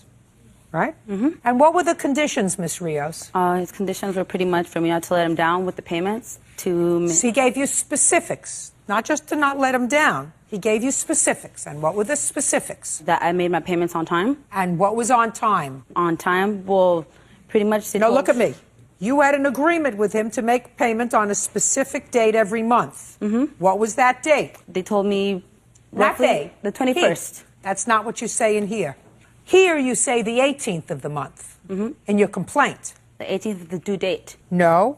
Granted, there were a few months when I paid him past our agreed date of the 18th of the month. Not the 21st, the 18th. Now, you didn't pay all the time on the 18th of the month. And when I say pay, pay your uncle. Because then your uncle had to pay the bank. And on what date was the payment due at the bank? The 19th, Your Honor. The 19th? The 19th of every month. Was probably later, sir, because I can't imagine you making the same date with her to pay as was due at the bank. Why don't you stand up and help him, please? Are you his wife? I am his wife. Okay. Who takes care of the paperwork? I do. I figured. She's the boss. What was the due date on the loan? The due date on the loan was at the 19th, and we have 10 days of a grace period. Stand there in case I need you again, would you please? Not a problem. So, Miss Rios, you didn't make your payments all the time on time, and your uncle was getting on your case. Right. So you called the bank yourself, and they told you at the bank, well, your payments weren't late. You know, your payments were on time because they had a 10-day grace period, right? Right. So you said to them, why are you bothering me? Payments aren't due till the 29th of the month. Why are you bothering me? Because I made the payments on the 22nd, the 23rd, the 24th, the 25th. You have 10 days, right? Right. And finally, he got fed up and he took your car. Right. So you want him to pay you for all the money you put into the car for the 10 or 11 months that you had it. Yeah. Wrong. Wrong. Or at least give me the car back. No, it's not going to give you the car back. You had a contract with him. Irrespective of his agreement with the bank, your contract with him was that on the 19th of the month, he would have your money. Not having to come look for you on the 20th or the 21st or the 22nd or the 23rd or sweating the fact that he wasn't going to get a payment that month. You breached your contract with him. Do you understand that? Right. However, the car's still under both of our names, though. So? So what, he just gets to keep the car? Well, he's going to have to pay for it. And I just left with nothing, no car, no nothing. That's right. You used the car for 11 months or however long you used it. And if you had made the payments on time to your uncle as you were contractually obligated to, because that was your agreement, you would have had your car. You were irresponsible. He was responsible and loving and gave you an opportunity to have a car, the car of your choice, and you blew it. Why are you mad at him? You should be mad at yourself. You blew it. You should say to him, thank you, I'm sorry I disappointed you. Okay. So then what do I do now? The car's still under my name and... You want to know what I do to protect yourself? I'm going to give you this bit of advice. I would sign the whole thing over to him so that you're not stuck in case somebody has an accident with the car or anything else. So, Ms. Rios, I explained that to you. Well, I hope you understand it. You're growing up to be an adult. When you make a contract with somebody, you're supposed to live by the terms of that contract. And if you don't come to court to cry about it. Consider that you had a very expensive rental car for 11 months because you did drive it for 11 months if you put on 36,000 miles on the car, right? Right? Good. That was your rental. Now buy a car that you can afford by yourself. Your case is dismissed. That's all. Letitia Anthony and her 14-year-old son, Anthony Johnson, are suing store owner Sue Shin and 18-year-old clerk, Paulette Orozco, for piercing Anthony's nose without her permission. Quiet in the car. Hey, oh. Okay. Let him do his thing. Yeah. Your Honor, this is case number 459 on the calendar in the matter of Anthony versus Orozco Shin. Thank you. Parties have been sworn in, Your Honor. You may be seated. Young man, take your hands out your pocket, will you? This belongs to a friend who's visiting. I thought you would like to see her. Is she sweet? Miss Anthony, this is your son? Yes. It is your claim, Miss Anthony, that the defendants owe you a whole lot of money because one of their employees pierced your son's nose without your permission. Correct. And you are how old, sir? 14. You have a place in the mall? Yes. And you know that you're not permitted to pierce anyone who's a minor without parental permission? Yes. Who did the piercing? That would I be did. you. How old are you? 18. 18. How long have you been working at the store? About 5-6 months. Did you start to work there when you were 17? Yes. Are you related to the owners? Just employee there. How did you get the job? One of her friends that works there recommended me because I used to work with her. What special training do you have to be a piercer? Not any. Nothing? Well, who taught you how to do it? She did. You mean you don't need any special training? Basically what we do is pierce ears and sometimes nose. Do you have a license for piercing? I don't think we need a license. No. What else do you pierce other than ears and noses? Only two. Only ears ear and noses? Yes. Why don't you pierce any other parts of the body? Oh, that's against the law. That's what I know. Because that belongs to body piercing. We're not doing ear piercing. Well, your ears are part of your body and your nose is part of your body. Last I looked. Who are you? I'm her son. Yeah. So the piercings that we do, it only requires a gun. So we don't do the ones where you need a long needle. So only the nose and the ears are capable with a gun. I could think of some other places where you could use a gun. You can, yeah, technically you can, but it's But not, I've it's heard not about very it. safe. Okay, sit down. Okay, here are the facts that we know. Your son, who was 14, speak up, Yes. went to their shop and lied to them, right? You lied. No. Well, sure you did, because they knew you were underage, and you kept telling them that your mother gave you permission. No. What? No. You mean you just walked in there and she pierced your nose? Yes. Is that right? Nope. No. I don't believe that for a minute. I don't believe that for a minute, young man. Who did you see when you walked in? The young lady right there. And what did you say to her? Do you pierce noses here? And what did she say to you? Yes. I asked her how much is it. She said $5. So I got it done. And then I left. And? And I went home and my mom got mad. Okay. Bird, do me a favor. This baby wants to go back inside. Would you take the baby inside? Don't hurt the baby. You know how much I love dogs. Come on. There's a soft side of him. Okay. Let's get... You mean this young lady didn't say to you, how old are you? No, not at all. Did you ask him how old he was? Yes, I did. And what did he say? He was 13. And what did you say to him? That he needed a parent or a guardian that was responsible for the piercing. And what did he say to you? He said that she was buying some other stuff around where we work, around the mall. Put your hand down, Miss Anthony. And what did you say to him? I told him that I needed to see the mom and make sure that she was responsible for the piercing. So he left and he came back. And he said, like, it's fine. And he brought the money. And I'm like, okay. And I told him, I need your mom. He said, she's around here. She said it was okay that you could do it. So I went ahead and pierced the nose, and then he left. And by the time, well, at the end, I didn't see the mom. Okay. Did you know that wasn't the right thing to do? Yes. So why did you do it? I thought the mom was there. Well, that was clearly the wrong thing to do. Yes. Right? Right. Okay. Step up here. Show me where you had your nose pierced. Here. Turn around. I have pictures. I don't need any pictures. I see his nose. Sorry. I don't see anything. Show me where. I took it out. Well, I know you took it out, so I don't see it anymore. It was on the left-hand side. Well, it's all gone, right? Yes. Your mother made you take it out, Yes. right? Yes. Did she get very angry with you? Yes. What'd she do? Take it out. And you took it out? Yes. Step back. Now, Miss Anthony, the employee did the wrong thing. Yes. Why do you think that's worth $5,000? Explain that to me.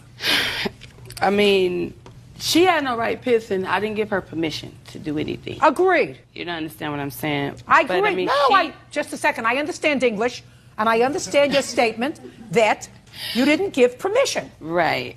Right. You have a 14-year-old boy and an 18-year-old employee, and he goes in there knowing full well that he doesn't have your permission, full well that he doesn't have your permission to have his nose pierced. So he did the wrong thing, and they did the wrong thing. My question to you is, he has no mark on his nose. He wasn't injured in any way. He had no infection whatsoever. You were very, very fortunate. There is no damage at all other than the fact that you were aggravated. You explain to me why his misdeed is worth $5,000. Well, I mean, I was upset for a while. I mean, I couldn't sleep. I mean, you couldn't he sleep. had pus coming out of it. That's why I took the pictures, and I have a police report. No, show me a medical report that it was infected. Actually, you know what? To be honest with you, I went to go try to get it, and at the same time, when I took him to the doctor, he was having an asthma attack at the same time, and the doctor she did look at it, and I went to try to get the paperwork from the doctor, and she told me that... Don't tell me what she told you, that's hearsay. Well, she... Don't tell me what she told you, that's hearsay.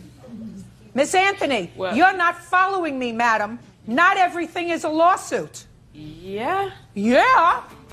Judge Judy continues in a moment. Did you demand money? The courts told me to go ask her. No. Don't tell me what the courts told you. The courts don't speak. You tell me how much money you demanded from them when you went into their shop. And later today... Did it make you nervous when you appeared before the other judges? Not really. But I scare you. Yes, ma'am. That is the only thing that's made my day today. The fact that I make you nervous enough to sweat.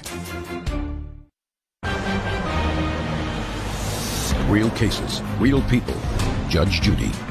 Letitia Anthony claims store clerk Paulette Orozco pierced her teenage son's nose without her permission.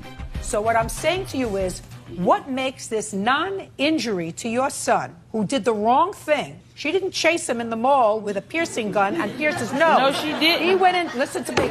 He went into her store. They did the wrong thing. They didn't follow protocol. You're absolutely entitled to say, you did the wrong thing. I want my money back, and I want you to pay me some sort of damages for the medical bill that I had as a result of this. But what makes you think this non-injury is worthy of a $5,000 lawsuit? Well, I mean, she was wrong, and she lied and said he was 13. He was 14. It happened on his birthday. He had just turned 14. Well, maybe he was slow and didn't remember.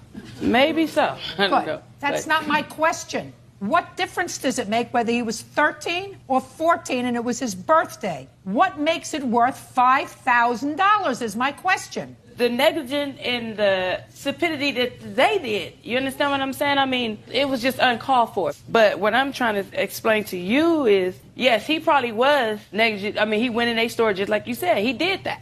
But, I mean, it comes a point in time, little kids at his age do certain things they're not supposed to. That is true. But, I mean, the way she talked to me when I went to go talk back with her after she did the piercing. Well, what did you tell her? I told her, I said, you pierced my son's nose. And she said, yeah, I did. I said, he's only 14. As a matter of fact, today is his birthday. He was 14 to that day that she did it. I heard you. You don't have to repeat yourself. And I talked to her and I said, well, why did you do that? She said, well, I told him to go. Something she was telling me. They was both talking. She was telling you that she told him to go and get his mother. No, both of them was talking to me at the same time. Good. What did you tell them? I told them that I was going to take them to court because Did you demand money? The courts told me to go ask her. No. Don't tell me what the courts told you. The courts don't speak. The courts don't speak. Judges speak. You weren't before a judge. Yeah. So courts don't speak. You tell me how much money you demanded from them when you went into their shop. I went in there and I asked her, I believe it was $3,000, I believe. $3,000? Yeah. You went in and asked for $3,000. What did she say to you? She said, oh, no. She did. She said, I'll give you $5 back. And I said, $5 back? What did you give me $5 back for? Because I had gave her $35 for a chain that I had made for him for his birthday. And I paid her for his chain, for his name, and she gave me the receipt. Then she snatched the receipt back out of my hand, and I'm like, I need my receipt. And she was like, well, I'll apologize. She was real snotty to me. Just a second. So you've been in that shop before? I bought jewelry from her. Why do you say that with an attitude, madam? No, I didn't say with attitude. I said to you, you've been in the shop before. The answer is yes. Yes, I have. How many times? Maybe 2 or 3 times. Has your son ever been in the shop with you? Not with me, no. So the first time you went in there, which was the same day that he had his nose pierced, you said you wanted $3,000. No. You told me, listen, Miss Anthony, you just said that you went in there and you said he's only 14, today's his birthday. You told me a moment ago that he went in there on his birthday. Yes. So it was the same day as he had his nose pierced. Yes. Anything else anybody wants to say to me? Yes, what is it? Yeah.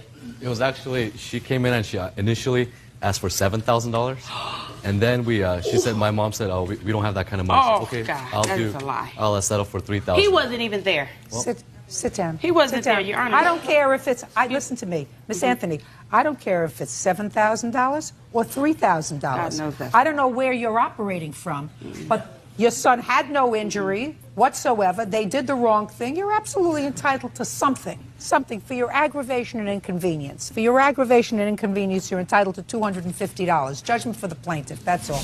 Parties are excused. You may step out. Actually, I'm really still kind of mad. There's nothing we could do. We apologize to her. They were in the wrong. I'm not here in the wrong. Make sure the parents are there. They're in the wrong. Point blank. Simple as that. And now the next case. All parties in the matter of Tennant versus Holly. Step forward. Carolyn Tennant is suing her son's friend, 22-year-old Jeffrey Holly, for stealing her golf cart and damaging it while driving drunk.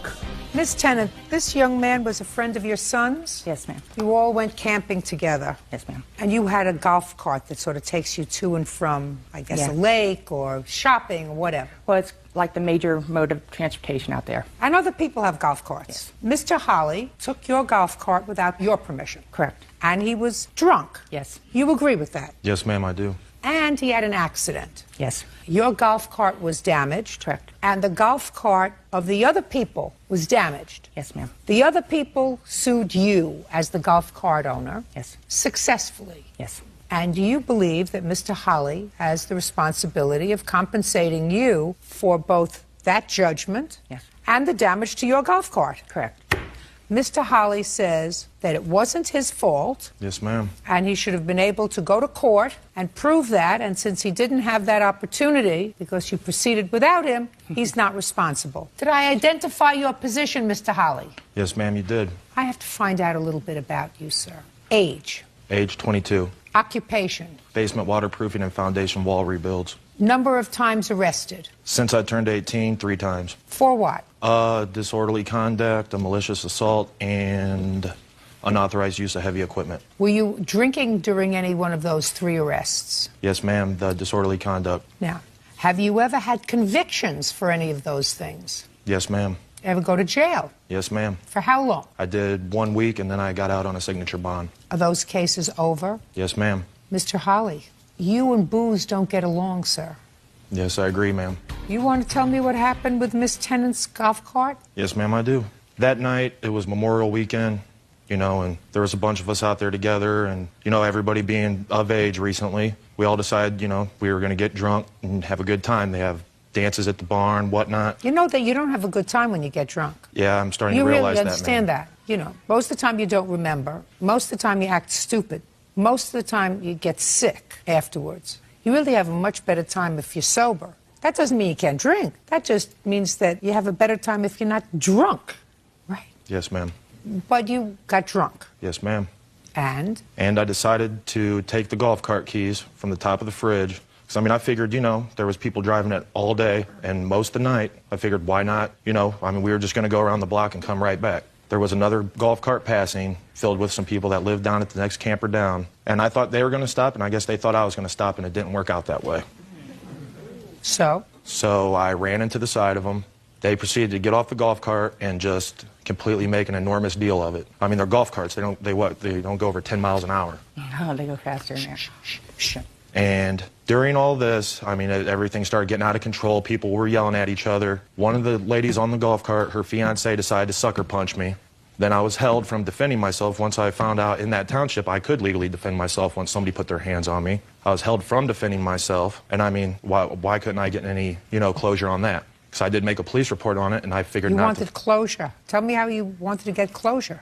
we were going to make a deal. My brother was going to give the guy $1,500 for his golf cart. No. I'm talking about you wanted to get closure from being sucker punched, you said. Yeah, either a chance to defend myself at that moment in time to or... punch him? You wanted to punch him back. Yes, ma'am. And you were prohibited from doing that. How, sir? Because Alan Reining grabbed me and basically pushed me backwards and bear hugged me and wouldn't let me. Wouldn't let you punch him back. Yes, ma'am. And that would have given you closure. Yes, ma'am.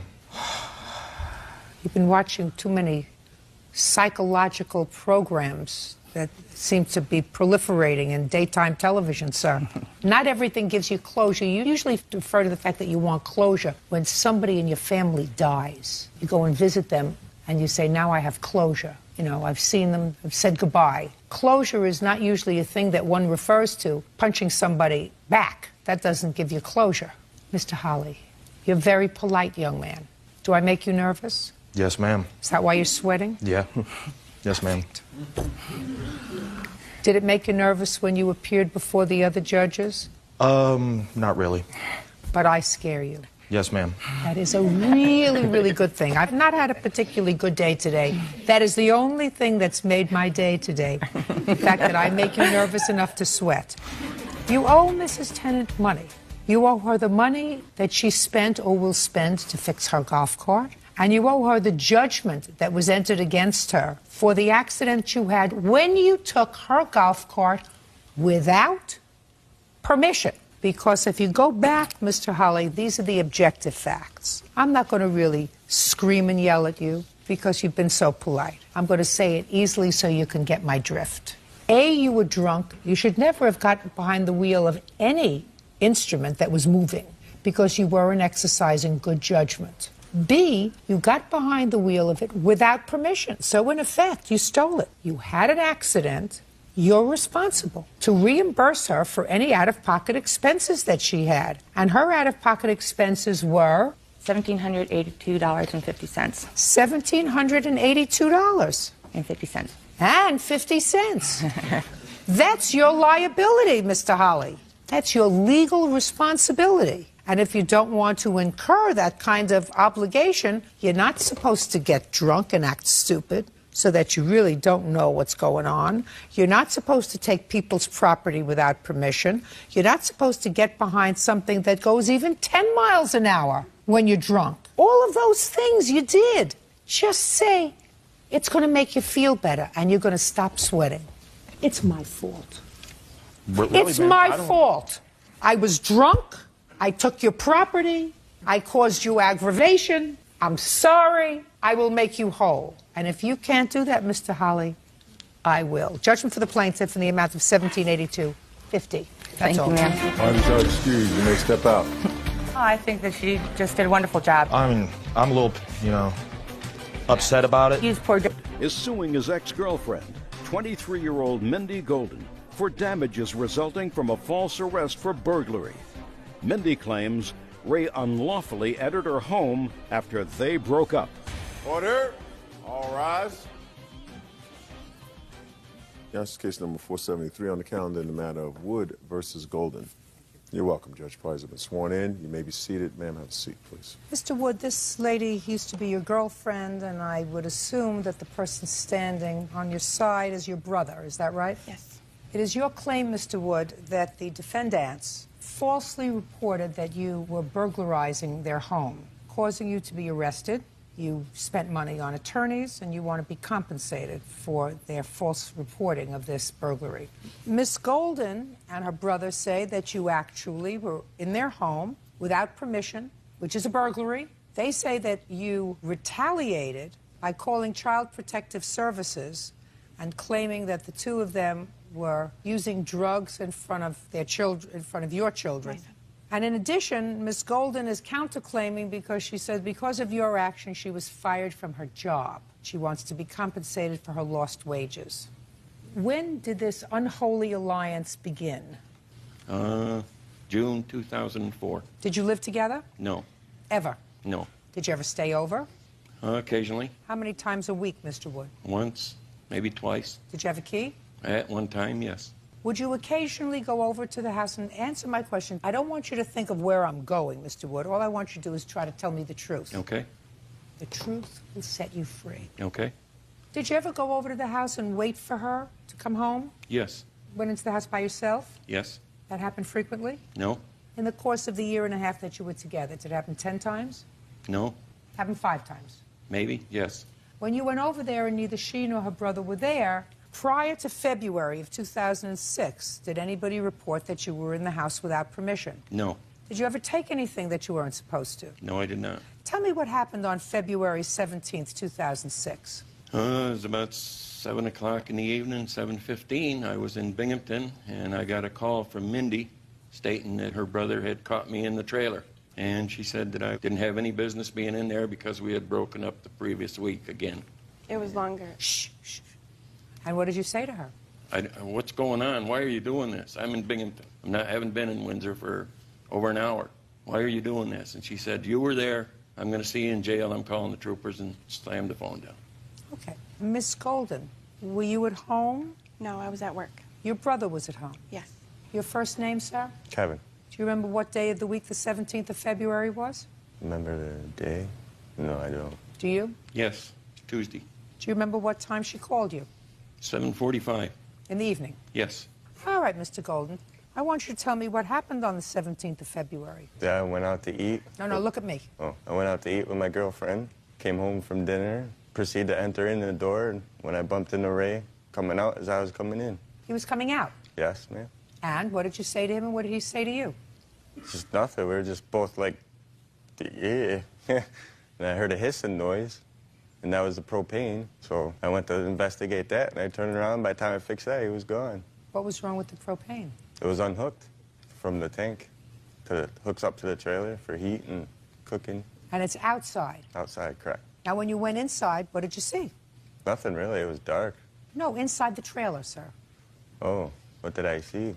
Nothing really. He was coming out as I was going in. Anything missing? No, not to my knowledge, no. Anything vandalized? No.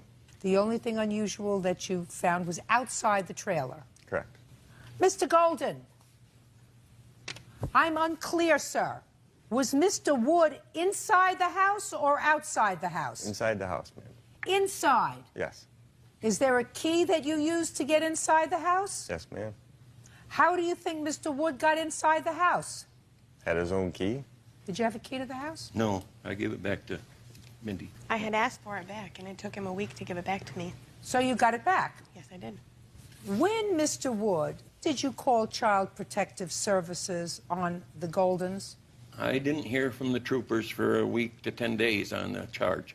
And so as soon as I left the troopers. So you filed the charges with Child Protective Services after these charges were filed against you? Yes. No. No? No. I have Really? copies of the That reports. would've- you see, the day that he was arrested, February 17th, against me and my brother. after he was arrested. You have to stop trying to figure out where I'm going, madam. You're not that clever. When did you stop being involved in a relationship, Mr. Wood? February 7th. Had you been back to the house since February 7th? No. So all the information that you had on February 17th when you filed the charges with Child Protective Services, you had on the 7th when you left. Is Yes. that right? And I assume you filed the report with Child Protective Services, Mr. Wood, because you were concerned about the child. Yes. And you filed those charges indicating that there was drug use in the home. Yes, I did. Now, what were you doing between February 7th when you broke up and February 17th? As far as what? I don't I understand. want to know if you were incapacitated. Oh, no. I want to know if you were hospitalized. No. So you want to tell me, sir, why you waited from February 7th to February 17th to report to Child Protective Services something that you must have felt very strongly about this drug use in front of a child, right? Right. So explain to me why you waited 10 days. I thought maybe it would change. So what told you that it wasn't going to change when they filed these burglary charges against you? Is that what you're telling me? No. You mean it was just a coincidence? I thought maybe. You mean it was just a coincidence? Yes. That the charges were filed on the same day with Child Protective Services as the charges for burglary were filed against you? Yes. That's a coincidence, sir, that I find very hard to swallow. Because if someone is legitimately concerned about the welfare of a child, how old is your child? He's 3 now. He was 2. About a 3-year-old child that has no voice, then I assume that this drug use has been going on for a long time, right? Yes. That you would have reported it immediately, right? Right. You chose to wait serendipitously on the same day as you were arrested for burglary to report it to Child Protective Services. Yes. That would be unfortunate. Judge Judy continues in a moment. Did you ever smoke marijuana in front of your child? No, ma'am. Did your brother? Not to my knowledge. Well, you would know that, right? I would hope so. And later today, If you gave her, let's say, $5 a week, it means going one less time to McDonald's, getting one less Frosty Freeze. real cases, real people. Judge Judy. Ray Wood claims ex-girlfriend Mindy Golden had him falsely arrested for burglary. Mindy is countersuing, claiming Ray made false allegations to Child Protective Services. Now, let us move on to your counterclaim. Yes, ma'am. Go. He had filed another report against myself and my daughter's father. So 2 separate reports to Child What were you Protective. doing with your daughter's father? Nothing. He doesn't even know my daughter's father. Well, what did he allege you were doing? The same thing. Did you ever smoke marijuana in front of your child? No, ma'am. Did your brother? Not to my knowledge. Well, you would know that, right? I would hope so. Let's get to the counterclaim. Honestly, I just want him to leave me alone. And I wouldn't have filed the counterclaim if he hadn't done this. Okay, so you're going to withdraw the counterclaim because you want me to deal with his claim of false arrest? Please. Mr. Wood, I believe you were there. How about that? I wasn't there. I believe you were. I don't see any other reason, sir. I understand that the grand jury refused to indict you, probably because you really didn't do anything while you were there except maybe pull apart the propane so that they would run out of gas. That's what you did. I don't necessarily believe that he saw you inside the house, but I believe that he saw you there. I don't know what you were angry at, but I believe that he saw you there. And I believe that you retaliated, and you retaliated by filing charges against both of them for drug use. I believe that that's an inappropriate way to conduct yourself if you were legitimately concerned about the welfare of an infant. And what you do is you report those concerns immediately to Protective Services, and you don't wait until you have an axe to grind to do it. That's not what Child Protective Services is there for. So I believe that you were there on the 17th of February. I don't think that you were there to burglarize the house. And by the way, Miss Golden, you want him to leave you alone? He better leave you alone. Did you file for a protective order? Yes, I did. And Do you have one? I did. It ran out, but he was leaving me alone, so I didn't renew it. How long did you have it for? 6 months. So now he's leaving you alone? Yes. Perfect. Let it remain that way. The lawsuit's dismissed, sir. You were there on the 17th of February. I believe you were there. That's all. Parties are excused. You may step out. Came to my work and wrote things on the wall about me in the men's bathroom. She smokes marijuana. They're really heavy into drugs, and I'm not. Calling repeatedly. Me? Sometimes she'd call and hang up the phone. Not me. Yes, she has at my work and at my home. She was upset because we broke up. Regardless, it doesn't matter. And now the next case. All parties in the matter of Pittman Page versus Pittman, step forward. Deborah Pittman Page is suing her nephew, 21-year-old Chad Pittman, for a loan to get his car insured and for the cost to get the vehicle out of impound. Miss Page, did you ever hear the saying, no good deed goes unpunished? Yes, ma'am, I have. This is your nephew. Yes, it is. According to your complaint, he fell on some hard times. Correct. And you offered to advance him the money to pay his car insurance. Correct. And he was supposed to pay you back. Yes, ma'am. When did you pay his insurance? April 11th of 2006. And how was he supposed to make the payments to you? He was just starting a new job, and so he thought he could go ahead and pay me then. So he was living at home with his father and his stepmom. Is that your brother? Yes. So they had said that he had to have a registered and insured vehicle in order to move back in home. And so that's why we did this. And I paid the insurance company. I wrote a check for $1,432, and then he gave me $432 that he had. That way he was able to get registered and insured, and he moved back in. And how many payments did he make? Well, he paid the $432 initially, and then he paid another $100, and then about 6 months later he paid me $60. Okay, young man, now tell me what happened. What happened was... Don't listen. Don't look down. What happened was on the 12th of April, she did write a check. I did give her the $480. We're past that. She Okay. wrote the check. You gave her $432, leaving a $1,000 balance. You paid her another $160 over a period of time. No. You didn't pay her anything. I gave her more than $160. Okay, how much did you give her, sir? I brought the payment down to $840, which means I paid her... 160. 160, okay. So I was wrong. I got arrested. No. Look here. You got... I got arrested. When? I got arrested on November 7th. So between April 12th and November 7th, you gave her a total of $160. Correct. Why But is in between times, I didn't have a job. I told her that I'll give you the money, but I also have to support myself at the same time. So I wasn't always able to give her as much as she had expected. Well, how about anything? Oh, I would give her something. No, you didn't. You gave her $160. April, May, June, July, August, September, October, in 7 months. In 7 months, if you gave her, let's say, $5 a week, which, look at me, look at me. It means going one less time to McDonald's, sir. It means getting one less Frosty Freeze. On the 7th of November, you got arrested for what and where? I got arrested in Amesbury, Massachusetts for possession of a firearm, a Class D substance. What was the substance? Weed. Marijuana? Yes. With the FID numbers filed off, and... The FID numbers filed off the marijuana or the firearm? No, the firearm. And then I was brought into Middleton. You were stopped in your car? Yeah. The car that your aunt had insured? Yes. And then it was impounded. It was? Oh, yeah, it was. It got impounded. She went to the impound. Just a second. How did she find out that your car was impounded? Because my dad had found out that I was arrested. She found out. She wanted the car to take out, get the license plates off, turn them in, collect the past due, not the past due, but the amount the for balance of the cancellation. insurance. Exactly. So that she would at least have some money back. Right. But she also wanted me to pay the $210. She also has my... $210 for what? For getting the car out of the impound. Didn't you want the car anymore? It didn't matter to me either way. I was going to be in Middleton for more than a year, so... Listen to me.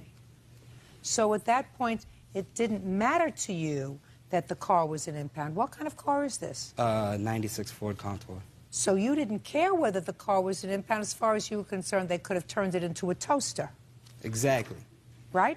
Exactly. But didn't you understand, sir, that by letting the car remain there, your aunt was stuck with this $840 payment that you owed her.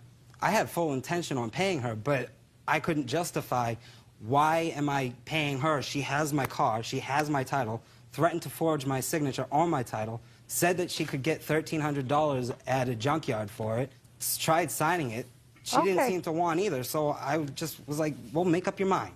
Can you get any money for his car? It turns out that in Massachusetts you have to have an inspection sticker, and the car had already been rejected, so it had a rejection sticker on there because it needed some taillights, it needed some other underneath work, but I wasn't sure exactly what. But it also had a cracked windshield, so that was another $200 and some odd dollars. So it turns out that the car wasn't worth what the Kelley Blue Book value on it was.